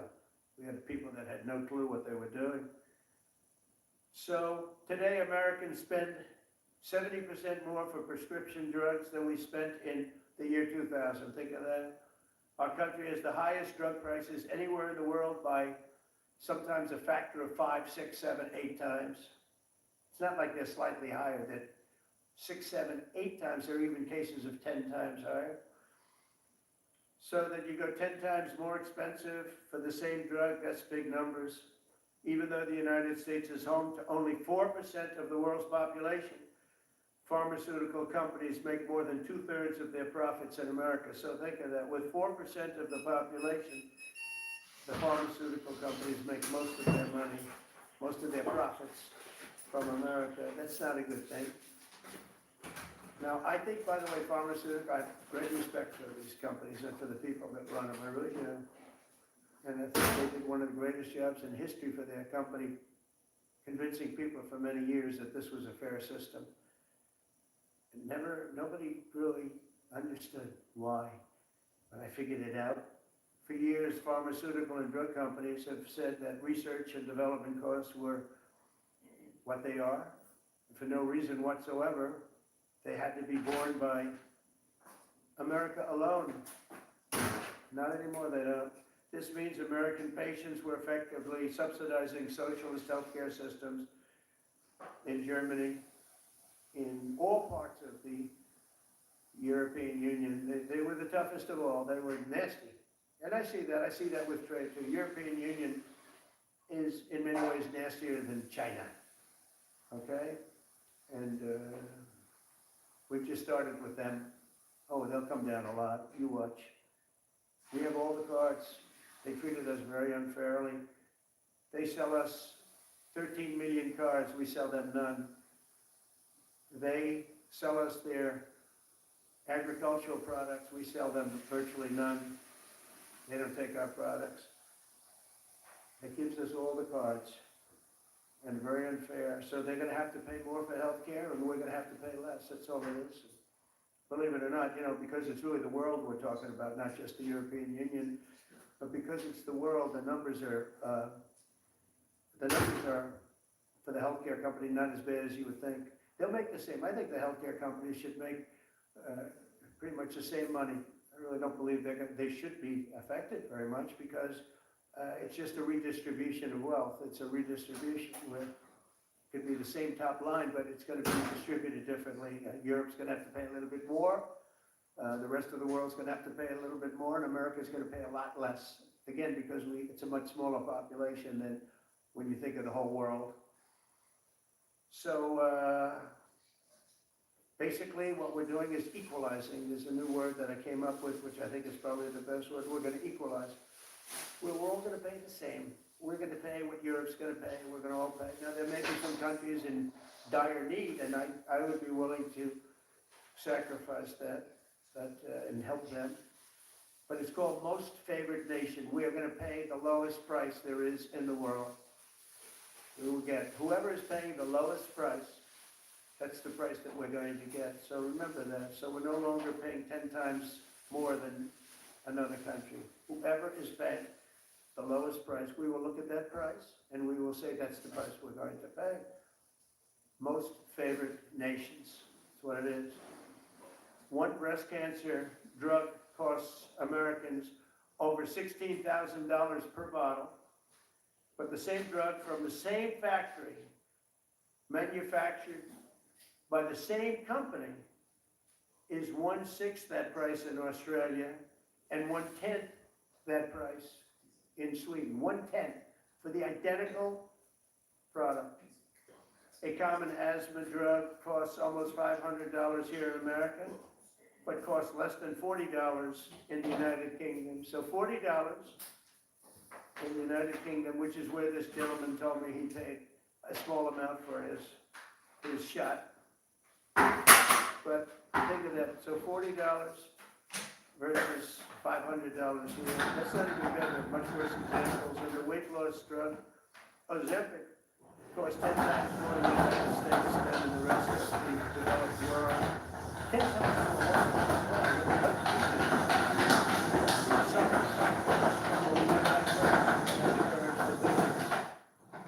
And nobody knew the system like I do. I mean, I've gotten to know this system so well.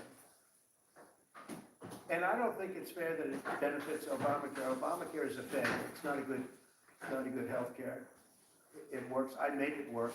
I had an obligation to make it work, or an obligation to let it die. Good as possible. And I had a choice. I could have let it fail or make it as good as possible. As good as possible means it was still not very good, but it survived. And we did the right thing. But this makes everything work. And I don't want to have a bad form of healthcare work because of the fact I was able to cut drug prices by 80 or 90%. So we're going to maybe come up with something. I think this gives the Republicans a chance to actually do a health care that's much better than Obamacare, and for less money, which if you guys would work on that along with Congress. But I do want to say that Democrats came on a long time ago, they have fought black dollars for the drug companies, and they knew they were doing the wrong thing. And it's going to be very hard if you're selling the leader of the CEO election. I think it's going to be very hard for the Democrats to vote against the one big beautiful deal. Greatest tax cut in history, greatest everything, but now you have to get drug prices because that's going to be important. It makes that whole situation different from the story. I just told them up about this. I said, we're going to do something that's going to be very monumental. You're going to be storing people that this is going to store really well. And then add hundreds of billions of dollars in tariffs to this also. But as big as the tariffs are, this is something that really hits quickly. 5 years ago, I signed an executive order to confront this disaster, but only confront it in a minor way. It was a good confrontation, but never to success. And it took people a little while to understand the very complicated system. But Joe Biden, without any knowledge of what he was doing, terminated his policy, and they pretended to negotiate under a new system. And then you take a look, 5 out of the 10 drugs that he negotiated are now over 200% more expensive in America than the rest of the world, and far more expensive than what he even got involved. Much more expensive than when he got involved. Joe Biden's plan is that, as you know, he wrote about it, you know, say for a while, there was a very big fan of this whole person. First, I'm directing the U.S. Trade Representative and the Department of Commerce to begin investigations into foreign nations that extort drug companies by blocking their products unless they set bottom line and very low dollar amounts for their products, unfairly shifting the cost burden onto American patients. And we'll be taking a look at that very strongly. The biggest thing we're going to do, we're going to tell those countries, like those represented by the European Union, that they can use that.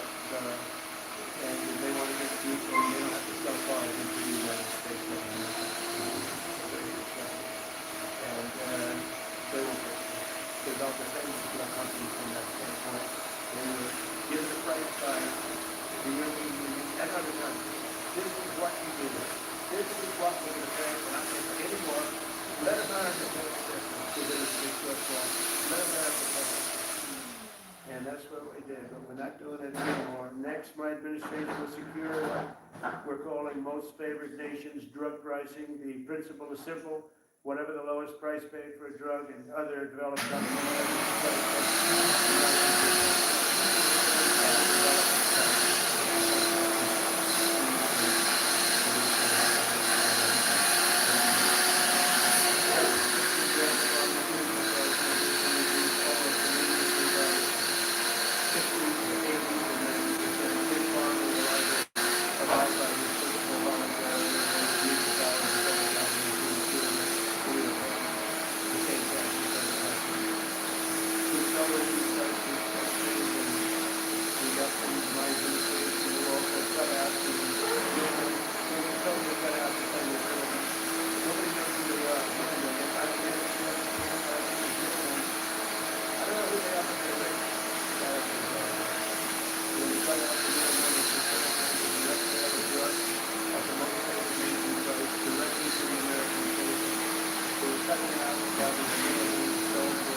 And we'll insist, and we're going to help the drug companies with the other nations, because those other nations do a lot of trading with us. They need our trade just like China needed us very badly.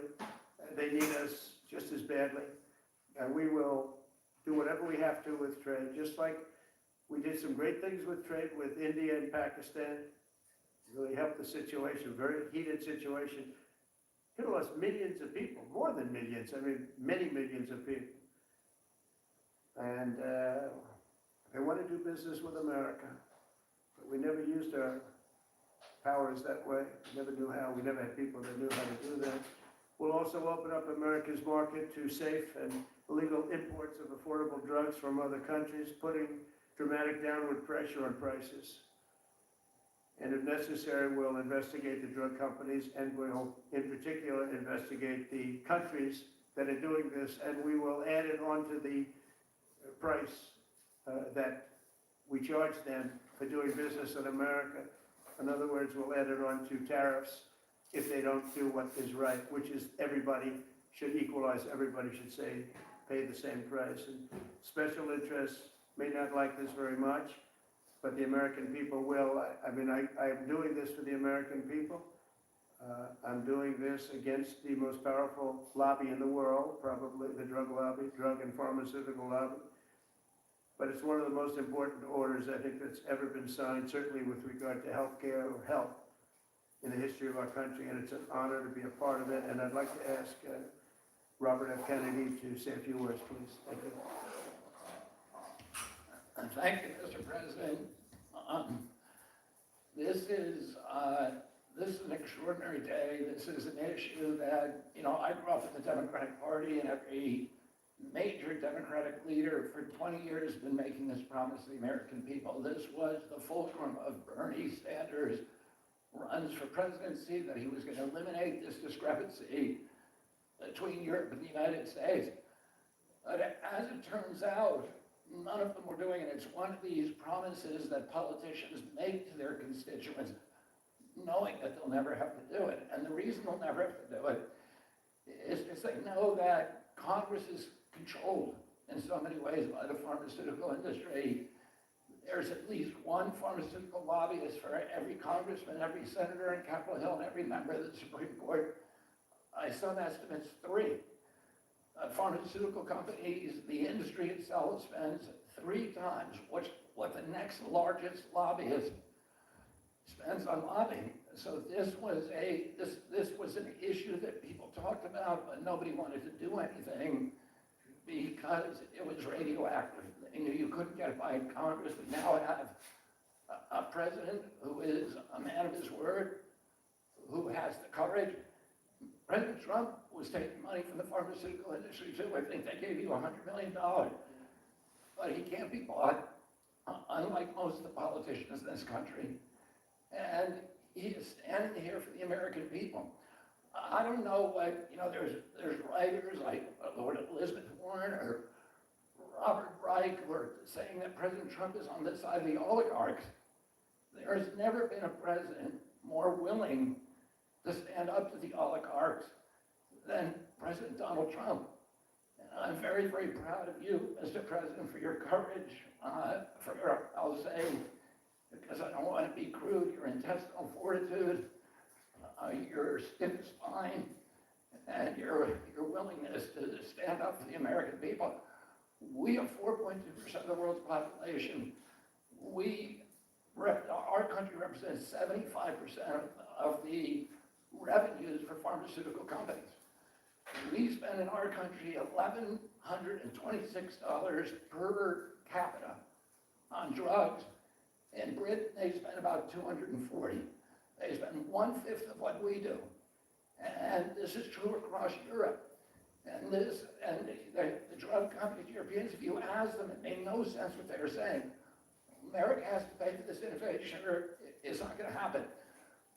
President Trump is saying to our European partners, is you've got to raise the amount that you're paying for the drugs and pay for your share of the innovation, so that the United States is no longer subsidizing that.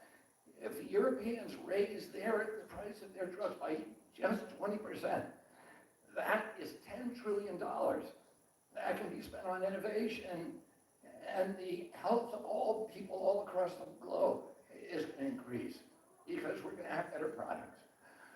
So I'm just so grateful to be here today. I never thought that this would happen in my lifetime.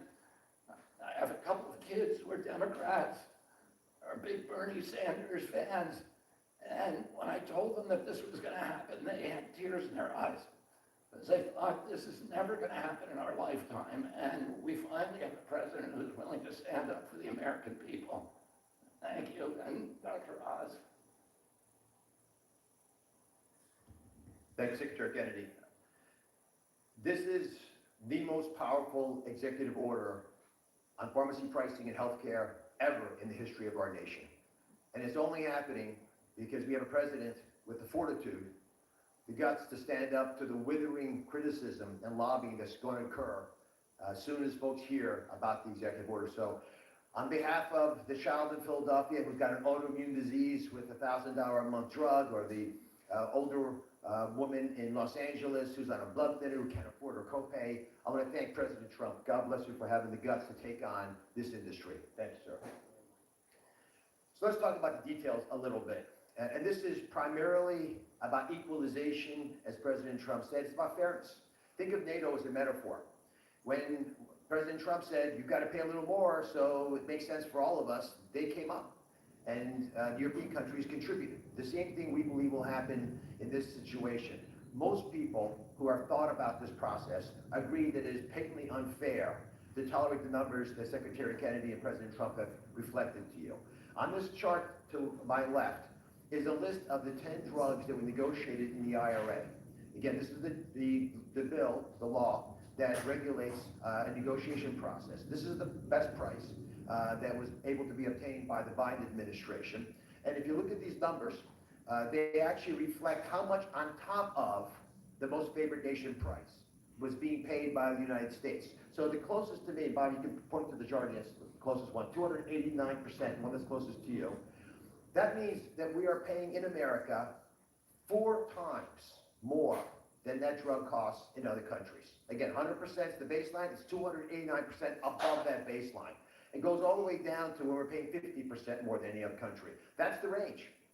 As was pointed out by President Trump, half the time we're paying 3 times more than is paid in other countries. It doesn't make any sense for the system. That stated, President Trump has over and over again indicated, and Secretary Kennedy reflected as well, we want innovation. We want our technology partners doing the best they can to make the best solutions for drugs that cure as many people in America and around the world as possible. By getting our allies to pay a bit more, as they should be, and they should have for many years been doing, will course correct a problem that's gotten out of hand. And by doing that in a thoughtful, effective way, we're going to be able to get the pharmaceutical industry whole. Those jobs will still be here, will still be productive, will still be curing cancer and a slew of other ailments that plague humanity. America will still be the leader in this space, but we're paying the appropriate amount, the right-sized amount for those tasks. So over the next 30 days, the 4 of us up here, together with people standing in the back of this room, we're doing a lot of the heavy lifting, are going to be approaching pharmaceutical companies to talk specifically about what we want the most favored nation price to be based on the best data we have.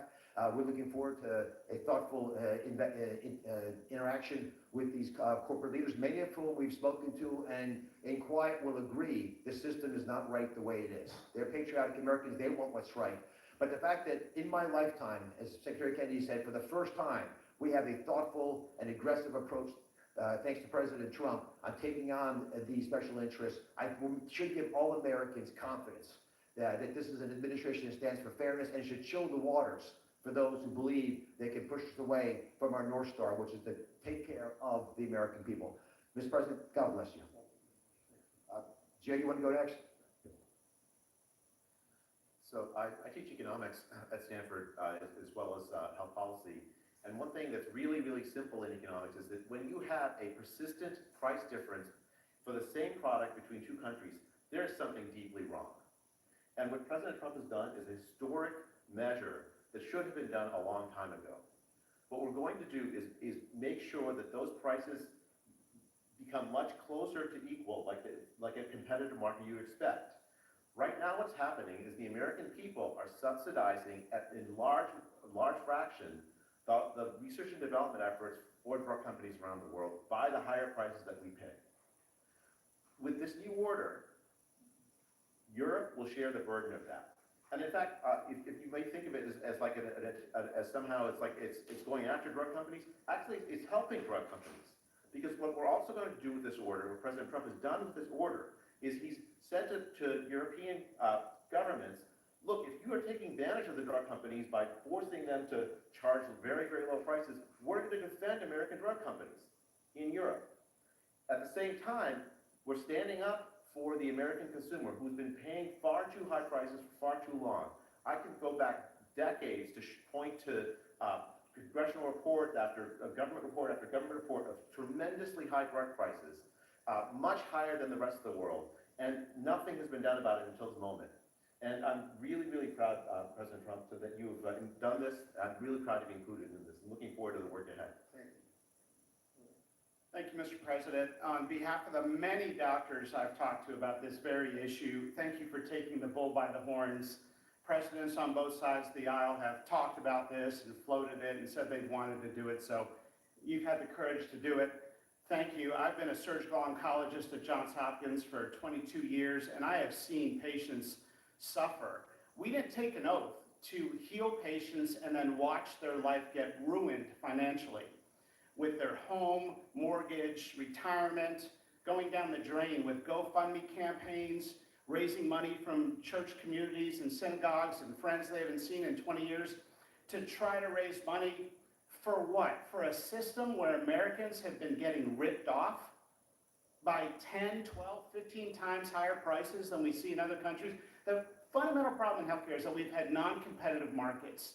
We can do little things around the edges, or we can transform those markets to competitive markets, and that's what this executive order does today. Imagine buying a Ford for $175,000, a regular car, and then hearing that people in London are buying it for $10,000 every day, all day long.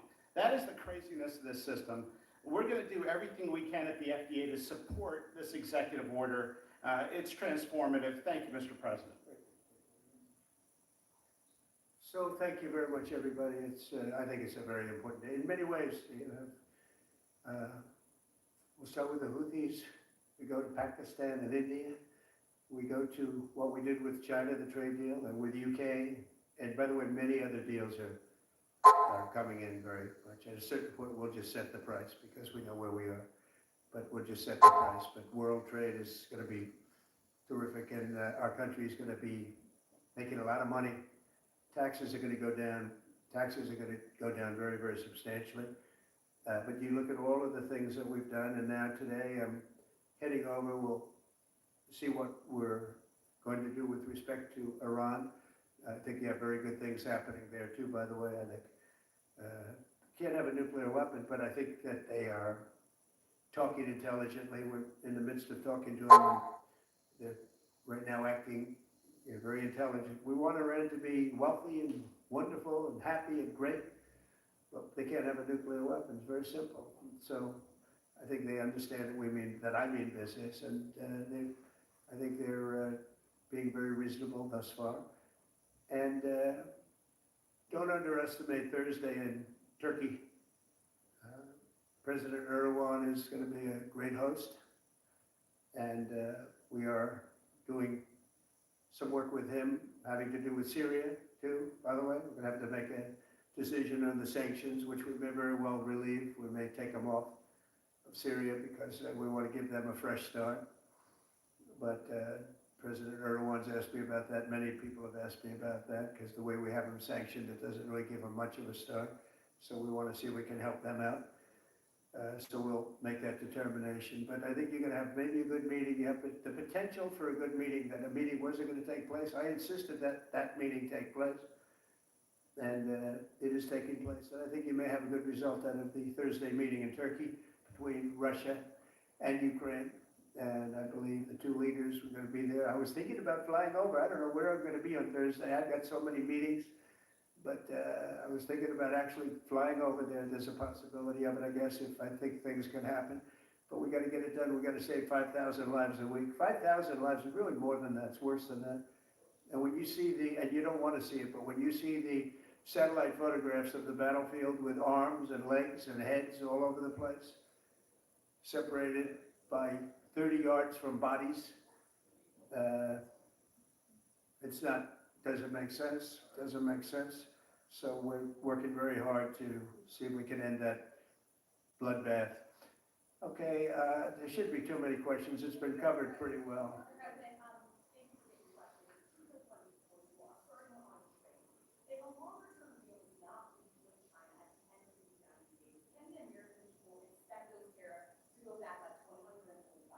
No, but they would go up substantially higher. You know, at 145, you're really decoupling because nobody's going to buy it. But they can go, they got very high because of additional tariffs I applied during the course because of fentanyl and other things. But no, but they go substantially higher. I think you will have a deal, however.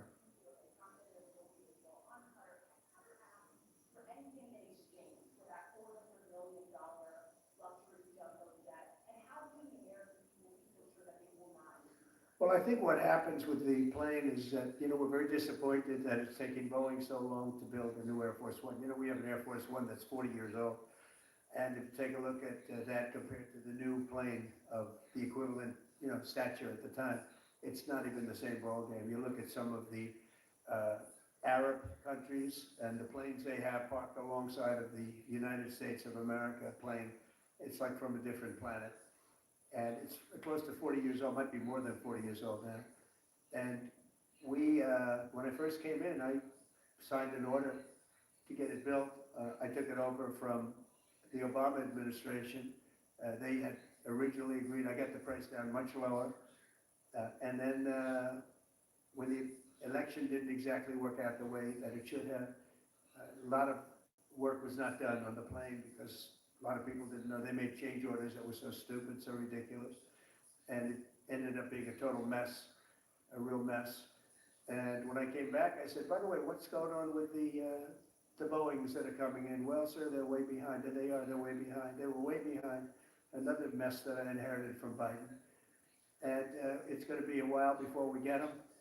And I think Qatar, who has really, we've helped them a lot over the years in terms of security and safety. I think that, and very, very nicely, and I have a lot of respect for the leadership and for the leader, Qatar.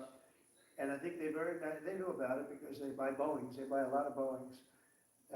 And they knew about it. And they said, we would like to do something. And if we can get a 747 as a contribution to our Defense Department to use during a couple of years while they're building the other ones, I think that was a very nice gesture. Now, I could be a stupid person and say, oh no, we don't want a free plane. We give free things out, we'll take one too.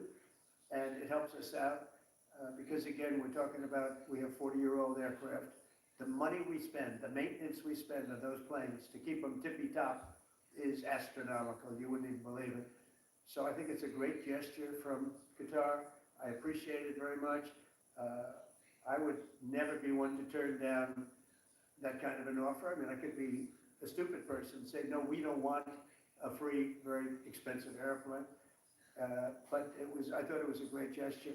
And I think it was a gesture because of the fact that we have helped and continue to, we will continue to, all of those countries, Saudi Arabia, UAE, Qatar, and others, we keep them safe. If it wasn't for us, they probably wouldn't exist right now. And I think this was just a gesture of good faith. And I don't get it. Someday it'll be like Ronald Reagan, they decommission them. You know, they get to a certain age, they decommission them. It'll go to my library. They're talking about going to my library in years out. But I thought it was a great gesture. And it's something that was done by Ronald Reagan. They actually decommissioned the plane and he put it in his library. And it actually has made the library, I think a Boeing 707, it's actually made the library more successful. So it was good.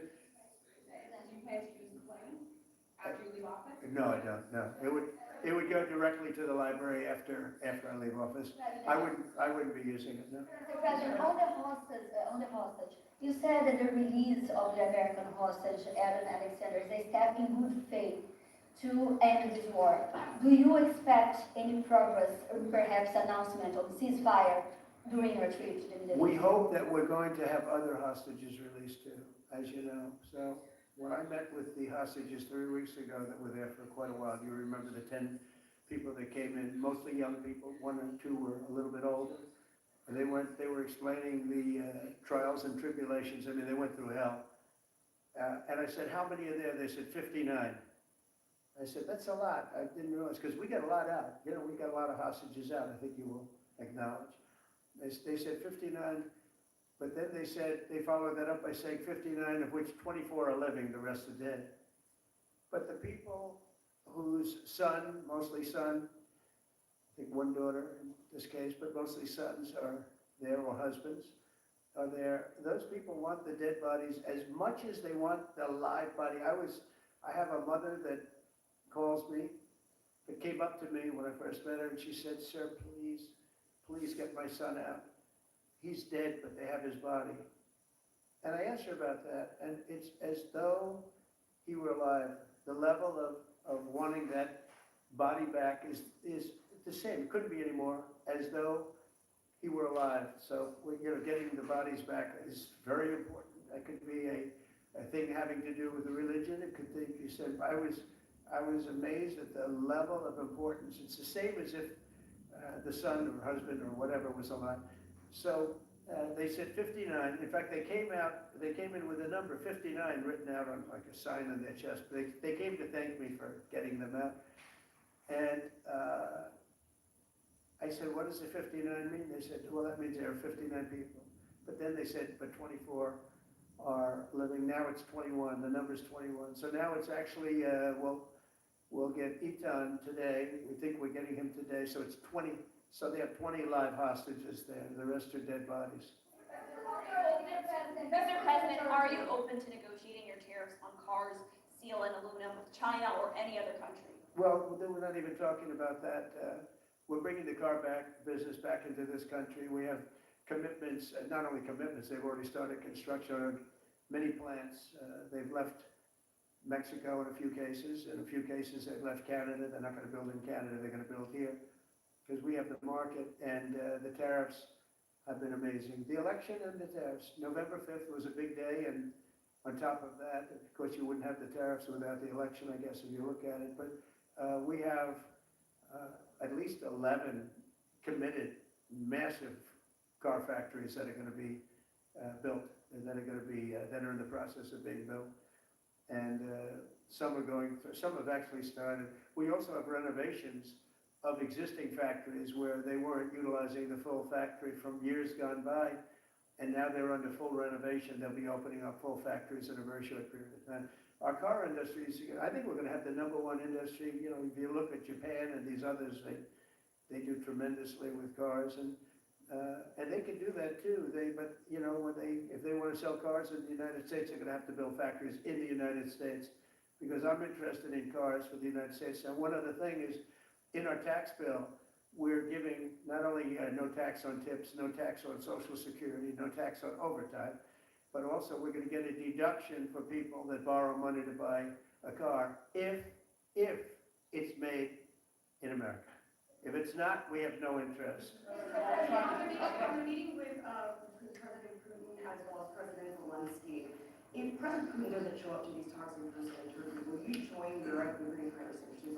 If I felt it would be important toward getting the deal done, I'm the one that insisted on the meeting. They couldn't get a meeting because one said ceasefire, one said no ceasefire. It was going back and forth. I said, look, at this point, we got to stop it. Just go to the meeting. The meeting's been set. Go to the meeting on Thursday. And if I thought it would be helpful, I don't know where I'm going to be at that particular point. I'll be someplace in the Middle East, but I would fly there if I thought it would be helpful. Yeah. Refugees. I want to ask you about South African refugees.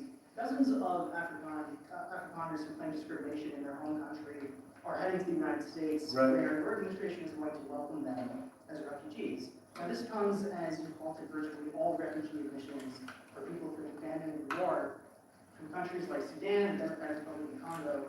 Why are you creating an expedited path into the country for Afrikaners but not others? Because they're being killed, and we don't want to see people be killed. Now, South Africa leadership is coming to see me, I understand, sometime next week. And, we're supposed to have I guess a G20 meeting there or something, but we're having a G20 meeting. I don't know how we can go unless that situation's taken care of, but it's a genocide that's taking place that you people don't want to write about, but it's a terrible thing that's taking place, and farmers are being killed. They happen to be white, but whether they're white or black makes no difference to me, but white farmers are being brutally killed, and their land is being confiscated in South Africa, and the newspapers and the media, television media doesn't even talk about it. If it were the other way around, they talk about it, that would be the only story they talk about. And I don't care who they are. I don't care about their race, their color. I don't care about their height, their weight. I don't care about anything. I just know that what's happening is terrible. I have people that live in South Africa. They say it's a terrible situation taking place. So we've essentially extended citizenship to those people and to escape from that violence and come here. Yeah. Mr.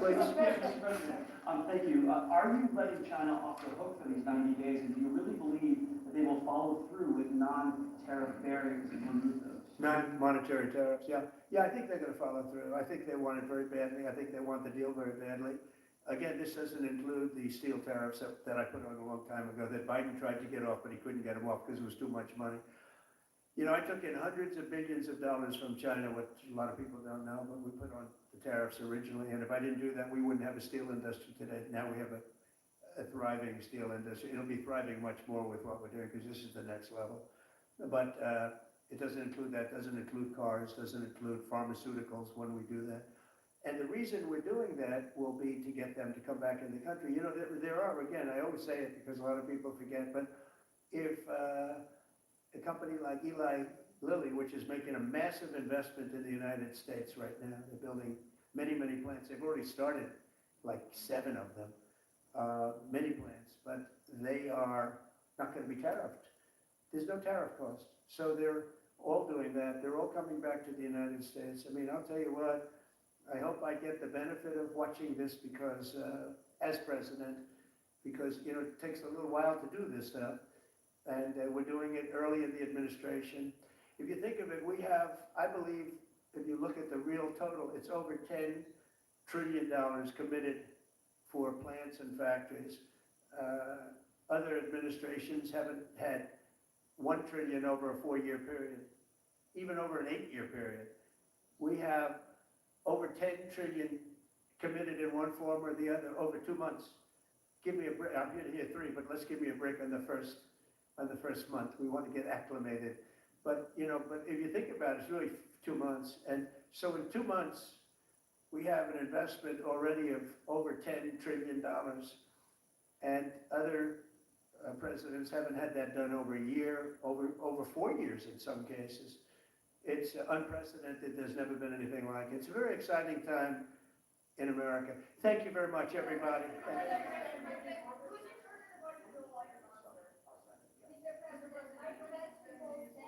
On Russia, if Putin doesn't agree with the 30-day I don't really think they're going to agree. I do. I have a feeling. And we will also, Let's see what happens. no European countries are involved in the negotiations. The budget bill negotiations are taking place. Who in your administration is in charge of that while you're gone? Everybody, I think from the standpoint of medical, this group behind me, I mean, I think it's the best group ever assembled. In terms of medical, I think you're going to see a tremendous cut. I don't think, I mean, I know you're going to see it in Medicaid and Medicare.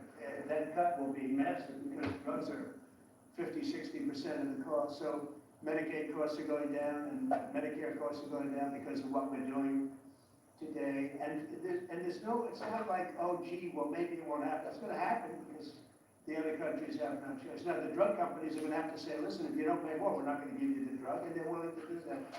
So that's it. They have to, we have to equalize. How do you respond to price controls?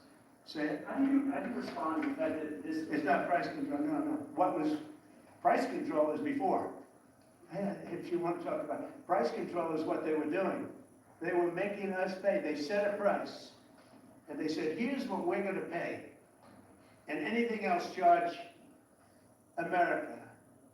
Because at that time, they had a very stupid president, and it really went crazy during the last 4 years. And remember this, the Democrats are the ones that allowed this to happen.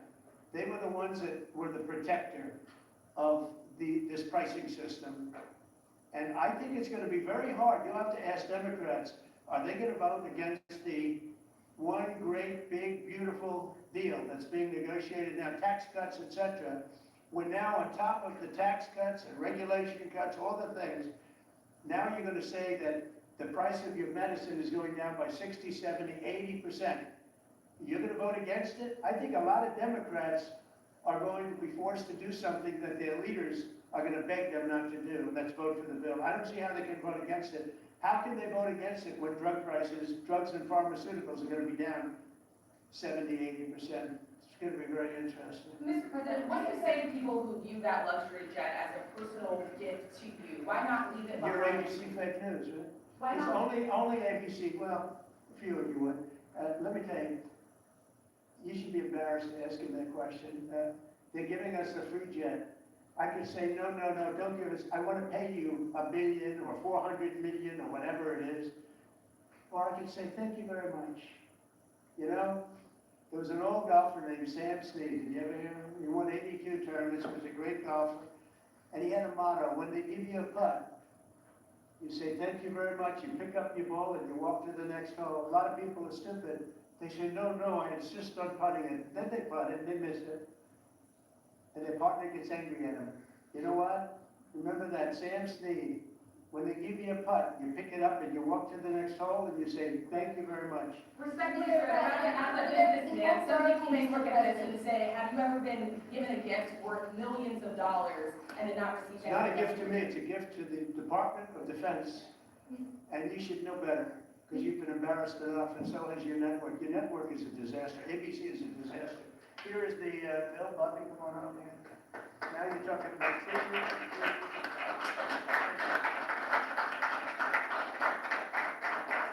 Thank you very much. Mr. President, discussion of Thank you very much.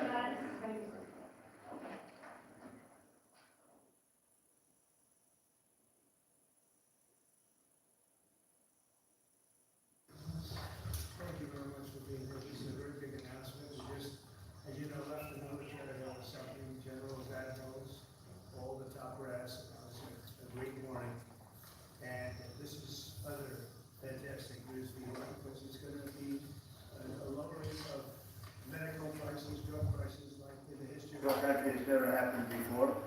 It's favored nations, if you know what that means, and we'll talk about it. Today, I'm thrilled to announce that one of the world's largest pharmaceutical manufacturers, and one of the best anywhere in the world, Pfizer, has agreed to offer countless prescription medications at major discounts in the United States as a result of the most favored nation drug pricing order that we established earlier this year. As you know, the United States is paying sometimes 10 times more than other countries for drugs, and a lot of excuses were made for that, but it went on for many years, many years, decades, and it's not going on any longer. We're going to be paying the lowest price now. We're going to be paying whatever the lowest price is, favored nations. This will save American taxpayers and consumers hundreds of millions of dollars a year. I want to thank Pfizer CEO Albert Bourla, who is one of the most respected people in the industry and in business generally. I will say that, Albert, for joining us today,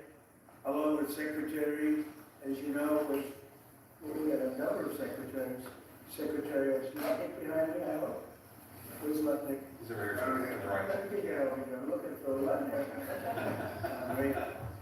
Great Secretary of Commerce.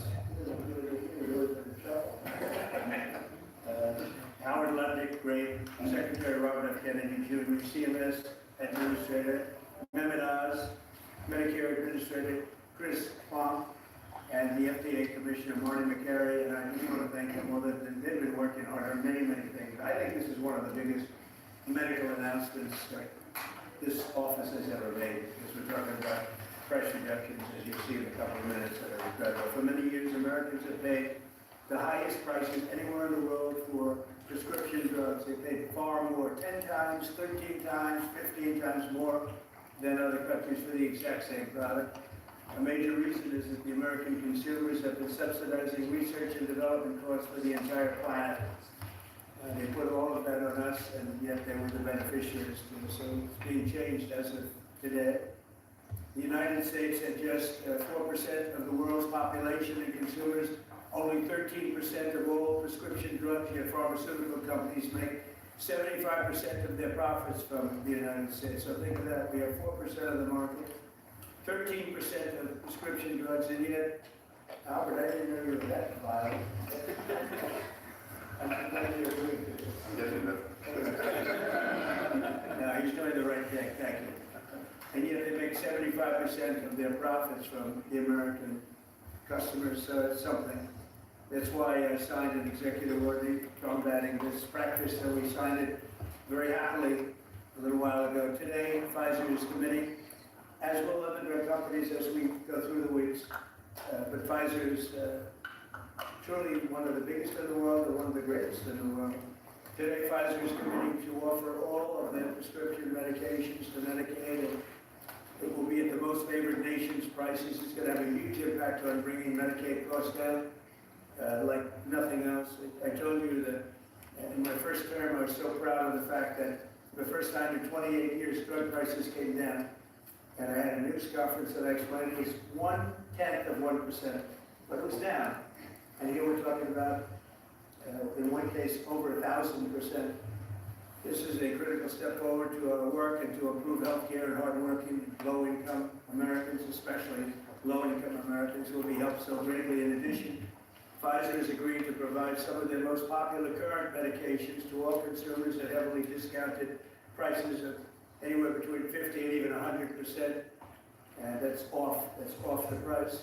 And in some cases, even more than that. These drugs will be available for direct purchase online at a website operated by the federal government. We're also announcing that moving forward, all new medications introduced by Pfizer to the American market will be sold at the reduced most favored nation cost. So we'll be paying essentially what other countries are paying, who have been much lower for many, many years.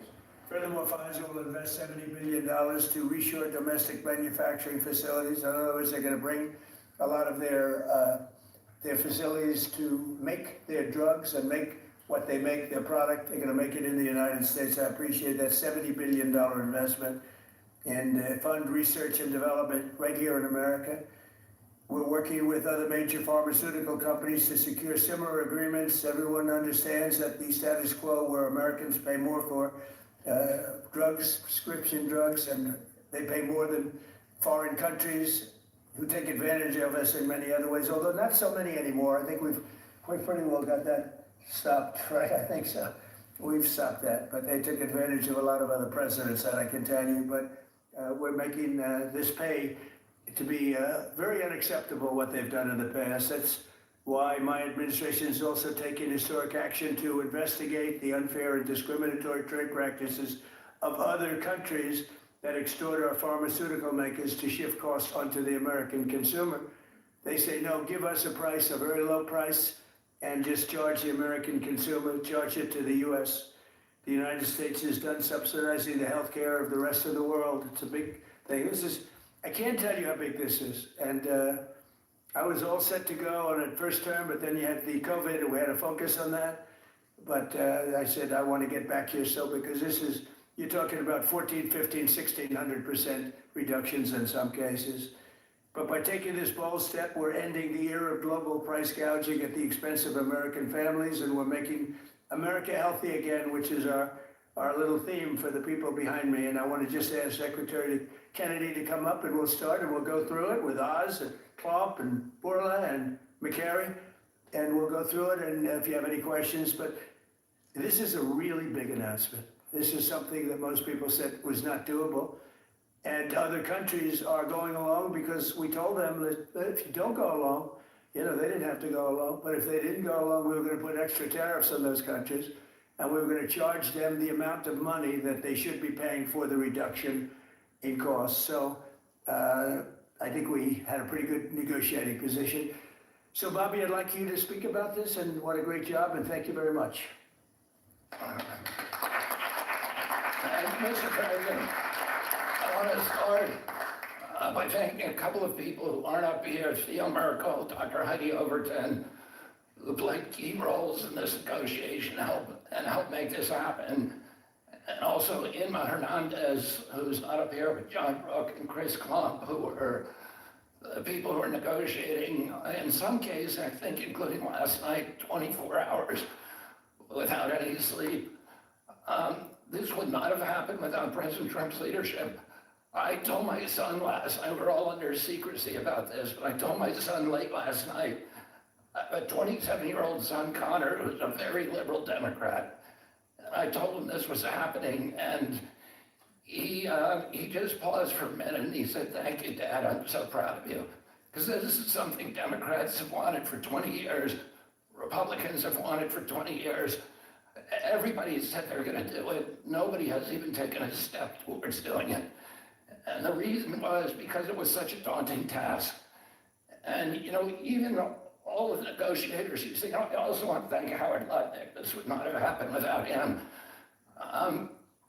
But even all of the negotiators here and all the people on HHS and at the White House team, all we could see was all the reasons that this couldn't happen. Everybody tried, nobody could make it happen. And it was President Trump alone who, with his doggedness, his persistence, his insistence, he saw this clearly in a way that none of us other, in its most simplest terms. Why are we spending more on this country than any other country? Why are we spending 75% of the revenues that come to the pharmaceutical industry? We're doing all the research and everybody else is riding on our slipstream. And President Trump, I would say, harangued and harassed us to make this happen.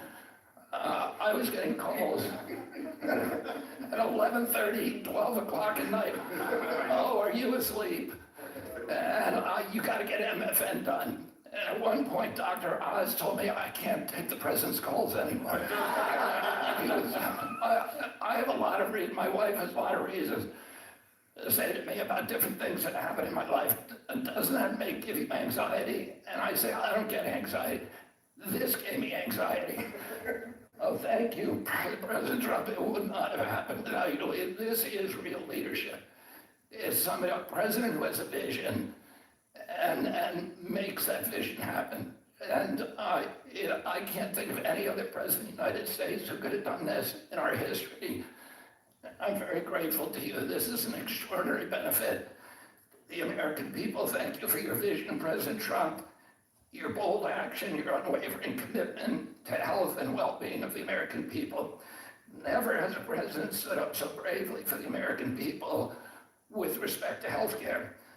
And by the way, I forgot to thank Albert Berloy. Albert and I have had a long history of antipathy and antagonism toward each other.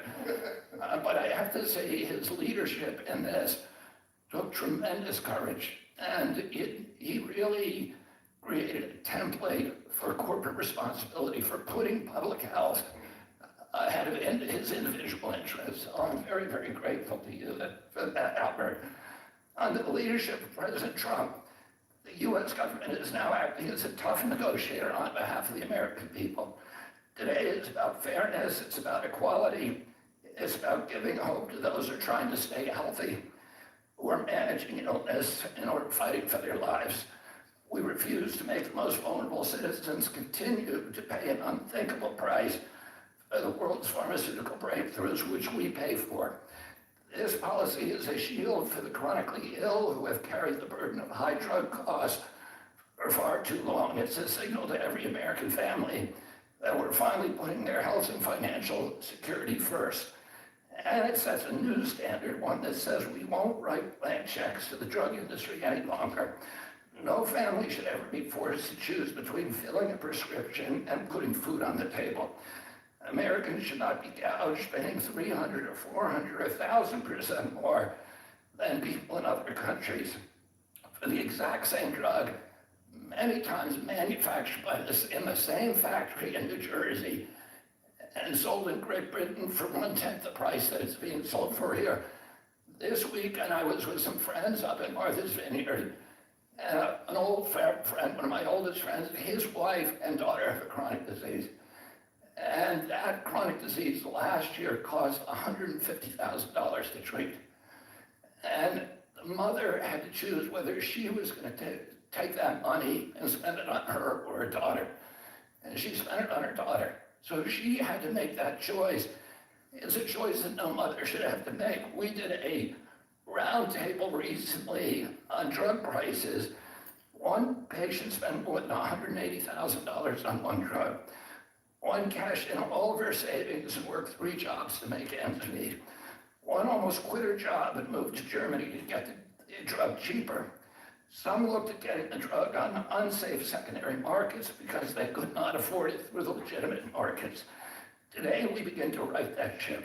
For the mother trying to help her child get better, for a grandmother at the pharmacy counter, and for millions of Americans who want to restore their health, today is about another promise made by President Trump and another promise kept by President Trump to the American people. And it's only just the beginning. This is all thanks to your unwavering leadership, Mr. President. Thank you. Thank you.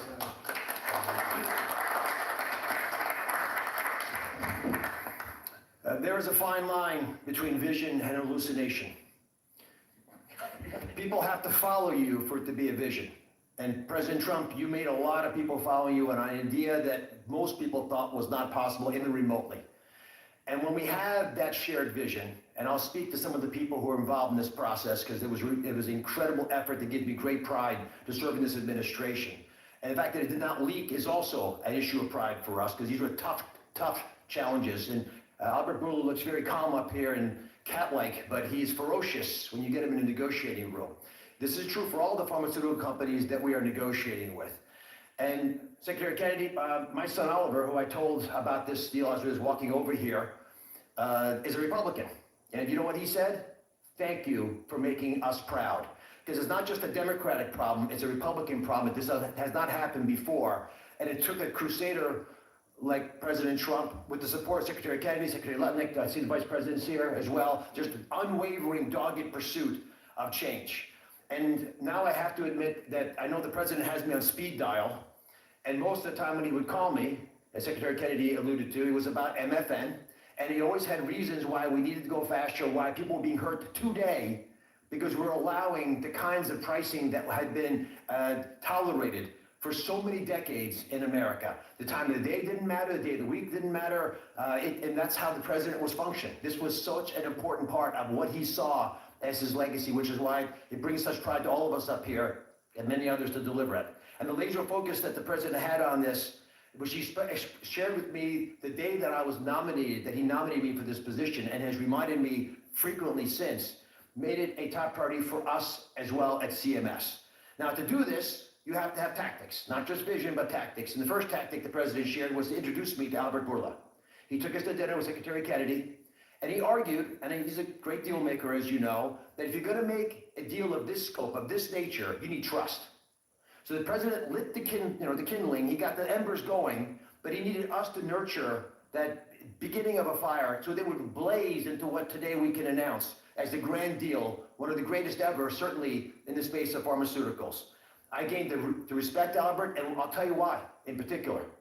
It was because he recognized the dangerous problems facing so many Americans, that they had to choose between taking medications prescribed by their doctor that could be life-saving, or shopping at the grocery store, paying for their kids a fundamentally important need that would be squeezed out because they couldn't compromise on drugs, or often worse, they compromise on the drugs. 1/3 of all prescriptions are not filled in the pharmacy because of this. We talked through the winter, we talked through the spring, we talked through the summer, and we got nowhere. We stalled. The industry is powerful, they're important, they have smart people. There's no reason for them to give the numbers that the president is articulating today. You see these numbers on the charts around us. These are massive wins for the American people. But the president in July demanded, after the executive order, that manufacturers make a firm commitment and to lower prices or else. And it sent shockwaves through the industry. It got the ball rolling again. Our talks with Albert heated up, but it wasn't until last week, if you want an inside story, it wasn't until last week that we made a major breakthrough. And our hardworking team embarked on a remarkable story that I think books will be written about, 24/7 nonstop with industry, with Albert, with his great team at Pfizer. And with this partnership, we began to deal with the fundamental challenges we have, which is protecting medical advances for the future, while at the same time securing the prices Americans want today. We're going to continue to stimulate and strengthen innovation. That's what a great country does, and we are a great country with a great leader. We're going to protect the U.S. hegemony in R&D. We dominate the planet in discovering cures for illnesses. All those orphan ailments, all those remarkable advances, they come from research labs here with companies like Pfizer and other great ones in the pharmaceutical space. We're going to lead in the life sciences. We're going to lead in ideas. And we're going to make sure that we do all that while we're being fair to the American people, especially our most vulnerable. We're going to finally deliver on the fair drug prices that President Trump has been speaking about for 2 terms. We're going to celebrate this historic day, I predict, this historic day in the medical field for generations to come. The heroic negotiators that I do feel compelled to mention, Secretary Kennedy kindly also mentioned their names. Some of them can't be in here because they're busy negotiating future deals. Inma Hernandez-Delso, John Brooks, who's a deputy administrator of mine, Theo Merkel, who's in the back and tall and hard to miss with DPC, and Corey Enslin with the same group did a spectacular job, and Don Dempsey at OMB. Just wonderful human beings worked tirelessly to get this done. We were able to secure this first MFN deal, and the president touched on this, but we have much more to come. You'll be hearing breaking news from the president for the rest of the fall. And Mr. President, these brilliant minds are here because of you. Now, I don't want to just pay homage to this. I want to actually speak this a little bit. The passion to protect the American people brings top-tier Americans into the government. We created a powerful administration with the president's leadership, an administration of winners. People get things done. They see the generational opportunity to fix the biggest problems our nation faces. And the person who led this negotiation, Chris Klump, embodies this seal. Now, Chris Klump came to visit Secretary Kennedy and I the very first day we were looking for staff to try to bring in the government. And neither of us really had an idea of how challenging this might be. And he came to the interview, and we knew that he'd built a business that was worth several $100 million. And the secretary, very poker-faced as he tends to be, looked at him and said, "Are you willing to give it all up and move your family to Washington?" A young family, 4 young children, beautiful wife. "Are you willing to come across the country and serve our nation, serve this president to ensure vital programs like Medicare, which he runs, will keep our seniors healthy for years to come?" He gave it all up, like so many have in this administration, passionate to follow the president's lead and serve under Secretary Kennedy. And for those of you at home who are watching, and I hope there are quite a few, I think this shows just how cool a place it is to work, is in this government. And I take great pride in handing the ball to Chris. Chris, tell the American people what they have won, thanks to your passionate ability to deliver on President Trump's promise.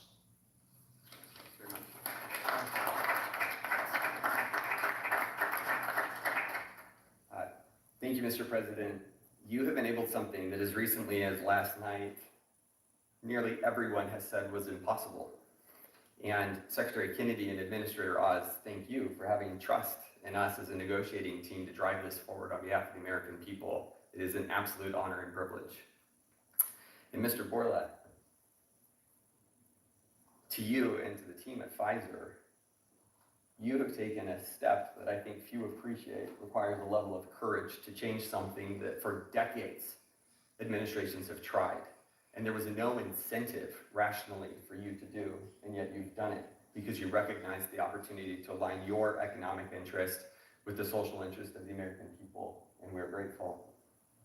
Today is historic, as has been discussed.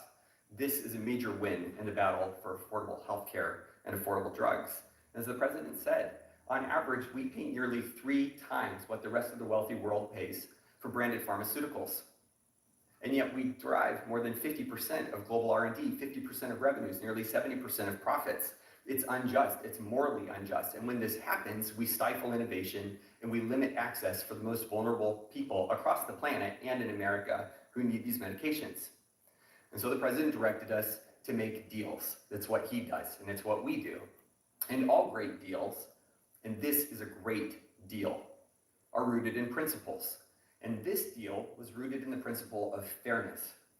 Now, the president could have directed us to go to the poorest country on the planet and find the cheapest price for every single drug and bring that back to the United States and use the might of the government to insist that that's the price we pay. And that might have worked actually for just a little bit, but very quickly, it would have utterly destroyed innovation in pharmaceuticals. It would have destroyed American primacy in building life-saving medications. There are nearly 20,000 known diseases on the planet. We have treatments or cures for far fewer than 10% of them. So that would have been a bad strategy, and it would have limited access to those who need those medications the most. But he didn't call for that. He didn't call for 50% lower than the lowest price on the planet. What he called for was fairness. And that's a powerful principle, because we all grow up wanting to be on the right side of fair. And it allowed us to do what has not been done before, which is to call on manufacturers and ask them to be fair, and allows us to go to countries and ask them to pay their fair share. in the battle against global disease. And that is the unlock for this great deal. Now, it's my privilege to talk just for a few minutes about the details of the deal. First, let's start with the definition of MFN. What do we mean by that? This is not made up list prices that have often been quoted in prior administrations, stuffed with fees and rebates. We're talking about we start at net prices, after fees, after rebates, the prices people actually pay here, the prices people actually pay in other wealthy countries. We then index to a basket of countries, wealthy countries, across the world. And we go drug by drug, and we look for the lowest price, and that becomes the starting point for what an MFN price is in the United States. And then we built this principles of fairness on 5 key pillars, as we've talked about. Number 1, as has been discussed, direct access for patients. At Trump RX, which is a site soon to be launched, available often at full MFN and always at lower prices than currently available. This is bypassing middlemen. It increases transparency. In many instances, prices are 80% lower than they are today. No more Canadian detours to purchase drugs more inexpensively at our neighbor. You do it from home, you do it a click. This is American ingenuity outsmarting the system. Number 2, the president was very clear to us and directed us to ensure that we secured the lowest prices for the most vulnerable Americans, those who are served by Medicaid. So we focused there first. So Pfizer will be putting virtually all of its portfolio of drugs at MFN prices available to Medicaid in the near future.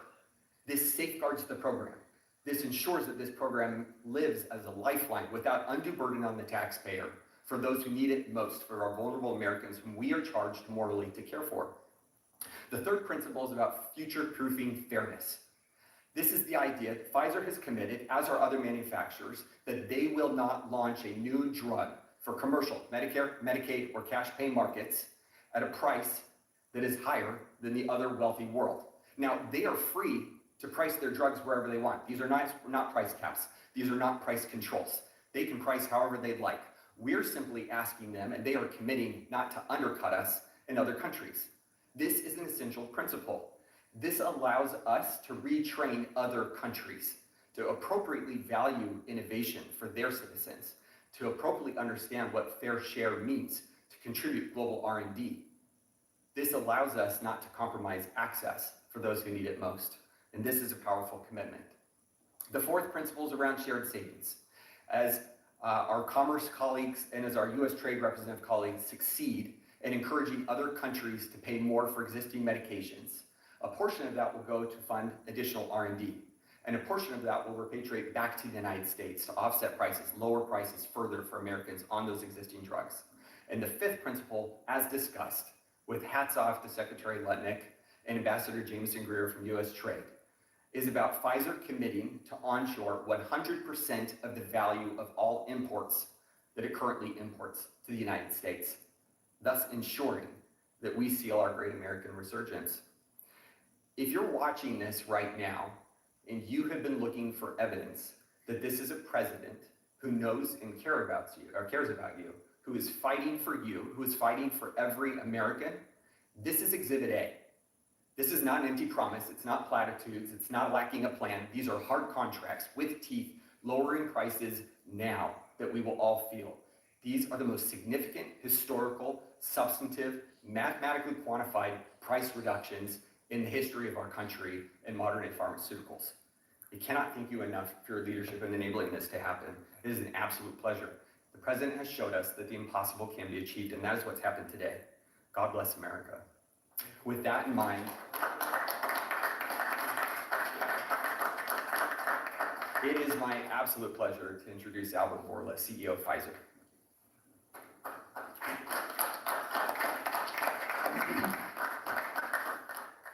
Mr. President, what an honor to be here today in this office to announce a landmark agreement.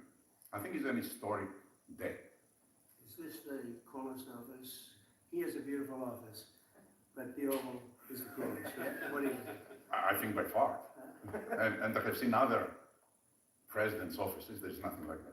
It's good office. Yeah.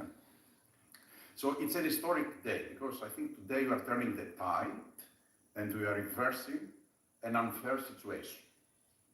For years, other rich nations refused to pay the fair share for the medical innovation. And As a result, Americans had to assume disproportional costs on their shoulders. This situation, we all knew, is not sustainable. This situation is a situation that many wanted to change, but no one could. This is changing today with this agreement.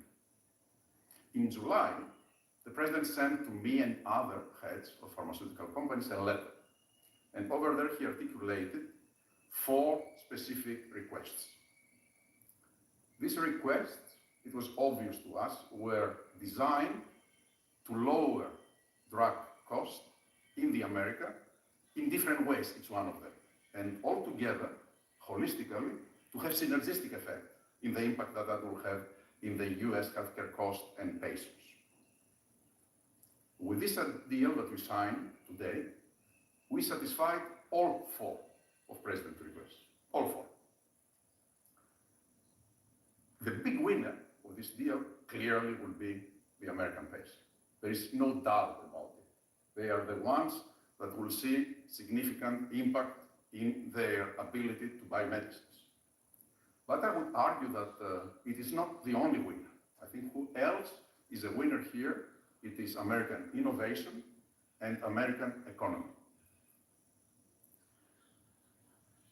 In our industry, we had 2 major overhangs that have substantially reduced our valuations and create concerns for us in our ability to invest. We are addressing both of them right now, and I will speak about them. The first one was the uncertainty of tariffs. Because President is absolutely right. Tariffs is the most powerful tool to motivate behaviors, Mr. President, and clearly motivated ours, right? So, by this agreement that we did, we commit to onshore the production of our medicines that are consumed in the US and are made outside the US. And for that, we are ready to unleash our investment portfolio in this country.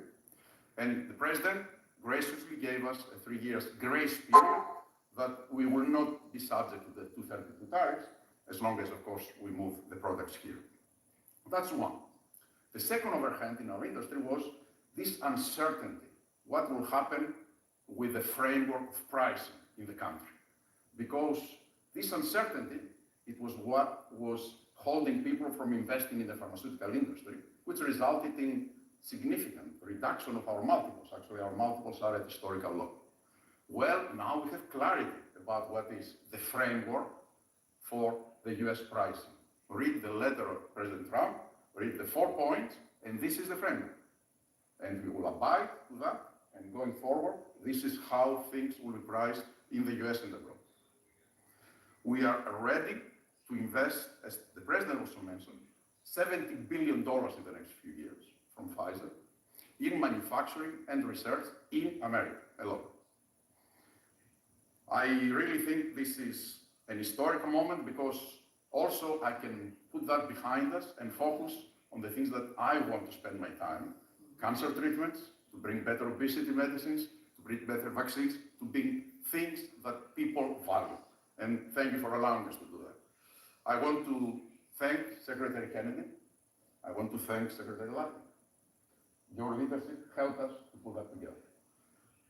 You were the mastermind of everything, and without the brilliant way that you designed the whole thing, we wouldn't be able to make it happen.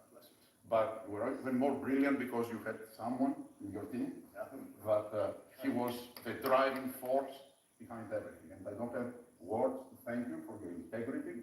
And it is what you have said. We created trust from day one. And that was the most important thing that allowed us to be able to pull very difficult negotiations. Of course, also I want to thank the US Trade Representative, who is also heavily engaged, and he's probably the first trade representative that I have seen that cares about our industry and cares to do something about unfair situations out there, but more than anyone else. Mr. President, I want to thank you for your leadership and frankly for your friends. Thank you. Albert, thank you very much. Great job. Great job. Thank you, Mr. President. The growth of drug spending, that is, the increase in drug pricing, is the fastest and biggest increasing area of healthcare spending. So today's announcement has incredible implications for healthcare spending in the United States. And today marks the beginning of the end of the Great American Ripoff. And it also marks the beginning of the end of a great American tragedy, something I've seen as a physician at the bedside. Patients getting spun up into a financial rage, doing GoFundMe campaigns online, sending repeat reminders, asking people to donate, getting their churches to pass the offering plate from pew to pew, Sunday after Sunday, to try to get enough money to pay for a drug in the United States, a drug that's 5 or 10 times more expensive than the same drug in France or Germany or the UK. People get spun up and it's a tragedy. Having cancer is hard enough. Getting spun up into a financial rage in order to try to get the money to pay for treatment makes it so much harder. 37% of people who go through cancer care say in the end that the financial toxicity makes them want to avoid or delay care in the future. That is, they're done with it. They're done with the system. That's how toxic financial toxicity can be. And for what? For what? So the US can finance the R&D of the world? Well, that ends today, thanks to President Trump. So we want to see R&D. We want to see American pharmaceutical companies thrive. We want to see pharmaceutical companies that do business and manufacture in the United States thrive. At the FDA, we're doing our part. If you're going to equalize your price to that of other wealthy countries, we're not talking about Zimbabwe, we're talking about Germany, France, UK, Japan, other wealthy countries, the OECD countries. If you equalize your price, then we're going to put your future applications at the front of the line. A voucher to get a review in weeks has a market street value of about $500 million because every day is money when it comes to getting a drug approved.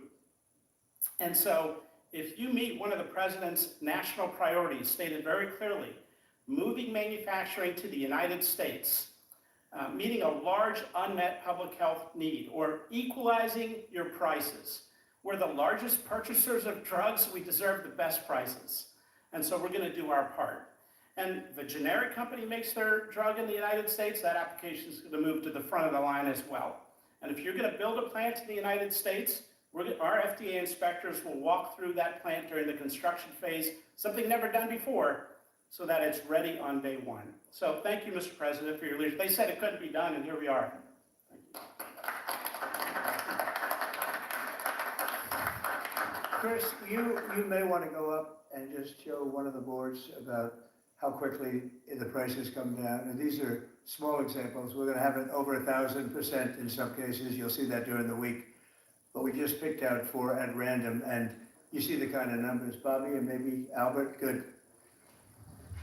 We picked 4 examples, but I want to be totally clear, these are not the only 4 examples. And as the President mentioned, this is not the only agreement. It is the first. It's a historic agreement. There are many to come, and we're excited to talk about them. And that means hundreds and hundreds of drugs. We are not exaggerating when we talk about reductions of up to 80%. We give you 4 examples here. One for dermatitis. The new price, adenafed, results in 80% reduction in what's available today. One in post-menopausal osteoporosis, 85%. Migraines that affect so many Americans, 50% reductions. Rheumatoid arthritis, something my own mother struggled with, 40% reductions. This is about access. This is about ensuring that Americans have access to life-saving medications. These are real prices. These are net prices. They're not made up. They're not funny numbers. Thank you very much. Great job. Everybody here has been incredible. We've been standing here talking about the Make America Healthy Again a lot lately, and I think our meeting the other day was excellent on a thing called Tylenol. That was a very important meeting. I think that was a very important meeting. And this, in terms of pricing, it's going to be great for Medicare, Medicaid, Social Security. It's going to be great for everything because your medicine costs are coming way down. We have some examples that I think we'll be able to show you next week of over 1,000% in some cases, where a pill that cost $10 in London was costing $130 in New York and various other places within the United States. And the same thing with Canada. People would go to Canada, they go to Mexico, they go to other places to buy drugs. They don't have to do that anymore. So we have favored nations. So that's what we have. And that's one of the biggest days I think anybody will ever have. We're talking about massive numbers, and the numbers are going to get even better with a little time. And I will say, Albert, I think that the drug companies are going to be the same. You're going to, you know, the world, we're really competing against the world, so they have more people. So we'll come down a lot, and the world's going to go up a little bit. And the end result is you're going to, I think, do the same business pretty much. Maybe you'll figure a way to do more business, I think, knowing you. But I think the drug companies, we're going to come down a lot, the U.S. The U.S. will come down a lot. But the world, many more people, is going to go up a little bit. And it equalized, and it's a great tribute. And I want to thank everybody up here. JD, thank you for all of your help too. And Howard, great, really great job. Thank you all very much. Do you have any questions? How about we focus on this? It's so big, let's focus on this. Mr. President, please give us a timeline. Mr. President, first of all, this kind of goes along with your America First campaign promises, lowering healthcare costs. On a day that it seems like we're going into a government shutdown led by Democrats on the premise of providing health benefits to illegals, this seems to, your move here is a stark contrast to that. Could the same principles that you did today apply to health insurance, to maybe lower the cost of health insurance many Americans are kind of struggling with? We're working on just that, a little different group, but we're working on just that. It could, I don't know to this extent. You know, we have a pill, one pill in particular we're going to show you next week. It sells for $10 in other countries and $137 in the US. And that's coming down now to probably $15 or $18. They'll go up to 18. I think that's pretty much right, Albert. It's not you, but they'll go up to 18 and we'll come down from 135 or whatever down to 18. I mean, that's a massive number. Remember, I was the one that held a news conference because I lowered drug prices by 1/4%. I think it was 1/8 of 1%, but it was the only one in 28 years that brought drug prices down for the year. But it was a very small number. Now we're talking about, you're going to see one over 1,000%. And look at these numbers. So, and this has a big impact, even on the discussion that we'll have with Chuck Schumer, who was here yesterday, along with a very nice gentleman who I didn't really know. You know what I'm talking about. The two of them came and we had a good discussion, and we're going to see what happens. We're going to see what happens, but this has a huge impact on that because these numbers are going to bring Medicaid. We talk about Obamacare. Obamacare is a failure. Obamacare is not good. It's there, but relative to other healthcare programs, it's in the lower 20%. It's not good. And I asked the Democrat representatives, what do you think about coming up with a better health care? This actually allows you to do that because the cost of prescription medicine is a big, I guess, a very big, more than 50% the cost of what we're talking about. So we might be able to do something like that. This is one of the biggest news conferences from a medical standpoint that I think has ever been had by any administration. Yeah, please. I'm curious, where are the other companies other than Pfizer? Are you expecting them to come? They're all with us. And I was honored to have Albert be the first. He's done a fantastic job with, as you know, with the COVID. He did a fantastic job with a lot of things. He's a leader, and Pfizer is right at the top. You know, it's there. Eli Lilly has been fantastic also, your friend, my friend. And they're all coming in over the next week. We're making deals with all of them. And I said, if we don't make a deal, then we're going to tariff them an extra 5, 6, 7, 8%, whatever the difference is, and we'll take it that way. So we took away the advantage by the fact that we have tariffs. We took away the advantage that they would have of just saying no, and we couldn't do anything about it. If they do that, what we do is we put a tariff on them of an equivalent amount, and we take it that way. And nobody wants to play that game. So they're going to be, they're all going to be good. We didn't have to mention that to Albert. Well, maybe I whispered it to him very slightly, you know. We had to give ourselves a little bit of an advantage. But no, but the tariffs played a big role because they know that's what's going to happen. You mentioned the tariff increase exemption of the 232s, but can you share a timeline for when we can expect the results of that 232 investigation? Let Howard answer that question, please. Sure. So while we're negotiating with these companies, we're going to let them play out and finish these negotiations because they are the most important thing to the American people. So we are standing by, helping, and working with them. But the driver of the 232 outcomes is our HHS team because, I mean, look what they've accomplished today. So we are on their side helping them, but that is the model that's going to drive. And you have to understand, Albert's spending $70 billion that he wouldn't be spending because of the tariffs, let's say, and other reasons. I think he liked the winner of November 5th, in all fairness, but because of the tariffs. And that wouldn't happen. He's not going to pay any tariffs because when he moves here, there are no tariffs. So he won't be paying tariffs. That's the beauty of it. If you move here, there are no tariffs. And we have over $17 trillion, Albert. So you believe these numbers? So Biden had less than $1 trillion for 4 years. We have over 17 trillion for essentially 8 months. Pretty amazing. When will prices come down, Mr. President? When can Immediately. When they start coming down. Drug prices? Well, they'll be starting immediately. Yeah. President, can you speak to what impact you think this reduction in drug prices will have on midterms coming up? I think it's going to have a huge. I said, if we can pull this off before midterms, I've wanted to do it from the beginning, from my first day in the first term. And we were doing so well. We had the greatest economy we've ever had. Everything was good. And then we're ready to do this, which is complex and big. It's big. It's a big change.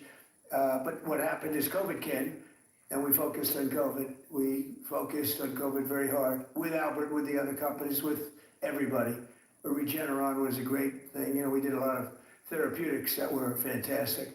And so we focused on that. And I said, if I pull this off again, the first thing I'm going to do, and you know, we've been working on this for 8 months. It's a very big deal. This is a big shock to the system. But it's not as much as I said. They're going to go up. The world is going to go up a little bit. We're going to come down a lot. But now it's fair. We're going to be paying the same thing. Yeah, please.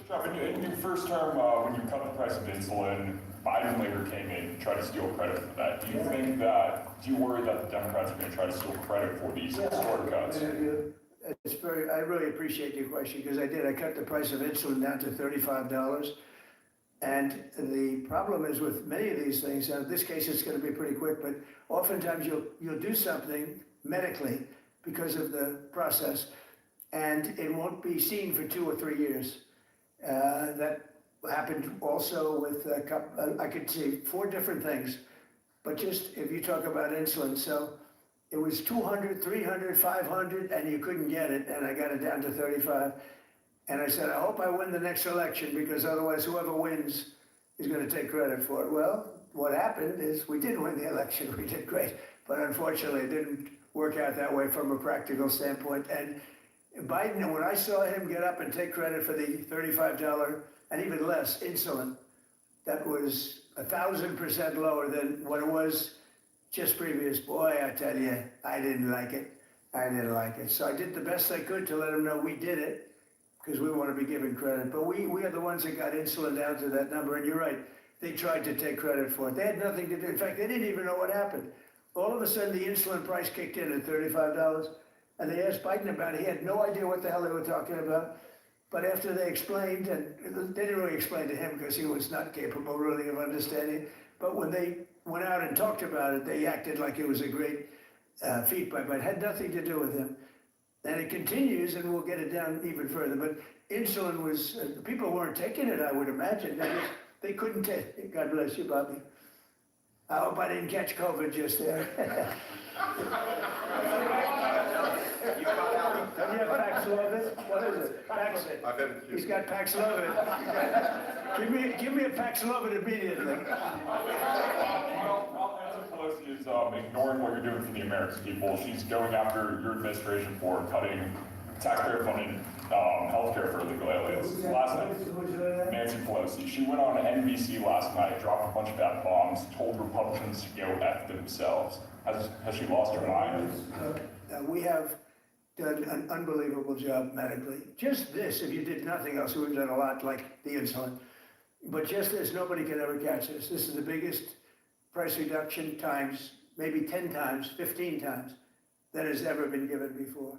And this is gonna have a huge impact. You know, as I said, Obamacare is not a good thing, it's been bad. And I'd like to make it better. I told them, I spoke to a lot of people, a lot of Democrats recently. I said, why don't we change it? We can make Obamacare much better. We could come up with a new system that would be much better, less expensive for the people and better. This is maybe the biggest breakthrough because, you know, when you're talking about the prescription drugs, that's a big part of it. So we're gonna look, this is prescription, but we're gonna be looking at that. We can come up and through this whole thing, you know, because I don't know, we'll probably have a shutdown because one of the things they want to do is they want to give incredible Medicare, the Cadillac Medicare to illegal immigrants. And what that does is it keeps them coming into our country, and like they do in California, and no country can afford that, no country. And we have the border stopped up, we have it closed, we have nobody for 4 months, zero people came in. That wasn't me, that's by the authorities who happen to be liberally oriented. But just think of that.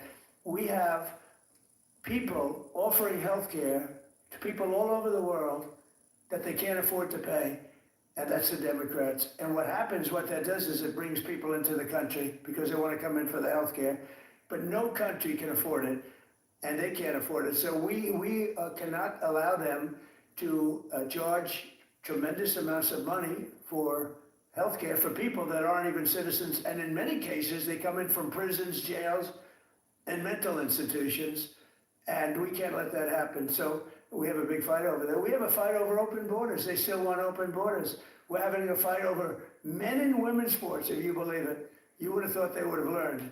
That's not a good issue. And we have a fight in transgender, as you know, transgender for everybody. And that, when you talk medically, that's a lot of money too. That's a lot.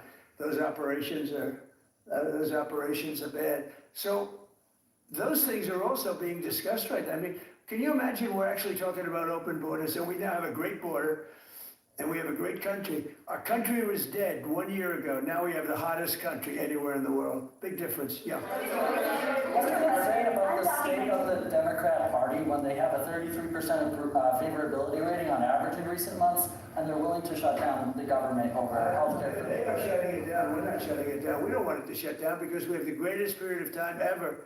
I told you, we have $17 trillion being invested, so the last person that wants it shut down is us now. With that being said, we can do things during the shutdown that are irreversible, that are bad for them and irreversible by them, like cutting vast numbers of people out, cutting things that they like, cutting programs that they like. And you all know Russell Vought. He's become very popular recently because he can trim the budget to a level that you couldn't do any other way. So they're taking a risk by having a shutdown because of the shutdown, we can do things medically and other ways, including benefits. We can cut large numbers of people out. We don't want to do that, but we don't want fraud, waste, and abuse. And, you know, we're cutting that. But they want to have illegal aliens come into our country and get massive health care at the cost to everybody else, and we don't have it. And that's I would say, the #1 reason that they want to strike is to get illegal immigrants health care. And you know, Gavin Newsom wants that too in California, and it's destroying California. We can't have that. We're not going to let it happen. Do you have a plan for dealing with drug companies that are responding to MFN only by raising prices overseas as opposed to lowering prices in the US? No, they're responding. I understand that question very well, but they're responding by lowering prices.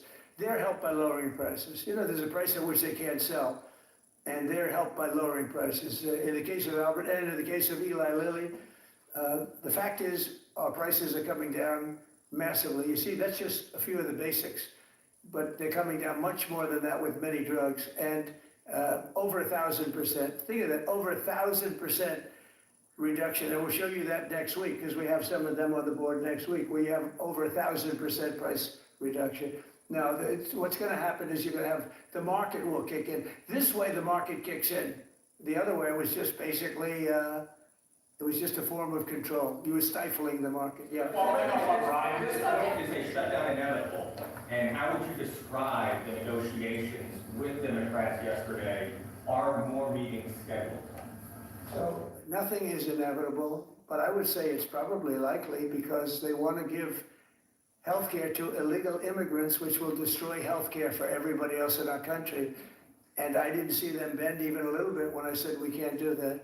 Okay? President, can I ask a question of Dr. Oz and Mr. If there is no deal reached on the Obamacare subsidies with the Democrats, is there anything that CMS can do to lower those, to mitigate the increases of those Obamacare subsidies? Not really, but we have time. We have time till the end of the year to make the changes I know the president is evaluating, but we should have a clean continuing resolution, get past this budget process as it has happened so many times, and allow the president and leadership some freedom to be able to put some good ideas in front of the legislative bodies. President, undocumented immigrants We actually do have time for that. are not eligible for the healthcare subsidies that Democrats are demanding. So can you clarify, what are you talking about when you say Democrats want to protect their healthcare? So when an illegal person comes in, a person who came into our country illegally, therefore breaking the law, and look, we all have big hearts. I have a bigger heart than you do. They're all breaking the law, and they're coming into our country, and we just, as a country, cannot afford to take care of millions of people who have broken the law coming in. We want them to come into our country, but we want them to come in legally. Now we have a strong border, very strong border, thanks to Christie and Tom Holman and the whole group. They've done an amazing job at the border. I mean, we had a border that was reckless. We had a border that was a disaster. They were coming in by the millions. I say 25 million people, you're saying less, but I say 25 million people came in illegally. And no system can take care of the health care of all of those people that came in. Now, a lot of them have gone out. We have over 11,000 murderers. We got many of them out. Many of those people have been taken out of the country, brought back to where they came from. In some cases, put in prison because they're so dangerous. We don't want to take them out. We have to watch them. We don't want them coming back. But if you look at what's happened in Washington, D.C. right now, it is such a place. I just drove through it. And it's clean and nice and beautiful. And people are walking around and they're not afraid of being mugged. We haven't had murders. We haven't had anything happen in a long time. It took us 12 days to make it very good. It took us 20 days to make it beautiful. And now we're going to Memphis. But I think we should always keep a presence here, because if we don't keep a presence, it's going to come back never like it was, because we got rid of 1,700 career criminals. You know what that is? One career criminal can give you a lousy reputation for danger, because they commit many crimes a day in some cases. But Washington, D.C. is an unbelievable example of what can happen. And now we're going, as you know, to Memphis, which was very similar to Washington, very dangerous. And we're there, and we're working along very well with the governor, the mayor. A lot of these Democrat mayors, you know, what they don't want to have us do well. Because if we do well, it makes them look bad, and they shouldn't feel that way. If I were a Democrat and I was a governor or mayor, I'd be calling Trump. I'd say, get your troops over here, just help. Because the mayor of Washington is getting a lot of credit for what we did. You know, a lot of credit. But the beauty is, isn't it nice, seriously, you walk down the street, you're not going to be mugged. You're not going to be hit. We had a meeting about 3-4 months ago, and I was saying to the media, how many of you people have been threatened or mugged or accosted during your walk to the White House? And they said, we don't walk to the White House anymore. But the answer was, remember, Brian, that almost everybody's, look at this guy. They even attacked this big, strong guy, right? Didn't you get attacked? Did you? But yeah, just take a look at the other guy, right? What happened to the other guy? I don't know. Those other guys are pretty tough. They're tough with a gun in their hand, right? And yeah, you were hit pretty hard. But almost everybody was. And now, nobody. Anybody been accosted in the last 3 weeks? If I would have said that 6 months ago, half the heads would have been raised up. No, we have a very safe city now.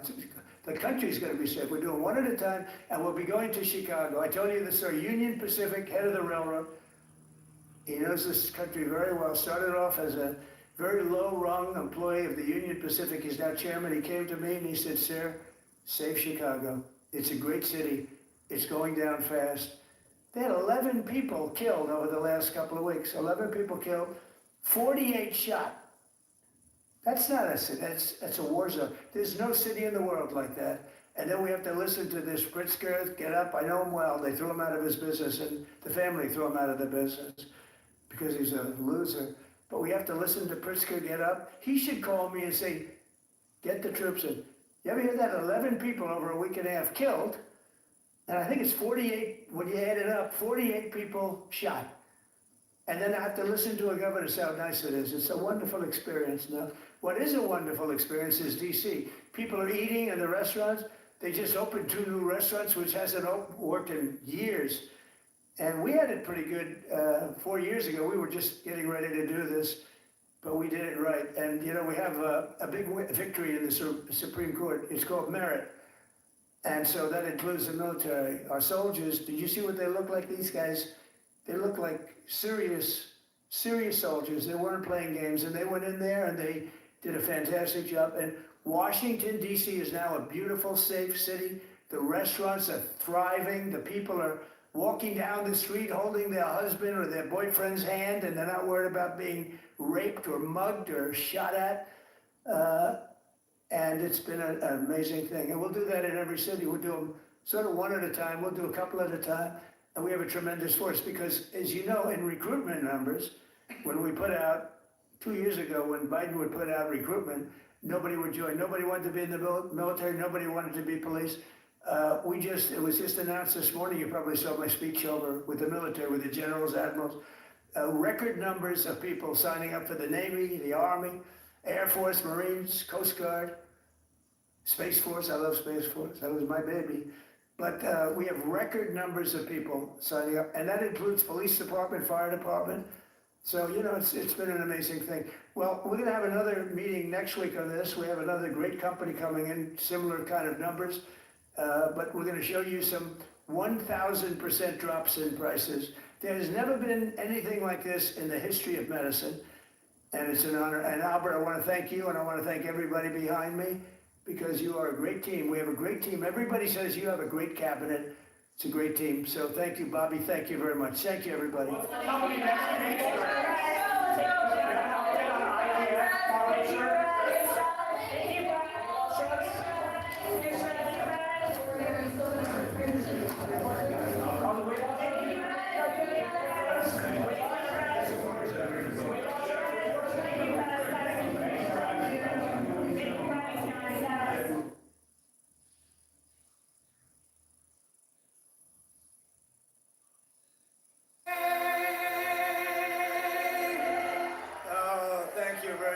This was just a little quick stop that we made yesterday. Let's go to North Carolina. We want to go to North Carolina.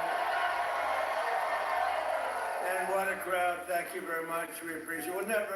There'll never be anything like this. You know, you say, let's go to North Carolina. We get this great crowd. Outside your people. It's crazy. We're having a great time. And you know, these ladies right here, they've been to, I think, over 200 rallies, but I'm not going to say it. And this time I made it easy because they come from North Carolina.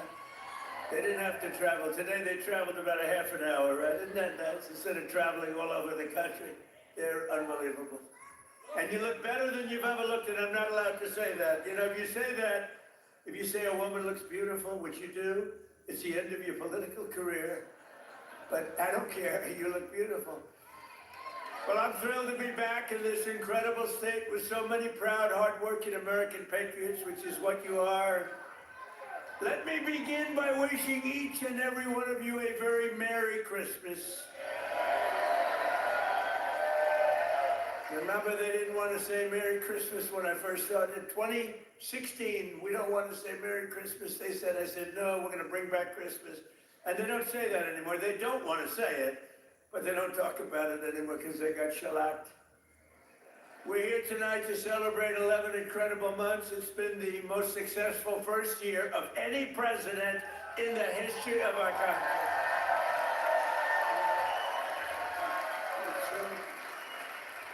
It has been, isn't that a big statement? But it's a statement that you read all over the place. I mean, who could have done better? I don't think anybody could have done better than us, not me, than us. We're in this together. Since my inauguration, we've created more than 53,000 North Carolina jobs, including 8,000 North Carolina construction jobs. More than 150,000 North Carolina residents have been lifted off of food stamps. They're very happy about that. And after your horrible hurricane, which produced more water damage than any hurricane in history, the Democrats let you down. They really did. Remember, they wouldn't do anything. Remember? They wouldn't go to your community. They wouldn't do anything. You had to wait till January 20th when I took office that we really knocked the hell out of it. Remember? As soon as I took office, I got in on January 20th, and first thing I did was made North Carolina phone calls, and we did a hell of a job. Did a hell of a job. You'd still be sitting in the mud if I didn't get elected. You would be. People were sitting in the mud. But I helped rebuild your state, and I didn't get any help from the Democrats, not your governor, not your man that's running, by the way, for Senate against Michael Whatley, who's phenomenal. Michael Whatley is incredible. Your previous governor was a disaster. He's also a radical left person, by the way. He's radical left. You don't want him. He doesn't represent you. And look at the crime. Look at what's going on with all the crime here. The slitting throats and stuff. I never saw that with you. Now all of a sudden that's what we see. You got to get Michael Whatley. It's going to be so important. He was so great. Don't forget, I took Michael and I put him as the head of the party because he did so great. We won the state all 3 times, and it was like a rock. He didn't allow cheating in the second time. I watched all these states, boom, boom, we're leading. People went to sleep, it was over. Then they dropped ballots, all that. They cheated like hell. The only good thing is this is a far better term than it would have been had I done it the more traditional way. It really is. It's a more powerful term. It's a more powerful term, and the biggest news of all is yesterday, it was announced that inflation is far lower than anybody expected. I told you. Beating every one of the 61 forecasts from the so-called geniuses, the experts. We're the geniuses, not them. We now have the lowest core inflation since March of 2021, and we're just getting started. It's unbelievable. And that's despite taking in billions and billions and billions, hundreds of billions of dollars in tariffs. Remember they said, oh, the tariffs will cause inflation. Just came out with the best inflation report we've had in years. And lots of cash, too. In fact, 1776, right? $1,776 goes to our military. You know, it was $1,775. And that was the number, you know, that was just a lump. I said, you know, if we had $1, we got 1776. Somebody said, that's genius. I said, well, I'm smart. I said, for $1, and I'll get these ladies who are loaded with money to pay for it from North Carolina. Their husbands can write a check in 2 seconds, take care of it. Now think of it, for $1 more. They said, I can't believe we didn't think of that. Only hours ago, I left a meeting at the White House where we cut the cost of prescription drugs by 300, 400, 500, and even 600%. And I'm doing what no politician of either party has ever done before, standing up to the special interests and demanding lower prices for the American people. That's what we're doing. You know, it's called favored nations. And nations all over the world were screwing us. We would have prices that were 10 times higher than the prices they were charging in London and in Paris and all over the world. We had the highest prices for drugs because we had politicians that wouldn't. I did it in the beginning, at the first, but then we had a thing called, you know what happened, COVID? And it was sort of hard to go after France and Italy, say, listen, on top of all your COVID all over the place with everyone dying, we want you to pay a lot of money for drugs. You can't do it. But we did it, and nobody's ever even thought of doing it before. I've negotiated and really did it directly with 17 of the world's largest drug companies, as well as foreign nations that were taking advantage of your country for decades, many decades. For years, Americans have been paying the highest drug prices anywhere in the world by far, 10 times more sometimes, 15 times more, while other countries pay drastically less for the exact same drug made in the exact same plant, in the exact same country. but under my most favored nation, you know what that means? It's a legal term. Drug pricing executive order, I just signed a couple of months ago, and is now being implemented. We have declared that the United States will now pay the same price as the lowest price of any country anywhere in the world. And we should honestly, this is the biggest thing to happen in medicine, I think, since the founding of our country. You know, I don't mind. Go ahead. They actually have a great location. You know, we've had people that look so good behind me that some of them went to Hollywood and actually did very well. You know? See, they may have a better location, but nobody's going to Hollywood. They can only see the back of your head. Look at all the television. Look at all those cameras. It's crazy. But we did something nobody's ever done before. Nobody's tried. Nobody thought they could do it. Don't forget, the drug companies turned out to really do the right thing, and they really did. And they were there at the White House today. You saw some of the biggest companies in the world were there. The rest of them are coming next week. But the big problem was foreign countries. They would have to take their drug and raise it from $10 to $20 to $30, maybe to $100, maybe 10 times more. But it really doesn't work that way because the world is a bigger place than the U.S. And so you're not going to have to raise it that much, but you have to raise it. And they always said for 50 years, they said, let the United States pay. And for 50 years, the United States got screwed because we're paying so much more. Drug that was selling for $10 in London sells for $130. That's 13 times more in New York. 13 times more. So $10 in London, $130 in New York. And now that drug will go up for the other country from $10 to only $20 or maybe $30. And it will come down from the United States of America to $20 from $130. Think of that. Think of that. That's the biggest price reduction. When you talk about cutting prices, cutting costs, and cutting prices, you talk about affordability. You know, the Democrats, they're the ones that got us into the mess. They're the ones that caused the high prices. And then they come out and they look at those fake news people back then. They go, this election's about affordability. They go, let's talk about it. No, I'd rather not talk about it. Because they can't. They're the ones that caused the highest inflation in the history of our country, which led to the highest prices in the history of our country. I inherited the mess. I got the prices down, and they're going down still further. Look at gasoline. A lot of areas now in our country, $1.99 a gallon. Right?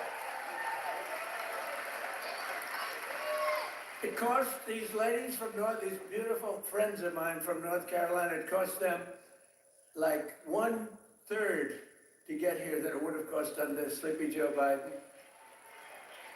Right? If you drive, this time you can drive. This first time you didn't have to take an airplane. But we had 9 blockbuster agreements. We had 9 of them with the big drug companies just today. The rest are coming over the next couple of weeks. But the first dramatic drug discounts will be available to all Americans starting on January at a thing called TrumpRx.gov. TrumpRx.gov. But this is the biggest thing ever to happen on drug prices, pharmaceutical prices. It will also tremendously it's going to reduce the cost of healthcare because healthcare is probably 50% of our drugs, right? Your drugs are coming down at levels that nobody ever thought was possible. This achievement alone should win us the midterms. You know, if we did nothing else, I said, you know, you're talking about like this massive reduction in drug prices that affects everybody. Older people, younger people, middle-aged people, sick people, well people. It's not just like patients, it's everybody. It can never happen. Nobody would ever have done this. It was very hard to do. I had countries laughing at me. I said, listen, you're going to have to double and triple your drug prices. They said France, as an example, UK, European Union, They said, you must be kidding. They've had low prices for years. The drug companies would go, could you pay more? No, charge the United. They wanted the drug companies, in all fairness, to charge the United States of America. And they made up all sorts of crap. Well, research and development. I said, well, what about research and development? Why aren't they paying also for research? Well, it just never worked that way. They used to use, remember, research and development, that's why we pay more. I say 12 times more. Why? For research and development. It was all a con job. But I'd say to the head of France, as an example, I'm sorry, but you're going to have to double or triple your prices for drugs. No, we will not do that. Oh, yes, you will. I said, yes, you will. No, we will not do that. Of course we will not. I can't do that. I said, yes, you will. No, I won't. Yes, you will. And he said, why do you have such certainty? I said, because if you don't do it, I'm going to charge you a 25% tariff on everything you sell into America.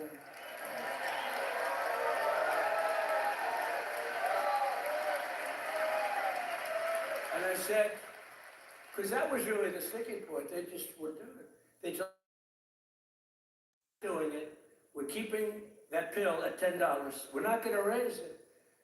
And the drug company said, well, it's unfair. I mean, they're paying 10 times more, sometimes 15 times more. That's okay, let them pay more. We're not paying more. The prices were stuck for years. And no president did anything about it. Sleepy Joe Biden didn't know he was alive. The last thing he cared about was this.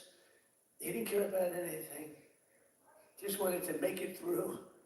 But they cheated. Look, he was surrounded by radical left. Hey, did you see on Mar-a-Lago, did you see how corrupt that was now? It's all come out. It's all come out.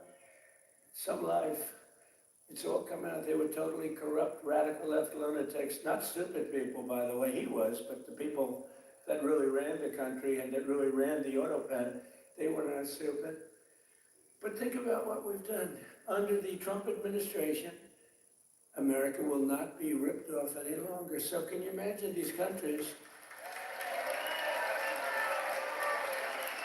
And when I told you the example before, from $10 to $20, that doesn't sound like much, but it's a doubling of the price. That's a doubling of the price. And if it went to 30 or 35 or 40, that's still a doubling, tripling, or quadrupling of the price. But I said, a 25% tariff, it's much more money than what you're talking about. So they would say to me, all countries, obviously they said no at the beginning, and they would have told a normal president no, and that would have been the end of the conversation. So they said no to me, and I said, no, you do it, 100%. And they said, what's wrong with this? 100%. I said, 100% that you're going to do it. The one asked me, why are you so certain? Why would you say that I would quadruple the price of drugs in France or someplace? I said, because if you don't, we're going to charge you a 25% tariff. That tariff is worth 5 times more money than you're talking about. And there was dead silence on the phone. And then when the gentleman, Emmanuel, he's a wonderful guy, when he spoke, he said, you have a deal. Have a deal.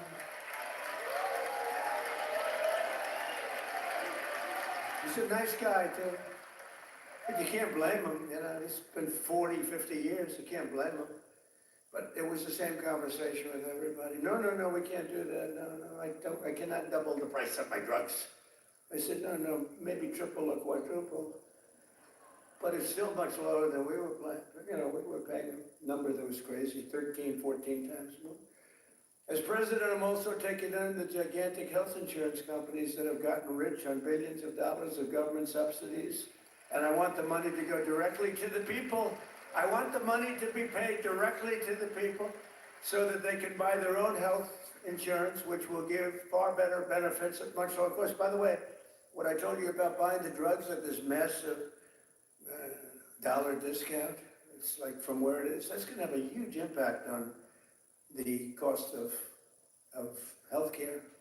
The current Unaffordable Care Act commonly known as Barack Hussein Obamacare, was created to make insurance companies rich. It was bad health care at much too high a cost, and you see now that the steep increase in premiums that's being demanded by the Democrats. It was never any good, Obamacare. It was done for the benefit of insurance companies, which totally control the Democrats. That's why you could have a strike on January 30th. You could have another shutdown because the Democrats are totally in the hands of, they're totally controlled by the insurance companies, big wealthy companies. Again, I want the money to go directly to the people so you can buy your own health care, and you'll get much better health care at a much lower price.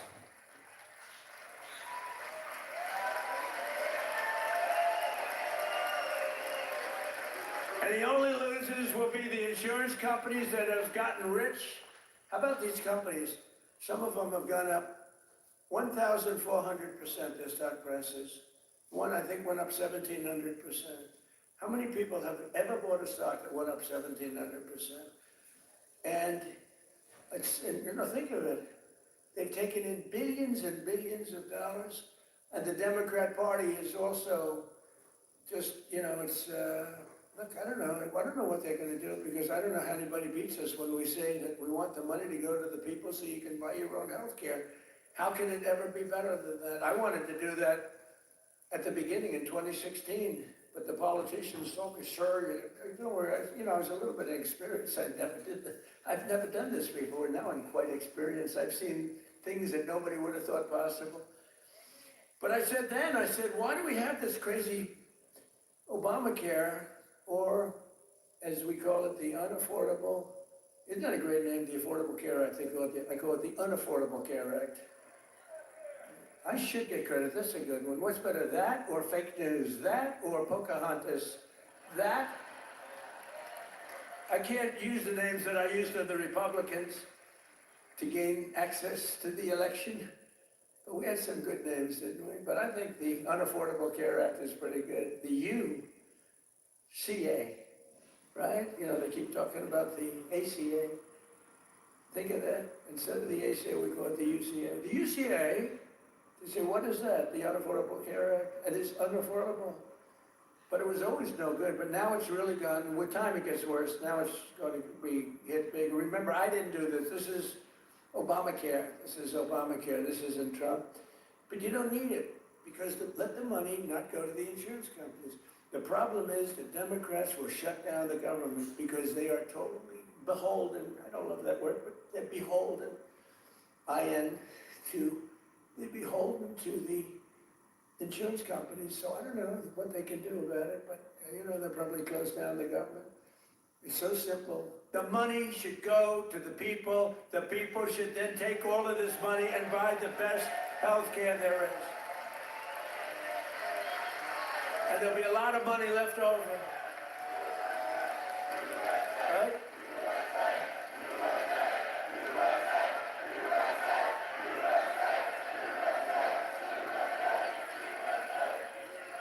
But they'll not be happy. But that's okay with me, because you, the hardworking citizens, and finally you're going to have great health care at the right price, so you're going to have it.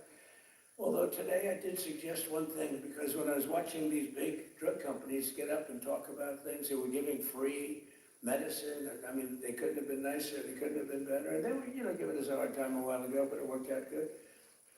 I said, what I'm going to do? I'm going to call these insurance companies fat cats. They are fat cats. I'm going to call the insurance companies, and I'm going to set up a meeting with them, all of them, and maybe I'll have the same luck that we had with the health companies, with the pharmaceuticals and the drug companies that we had.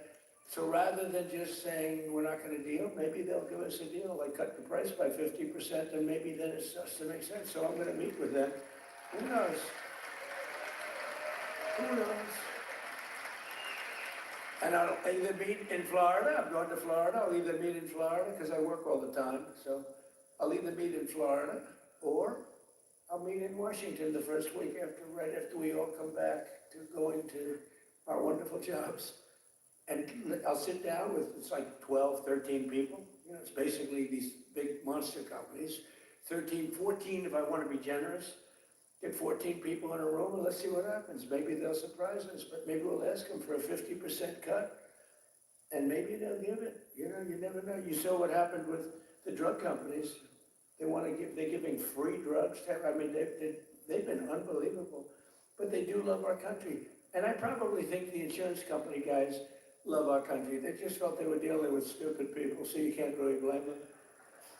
Over the past 11 months, we have brought more positive change to Washington than any administration in the history of our country. That's true.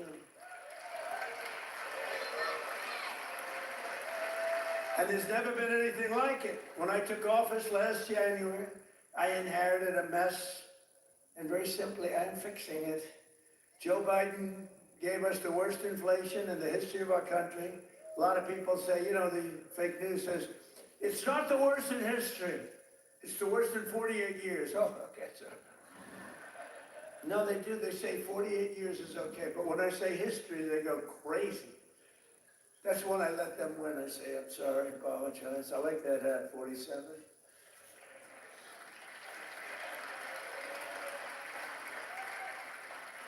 This is nice, actually. Beautiful, nice thread, gold thread. I watched that myself. I want gold thread, not mustard colored, you know? No, they give you, a lot of times they sell you mustard colored. It costs them a lot less. We don't accept those hats. When you have a mustard colored thread, don't accept it. But it caused the prices to be higher than ever before, making it really life unaffordable for millions and millions of Americans. Our border was open, and our country was being invaded by an army of 25 million people. Many came from prisons and jails, mental institutions, and insane asylums. You know the difference between a prison and a jail? A prison's more severe, right? You know the difference between a mental institution and an insane asylum? An insane asylum is more severe. They came from both. They were drug dealers, gang members, and over 13,000 murderers, more than 50% of whom killed more than one person. Think of that, they killed more than one. A lot of them said, oh, I didn't mean, but you know, when you kill more than one, get them the hell out of our country. How about that incident with that horrible monster that killed the young, beautiful girl from Ukraine, an animal? And to think we'll have him in trials for years, and you'll get some nice liberal lawyer, and we'll say, oh, well, he had a bad day. Yeah, he had a bad day. He slit her throat. We had men playing in women's sports, transgender for everybody, crime at record levels, the worst trade deals ever made. And our country was laughed at from all over the world, but they're not laughing anymore. 1 year ago, our country was dead. Now we are the hottest country anywhere in the world because we finally have a president who puts America first.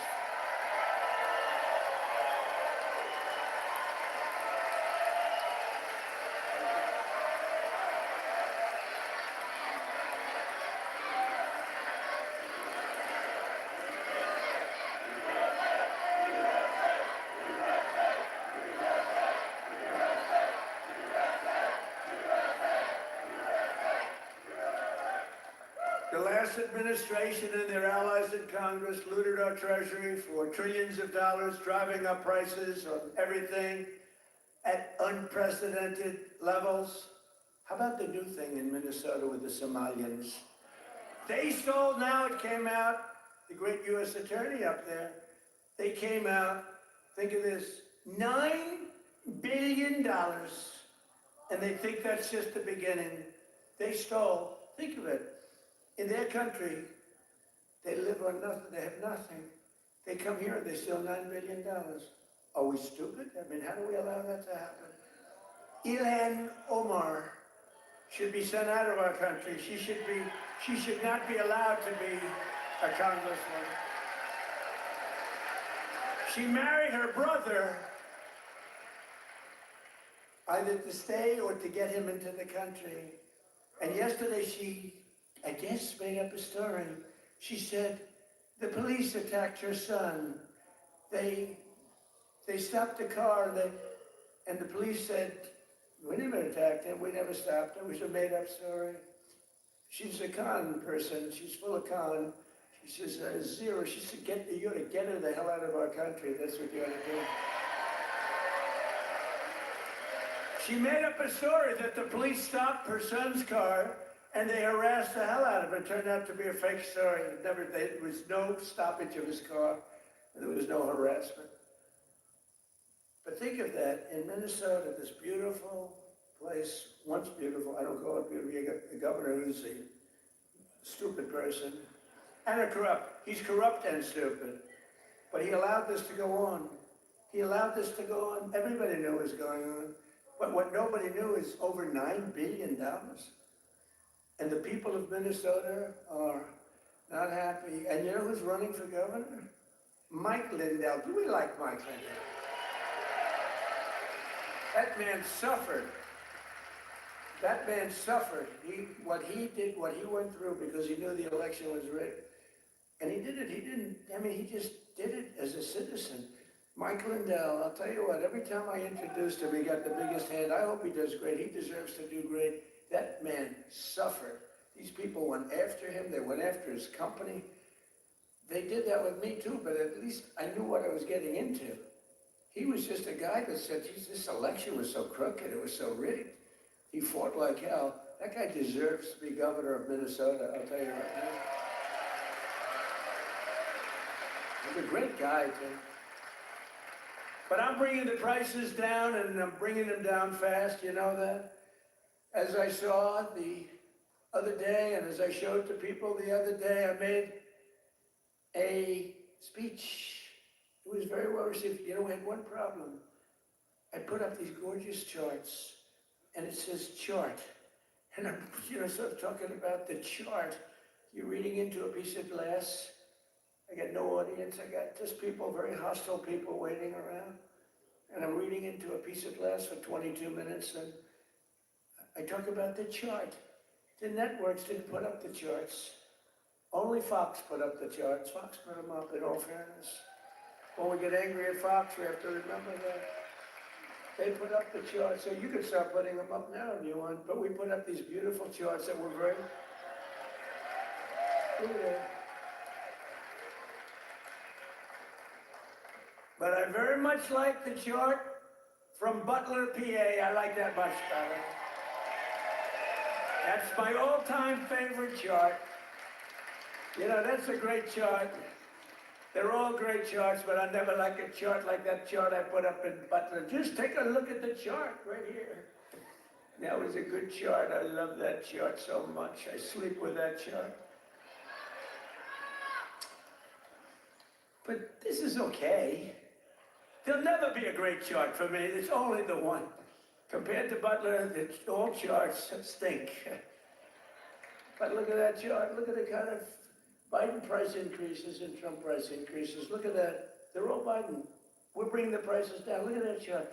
NBC and CBS and ABC fake news. They're fake news. Oops, that camera just went off. Sorry about that. Every time I mention that their camera, you see the red light back there, you see it go off. ABC fake news. I think ABC's the worst. Believe it or not, George Slopadopoulous, he paid me about $16 million. You have George Slopadopoulous.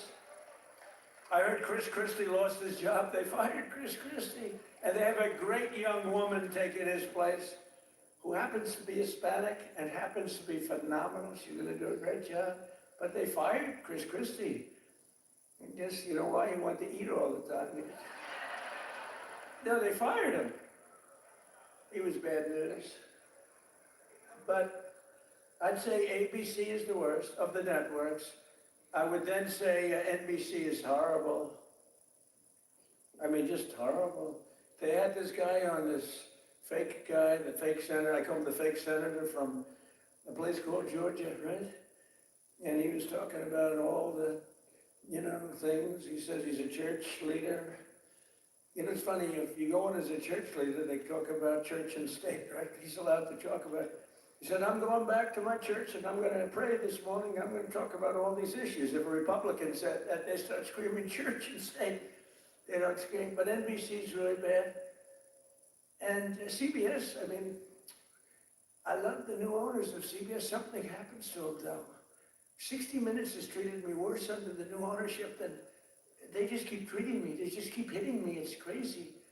And then you have Marjorie Trader Brown, I call her, because green turns to brown under stress. So I call her Trader Brown, which I don't like doing because 2 words is too much. 2 out of 3. We're changing to Marjorie Taylor Greene. I'm going Marjorie Trader Brown, so I have to change. And a lot of people don't understand 2 words is too much to change. I actually like Marjorie Taylor Brown better, but everyone says Marjorie Trader Greene is good, but they're all good. But what the hell happened to her? She must have been a stone cold liberal. She's on CNN now all the time. Can you believe it? And it was only because I couldn't call her back. You know, I have 218, 19 to change it, but we have 200 and some odd congressmen and women. I have 53 senators. I have 212 countries. I've got a family. It's nice to talk to my family too. You can't call a president every single day, and then when the president doesn't call you back, she goes around saying, he doesn't call me back. He doesn't. I said, Marjorie, I can't call you back. I got 2. I said, Marjorie, I just can't call you back. I'm sorry. And I wouldn't call her back. And she goes onto a rant. You won't call me back anymore. Sorry about that. You know, you can only go so far. You know, once a month, once every week or 2 weeks, but you can't, you're highly neurotic. Her, not me, but I'm neurotic too. I think I'm probably very neurotic too. I always say controlled neuroses is good. Being neurotic, no good, but if it's controlled, that's okay, it gives you some energy. But what the hell happened to Marjorie Trader Greene? It's unbelievable, but she dropped out because I wasn't going to endorse her, and the person I would have endorsed was going to kill her in the polls. So she dropped out. And then they talk about how brave she is. No, brave would be to stay. And, you know, it's one of those things.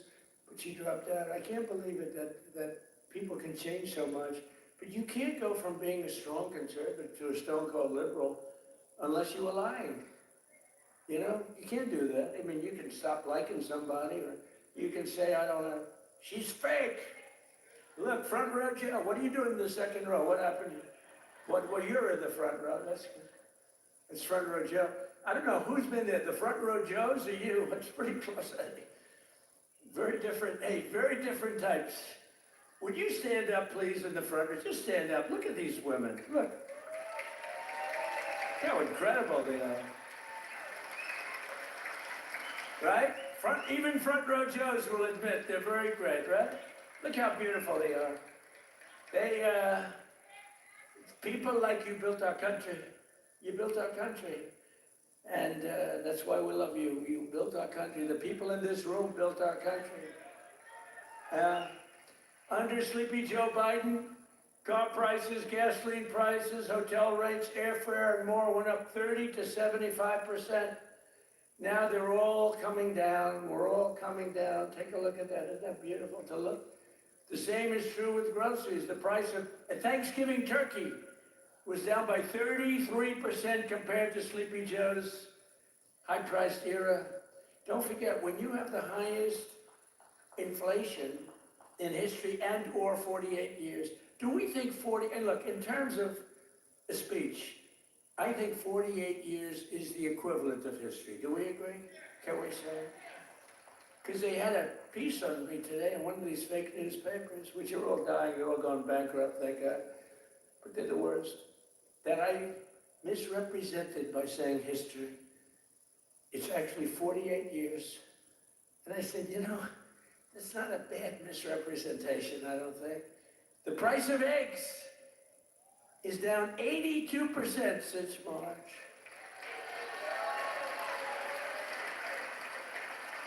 Do you remember, there the people are, do you remember, fake news?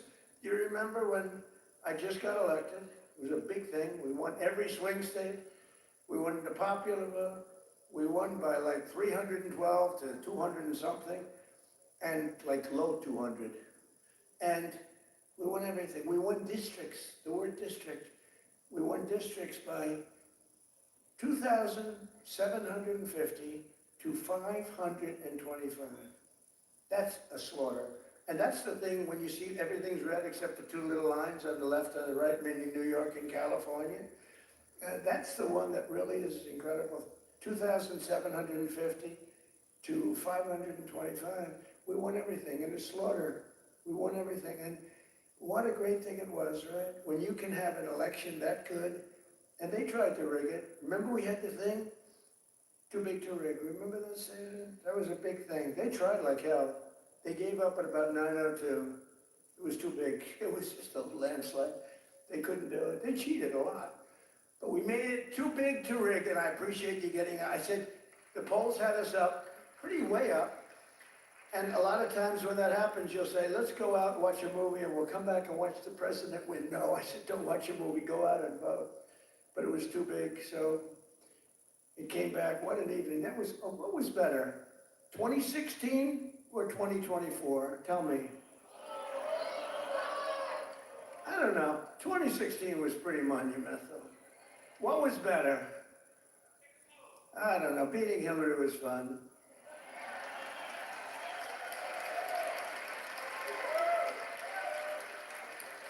Well, Hillary has a much higher IQ than Kamala.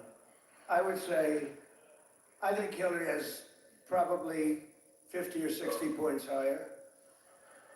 Now, Hillary was smart. She was nasty. Whew, I wouldn't want to go home to her. She was nasty. Remember, she was a nasty person. I was going to use the B word. I said, my wife would not be happy. My wife always says, please, please don't use foul language. You know who else does? Franklin Graham. He says, President. He says, I love your speaking ability, President. You're a great speaker, although nobody says it. You know, I get these big crowds, but did you ever see the press do a story that I'm a great speaker? They say, oh, he looked tired. Oh, he's this, oh, he's that. Yeah, I mean, it's crazy. I get crowds, the biggest crowds in history of anything, not only of anything. They never say, he gave a great speech tonight in front of 45,000 people. Look at the crowds that we get, are the biggest crowds ever. Before the election, we're getting 80, we had 117,000 people show up in New Jersey. It was a great speech. You know what they said? He looked tired. I looked tired. You can't be tired in front of 117,000 people. It's not possible. Got a lot of adrenaline. The adrenaline is pumping, right? But that's why they're fake news. That's why nobody listens to them anymore. But remember that we slashed the yearly cost of new mortgages by $3,000. Look at the mortgage chart. We slashed it. Look at that. Look at that. Oh boy. Look at how much you made with me and lost with that sleepy guy. But everything now is falling, and the only things that are going up are your salaries, the stock market, and your 401ks. They're going up. Do you remember when I first won in 2024, and I was at my first conference? I'm 2 days in. You know, we're recovering from all the hoopla. 2 days in. In fact, I took a day off. They said, something's wrong with the president. I said, just got here. There's nothing wrong with me. Something's wrong. He took a day off. What's wrong with the president, right? Every time. Do you remember when I had 28 news conferences in a row over 28 days? Sometimes I gave 2 or 3 in one day. And then I took my beautiful Kai, my beautiful granddaughter is a very good golfer. I took her to play golf one morning, and I was in the office very quickly. Something's wrong with the president. Do you remember the rumor was that I had passed away? Do you remember that? I won 28 days in a row. I took the kid to play golf. And we played very fast. She's good at, I'm a very good golfer. And we played very fast. We played in 2 hours.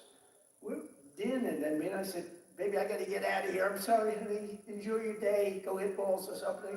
I got to get out of here. I got to go to work. And I got a call. A friend of mine. Oh, you're okay? And I said, yeah, what's wrong? I said, I'll be back in the Oval Office in 30 minutes. Oh, I said, what's wrong with this guy? Then I got another call. Oh, you're okay. They said that I had passed away. Do you remember that? First day in 28 days, these people are sick. That's why I've taken more physicals, because I think you have an obligation to, report. And I hate when they put out false reports. So they put out a report that Donald Trump, so I took a lot of physicals. And I did something no other president's ever done. I took cognitive tests. Because I know that, and by the way, not easy.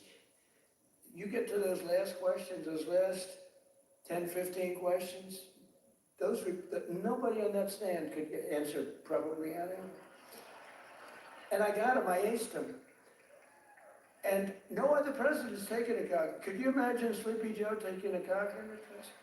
I don't think it got the first, the first question is like, what is this? And they show a lion, a giraffe, a fish, and a hippopotamus, right?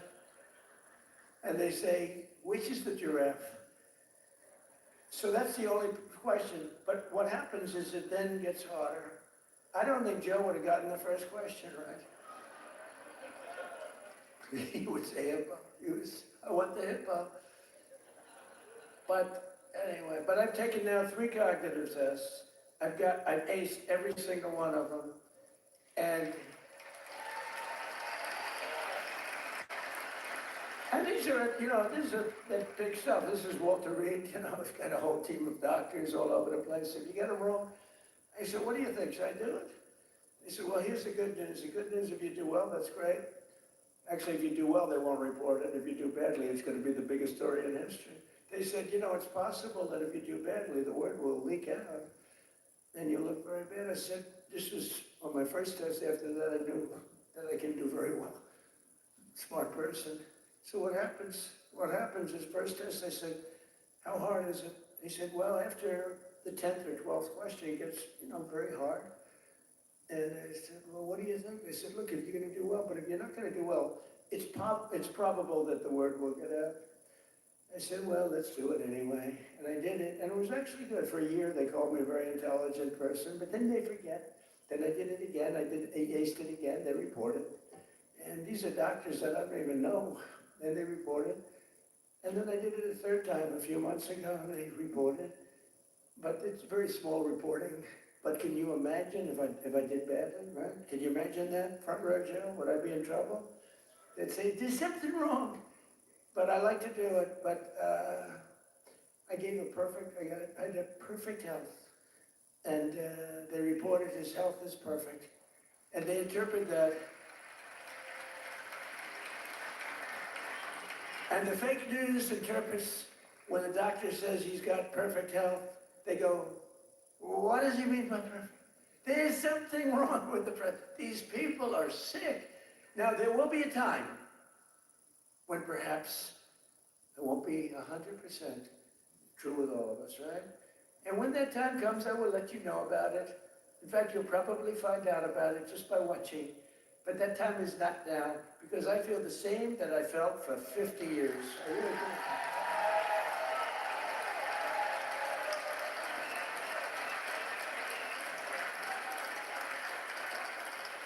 But we have I think we have an obligation to, at least report your health. But I will tell you, to me, because of what happened for 4 years, I really think having a cognitive test for presidents to take a cognitive test is very important. I think it's very important. I'm hearing that they say it's, not with Biden, they said it was not constitutional. That was the least of his problems. But I think it's very important that a president or people running for president and vice president take a cognitive test. I mean, I think it's a very important thing. I don't know. They say you shouldn't do that, it's unjust, it's not constitutional. They say all these things, but I really believe that under Trump, wages are rising much faster than inflation for the first time in many years. Think of that.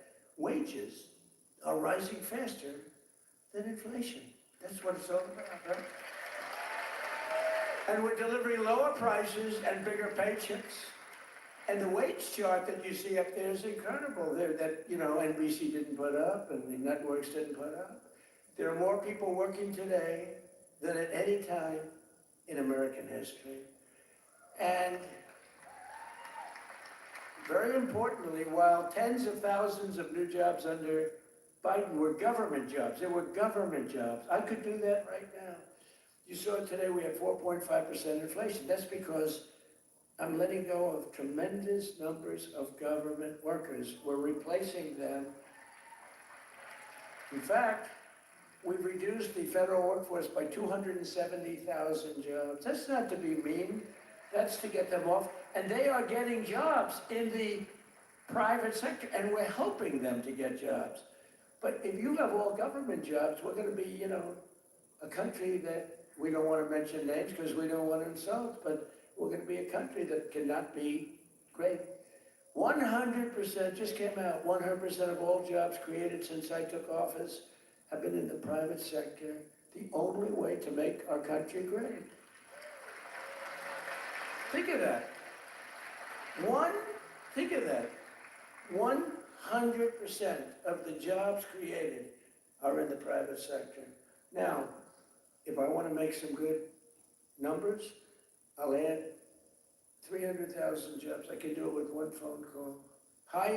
Each agency hire 25,000 people today. They hire them immediately. They pour in, and the 4.5% would be down to 2.5% in a matter of moments. I could get it down to zero. Hire a couple of million workers. Please. Oh, the country's booming. We're down at zero, but that's the destruction of a country. That's what Biden used to do. They used to hire 10 people for one job. They'd have 10 people, like we'd look at a job and we'd say one person can do the job, but let's give it a break. Let's do 2 instead of, and they'd have like 9 people for one job. And that's really tantamount to a failed country. In 4 years, the last administration secured less than $1 trillion in new investments in our country. Think of that, 4 years, less than one. 4 years, the whole term, less than $1 trillion.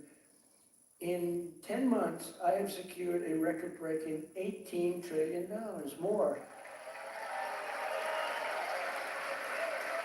They gave us doom and gloom, and I'm building the Trump economic boom. It's a boom. It's a boom. These factories, auto plants, AI plants, we've never had anything like it. I ended the radical left's war on American energy, terminated the Green New Scam, and signed an order to drill, baby, drill. We're drilling. You see where gasoline's coming back? Gasoline is now substantially lower than $2.50 a gallon, and many, many places now are under $2 a gallon for gasoline. And within the next 12 months, we will have opened 1,600 new electrical generating plants. That's a record all time. Because, we need tremendous amounts of electricity for AI and for all these plants. Electricity prices will fall very dramatically when these plants are open.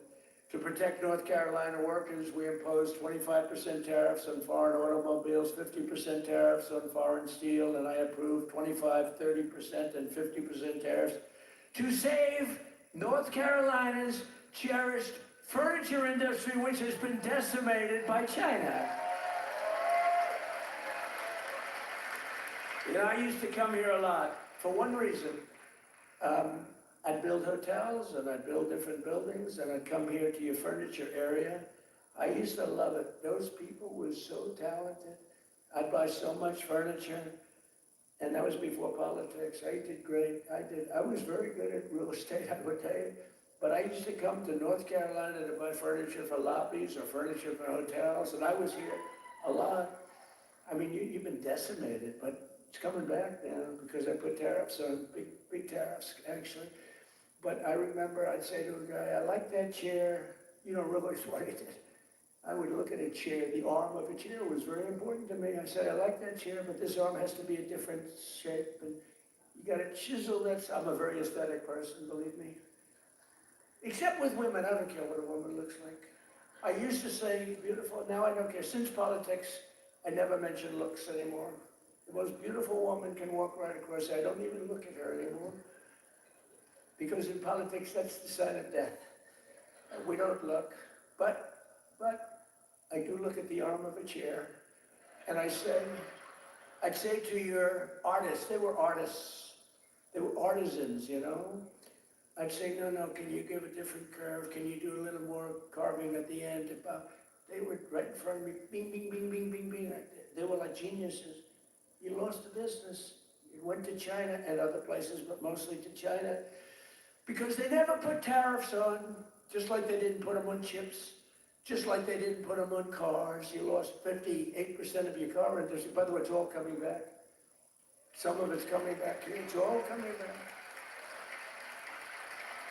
Because to bring a car into our country is costing 25 to 50% tariffs now, and they can't do it, they can't compete.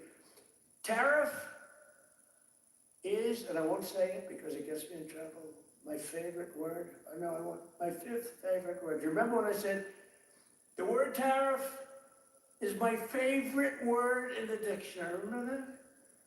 And then the fake news got me. What about religion? What about God? What about your family? What about your wife? What about your children? I said, oh, they got me in this one. So now tariff is my 5th favorite word. And now I'm okay. It's my 5th. 5. Now I'm okay.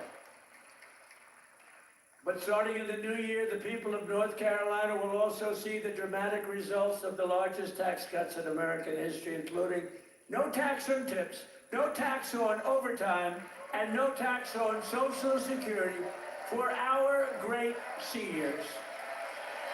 No tax for our seniors. Tell me what? Let's do a poll. Because you know these pollsters charge you $1 billion to ask a question, then they just write down an answer, they don't do polls. It's a total con job, some of these polls. One thing I don't like about Fox is their pollster, total fake. Their pollster's the worst. They've been saying they're going to get rid of them for 10 years. The fake pollster, then you have the election, you win by numbers that are like through the roof. But Fox has been treating me good. They have great people there. Sean Hannity is great. Jesse is great. Laura is great. Greg is great. They're all great. We have great people. The morning is excellent. Who, what? Which corruption, when? Oh, yeah, well, we have to do that. We're gonna take care of that. We're gonna take care of corruption in our country. I mean, I was talking about Fox, I don't know, he's talking about corruption. No, it's okay, because he's on our side, but he's just a little ahead of me. He's talking about corruption. I'm talking about Fox, how good the anchors are, right? But they are really great. They are very good, but the pollster's no good, you know, he's no good. The pollster's terrible, but we still get good numbers, but the numbers are actually much better than that. But we're joined tonight by Heather Whitley, a bartender and server in Nashville, North Carolina, who will save over $5,000 from no tips. Think of that, from no tax and tips. Heather, where are you, Heather? Are you here, Heather? Where are you? Where are you? You want to come up? You want to come up? Come on up. She's going to save over $5,000, no tax on tips, toward a down payment on her first home. So Heather, congratulations. Look how amazing she is, right? Come on up. I don't know how you're going to get up that stair. Are you okay? Look at her. She has no problem. Somebody else would not be able to make it. Thank you, Heather. Want to say something? Go ahead. Well, it's been a tremendous help. It's now allowed me to invest in my first home, and that is the American dream for all of us. I don't have much to say, sir. Thank you so much. You said it perfectly. Thank you.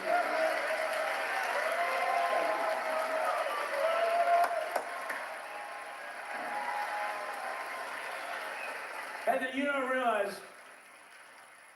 you said that so perfectly, because that's what it is. You're going to get a home and you're going to be happy as can be, and you are a great person. Thank you very much. You couldn't have been better. Thank you, Dylan. Also with us is Austin Harding, a police officer, highly respected, a loving father from Monroe. Austin and his wife are raising a son with autism.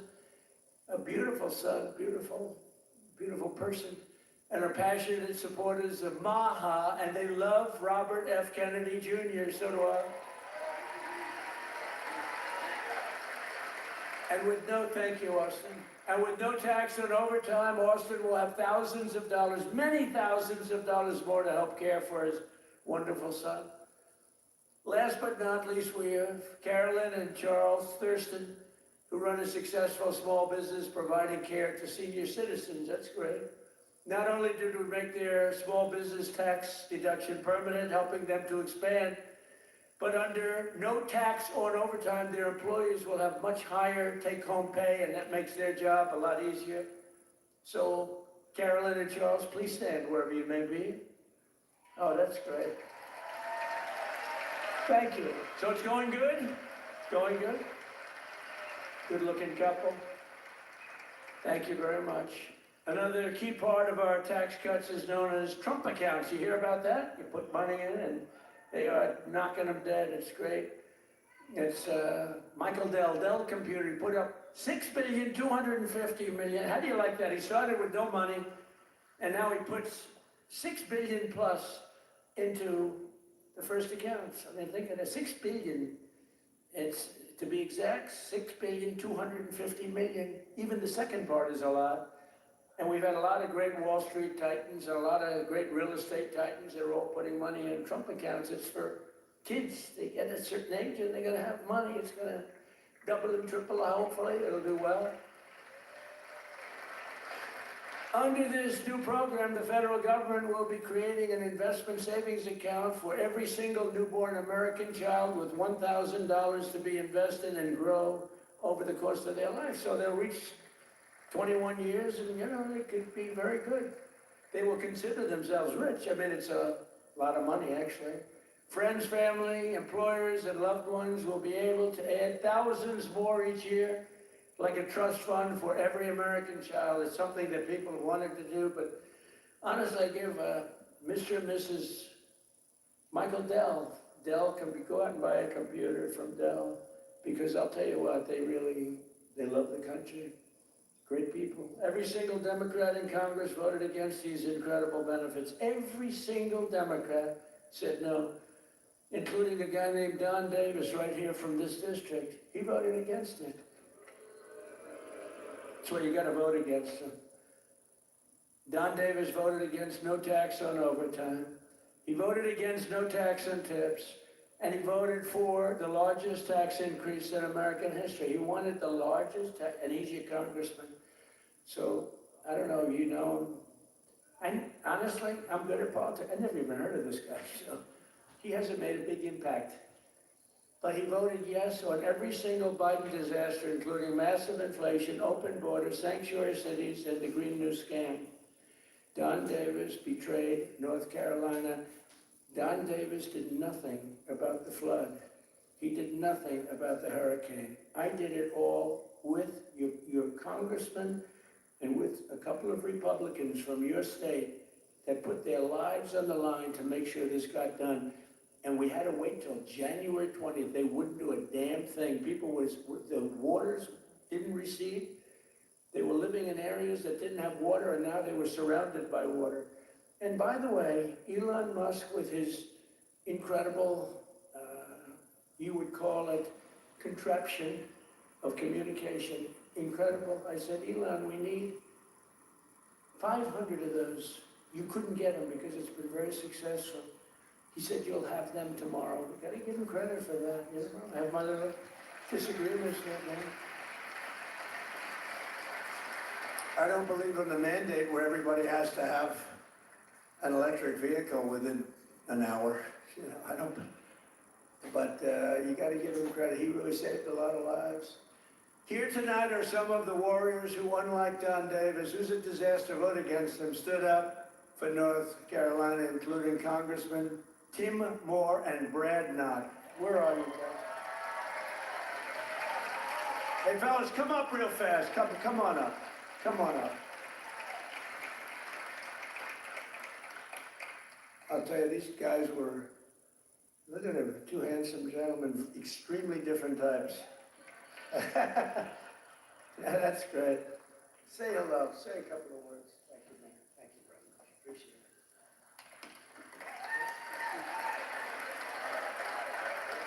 Well, everybody, I was with the president when he had his first trip, once he took the oath. And where did he come? North Carolina. As we gear up for the midterm cycle, where's the first state that President Trump has come? North Carolina. He knows what you know. It's the people that make this country great. It's not the government, it's not regulations, it's people just like you. And let me just tell you this, the fight is long, it's hard.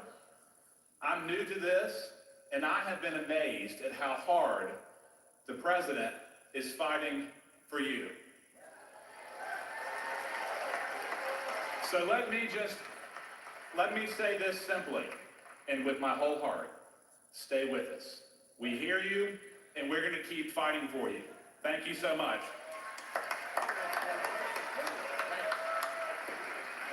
I guess I'll have to lower the mic, Mr. President. Let me just say, echo what Brad said. I cannot think of a better president in the history of the United States. Someone who loves this country, who does so much. Mr. President, I don't know how you do it all. You make the Energizer Bunny look slow. It's absolutely incredible. The leadership that this man shows, not only in our country, but on the world stage. We are finally respected around the world again, and that is not an accident. Mr. President, North Carolina loves you, the United States loves you. Thank you for what you're doing.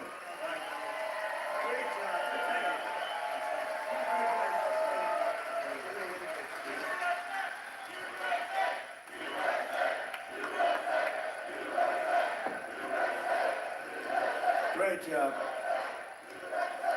That's a great job, boy, oh boy. Well, they're gonna win good, but you gotta beat that other guy.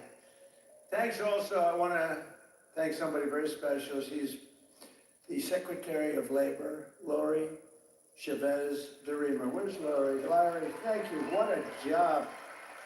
What a job you've done. Our friend did me a big favor when he recommended you. I was recommended by a great guy, a great friend of mine, and a big fan of Lori, and he said, I have somebody that would be great, and that was an understatement. You've been unbelievable. Thank you very much, Lori. Appreciate it.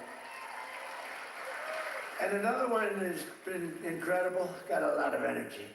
Director of Federal Housing Finance Agency. He's done a phenomenal job. Mr. Bill Pulte. Bill, thank you very much.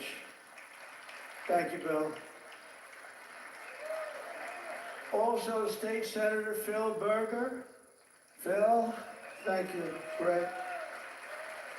And we have a lot of political people here. I would like to introduce them all. Will be here, but one we have to introduce, fellas, is Michael Watley. And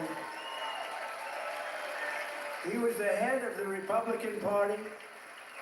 Before that, he was the head of your party right here, the Republican Party, and we won 6 in a row, 3 primaries and landslides, and then we went on to win the election all 3 times, so we won 6 in a row. I've never had a loss with him, and when I won look, we did phenomenal. It turned out, we won 3 times in a row, just so you understand. I don't mean here, I mean all over. We won 3 in a row. They might have done us a favor, but we won 3 in a row. But when we got screwed in the second election, it didn't happen over here. He had 601 lawyers he hired. They had lawyers at every single ballot box, and other people were cheating in other states that we won by a lot, and they were cheating. You could see it go, here we are, wah, wah. And do you remember they had ballots all of a sudden? We just found 75,000 ballots, a total rigged deal. And by the way, you have not heard the last of that, and I can tell you. But in this state, that didn't happen because you had a guy named Michael Watley, and he had every box secured.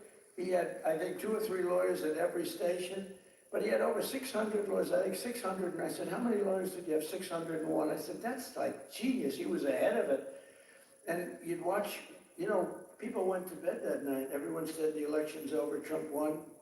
And then all of a sudden they woke up in the morning and 3 o'clock in the morning, they've had hundreds of thousands of votes in some of these states.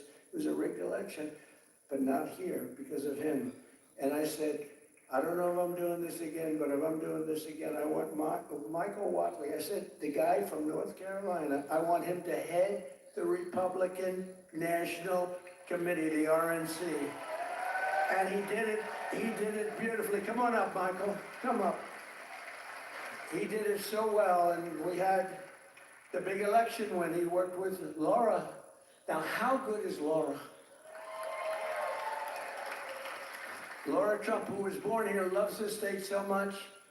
She could have done very well. By the way, I think Ted Budd is doing a very good job, too, I have to tell you. And I will say this, Tom Tillis fought with me for the Lumbee tribe, the Lumbee. I love the Lumbee.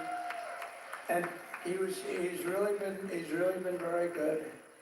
You know, we had a little dispute, but these are, you know, it's fine. He's been really good. Tom has been very, very good, and I appreciate it very much. And he's been very strong on the Lumbee tribe, and I think they're going to get out and they're going to vote. The Lumbees, you have some here. You have some of the leaders here.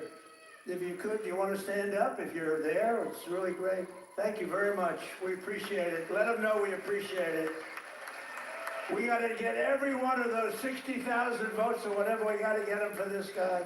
But the Lumbees have been great. I've been with them from the beginning. We got them across the finish line. But I want to ask Michael to say a few words. He's just been an unbelievable warrior. And I said, if I do this again, I'm going to get that guy in North Carolina who wouldn't let that phony, you know, they tried here too. They couldn't get away with it. They tried. He stopped it. He's a tough, strong guy. He's also a wonderful human being, he's just a great person.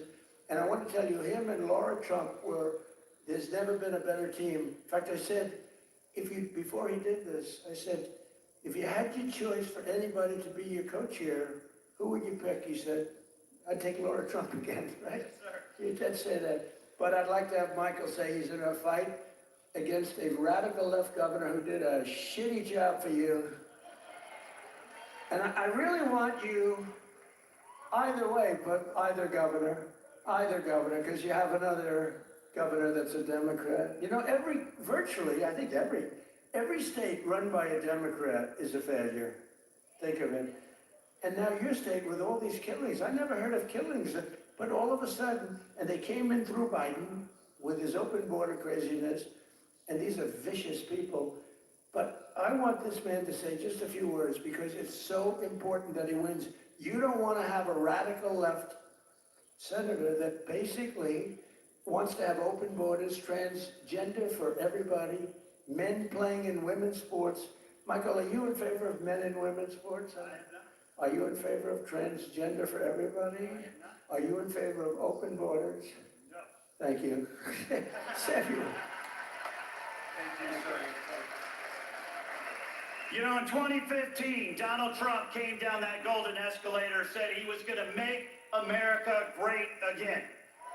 And he was going to do it by rebuilding our economy, restoring our borders, and making America respected around the world again.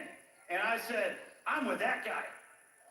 And we won in 2016, and we won in 2020, and thank the Lord that we won in 2024, and Donald Trump right now is serving as the most transformational president in our lifetime. And President Trump, my pledge to you is this. When I win this seat, when I am the next senator from North Carolina, I am going to be a fighter every day for this great state. I am going to be a conservative champion for North Carolina, and I am going to be an ally to our great president, not just the 45th president, but the 47th president as well, Donald J. Trump.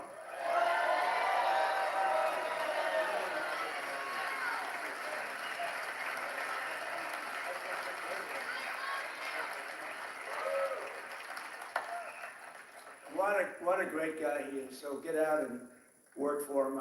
I hope you can get your group of about 70 women to go out and do it. We can get all the front rows and We gotta win. He's a good man.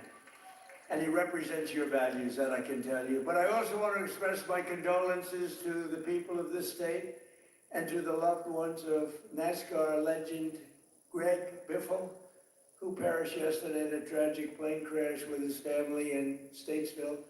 I met him twice. He was just a great young man. And what a tragedy that is with his whole family.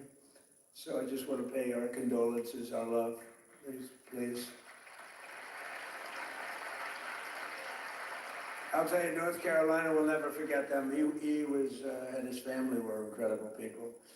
Together we've achieved more in less than 1 year than most other administrations achieved in 8 years, which is true. Most of them didn't achieve much. Within a matter of weeks, we ended the invasion of our southern border. For the past 7 months, 0 illegal aliens have been allowed into our country. Think of that, 0. And that's made up by Democrats. A feat which everyone said was impossible. Biden and the radical left Democrats in Congress turned North Carolina into a dumping ground for tens of thousands of third world migrants, driving up your rent and your housing costs. According to a government report, over 60% of growth in the rental market came from foreign migrants, paid for by the federal government, by the way. Paid for by the federal government, you the taxpayer. Mass migration fueled mass inflation. But now we are fixing it, and we have record-setting deportations, and we're really focused on the bad people. We're really focused on the bad people. We have farmers who are great people. They know what they're doing. But we're focused on the bad ones. We're getting the murderers, the drug dealers. We're getting the ones from prisons. We're getting them the hell out of here. We're focused very strongly on that. For the first time in 50 years, we're seeing reverse migration as migrants go back home. We're saying, go back home, please. And we want the bad ones to go back home, because those are the ones that caused the problem. And think of Washington, D.C. Outside of the terrorism attack from 3 weeks ago. And by the way, that young, beautiful man is doing one. You know, we thought we lost both of them. And we lost one who's looking down on us right now. But it looks like he just stood up. Can you believe it? He stood up today for the first time. Two good people. Sarah's looking down on us, and from heaven, she was incredible, doing so well. But he's doing, they were both about the same. We thought we lost both of them. Hit the same area, if you can believe it. He was hit hard. But and his mother, Monica, I spoke to her in the night, sir, he'll be okay. Every doctor was saying, he doesn't have much of a chance. And she said, sir, I'm telling you, I know my boy, he's going to be fine.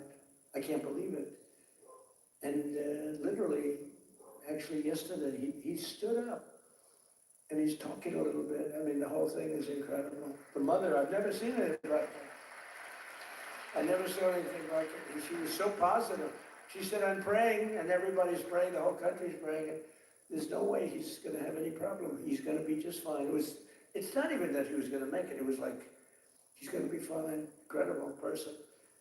In the year before my election, all net job creation was going to foreign migrants. All of it, 100%. Since I took office, 100% of all net job creation has gone to American-born citizens. The migrant invasion also brought massive crime. What's happening with the killings in North Carolina is indescribable. I mean, for the first time, you're in national news all the time with the killings. That's because you're run by Democrats. 2 weeks ago, an illegal alien from Honduras who entered under Biden walked onto a train in Charlotte with a large knife and brutally stabbed a passenger multiple times in the chest. The same savage criminal alien had previously been arrested 2 months earlier, but he was released by authorities to pillage and kill, which he did. Also recently in this state, you saw this one. Nobody could watch it. Another monstrous criminal with 14 prior arrests plunged a knife into the throat of an innocent, young, beautiful girl, Ukraine. She was from Ukraine, who was sitting on a train. You could see she was scared to be there. You could see that, right? Everybody knows what I'm talking about. She walked onto the train, she was afraid to be there. What happened to North Carolina? You didn't have that condition. and then she was attacked from behind violently by this savage. No one can ever forget that look of shock and terror on the young woman's face. It happened so fast as her murderer walked down the train car, dripping with blood all over. Passengers are looking at him. This thing, what is that? There's blood pouring out from every part of him, from the knife. For years, radical left politicians have been releasing bloodthirsty, violent offenders and criminal aliens back onto your streets under our leadership.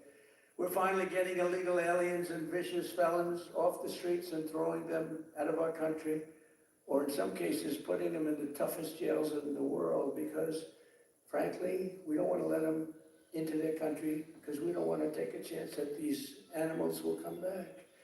We're restoring law and order in America.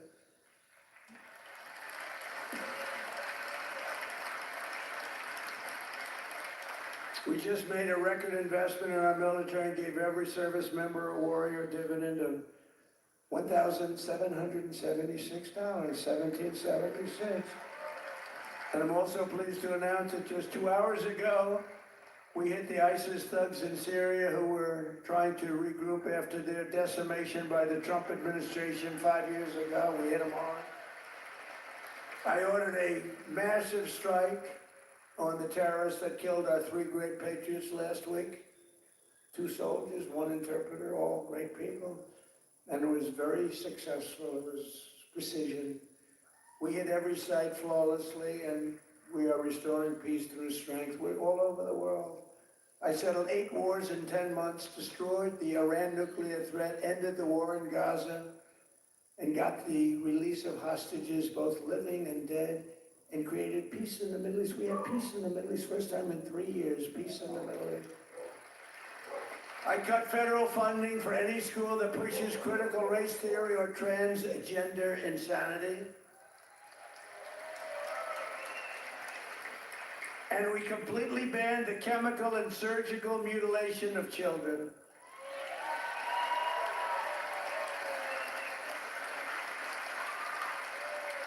Can you believe I'm standing here, 2025, talking about I banned the surgical mutilation of children? Could you imagine 15 years ago saying that? People would say, this guy's crazy, what the hell is he talking? The surgical mutilation of children, I banned it.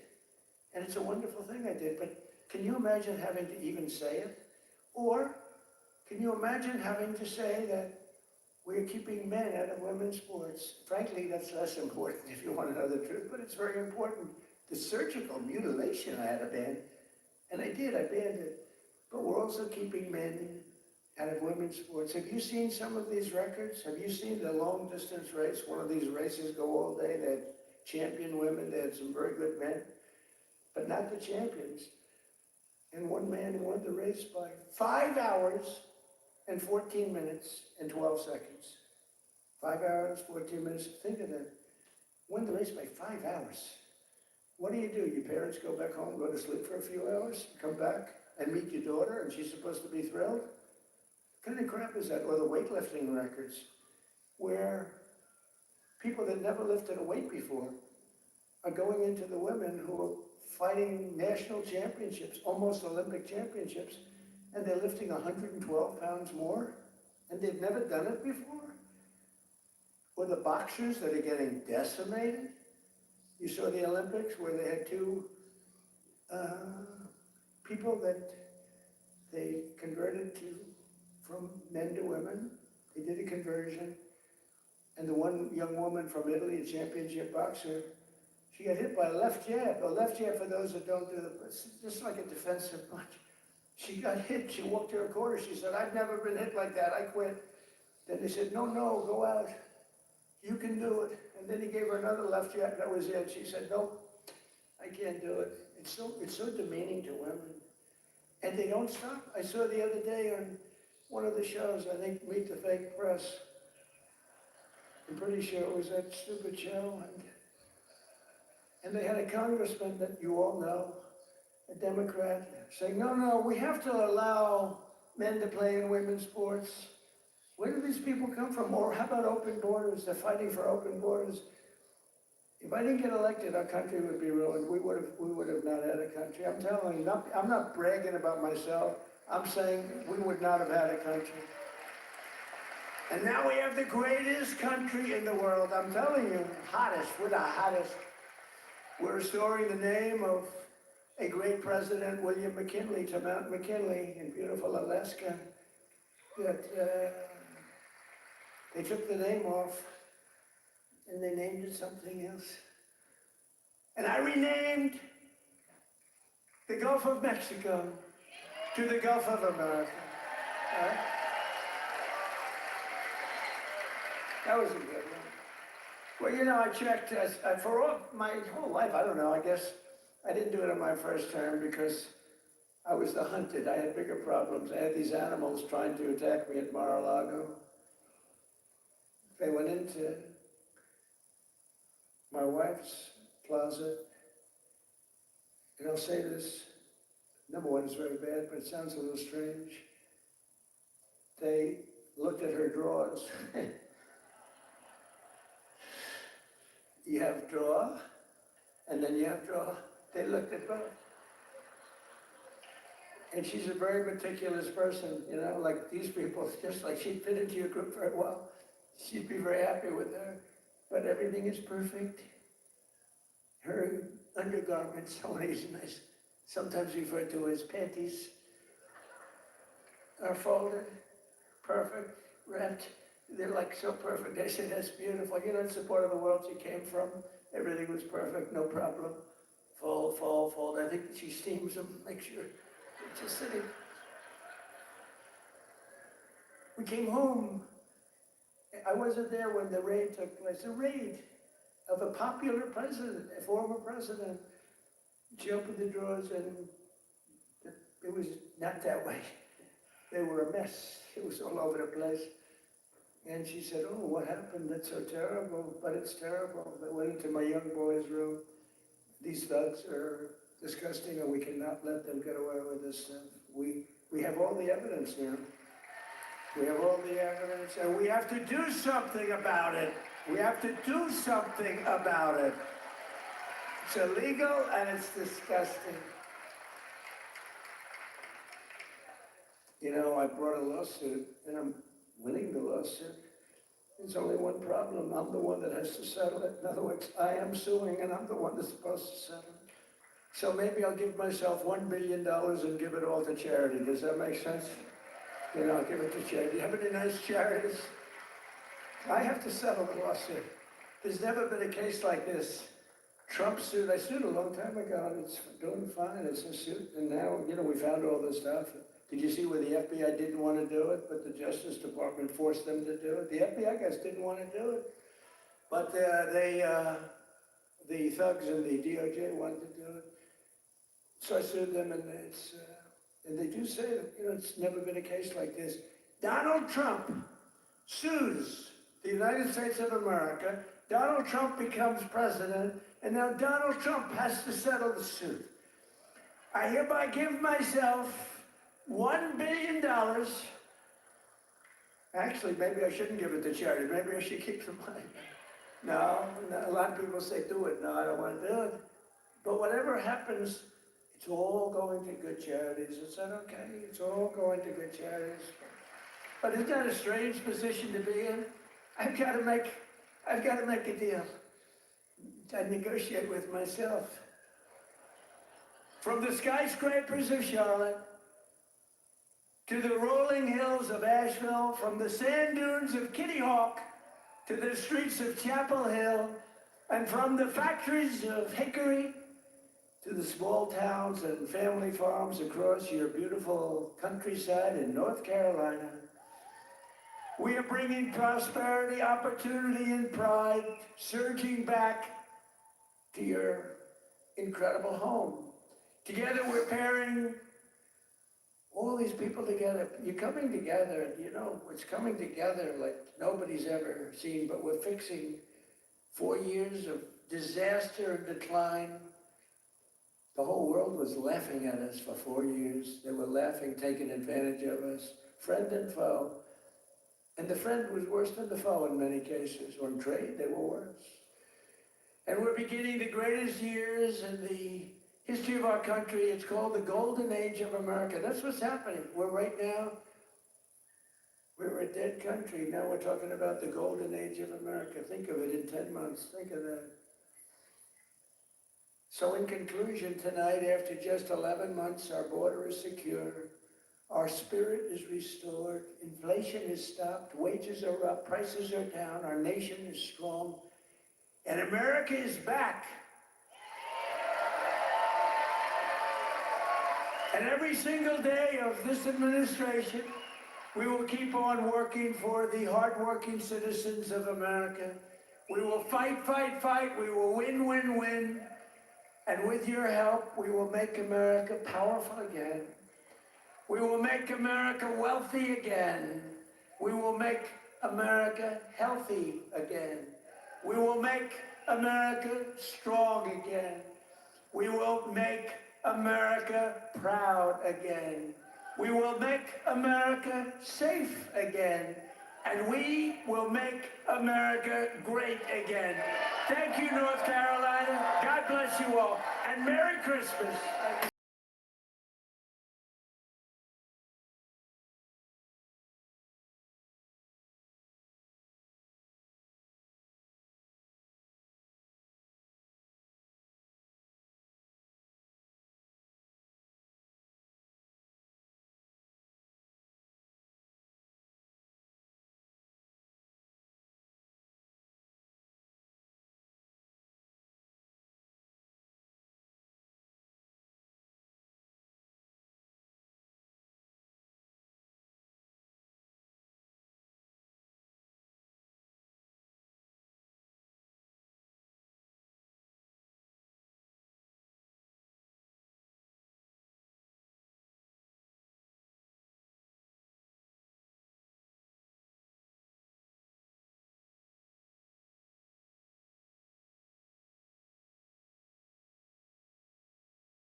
Hey guys, I want to thank you guys for watching the live with me today. It's been a long live, and I think that's where I'm going to end it for today. But thank you guys for watching. Thank you guys for subscribing. Thank you guys for bringing me up to almost 20,000 subscribers. I appreciate every single one of you. And I hope you guys have a wonderful week. And may God bless every single one of you. May God bless the Republic. May God bless all the people in our nation. May He guide our presidents and the presidents around the world. May He lead us into the right path. And thank you guys again. Have a wonderful weekend and take care.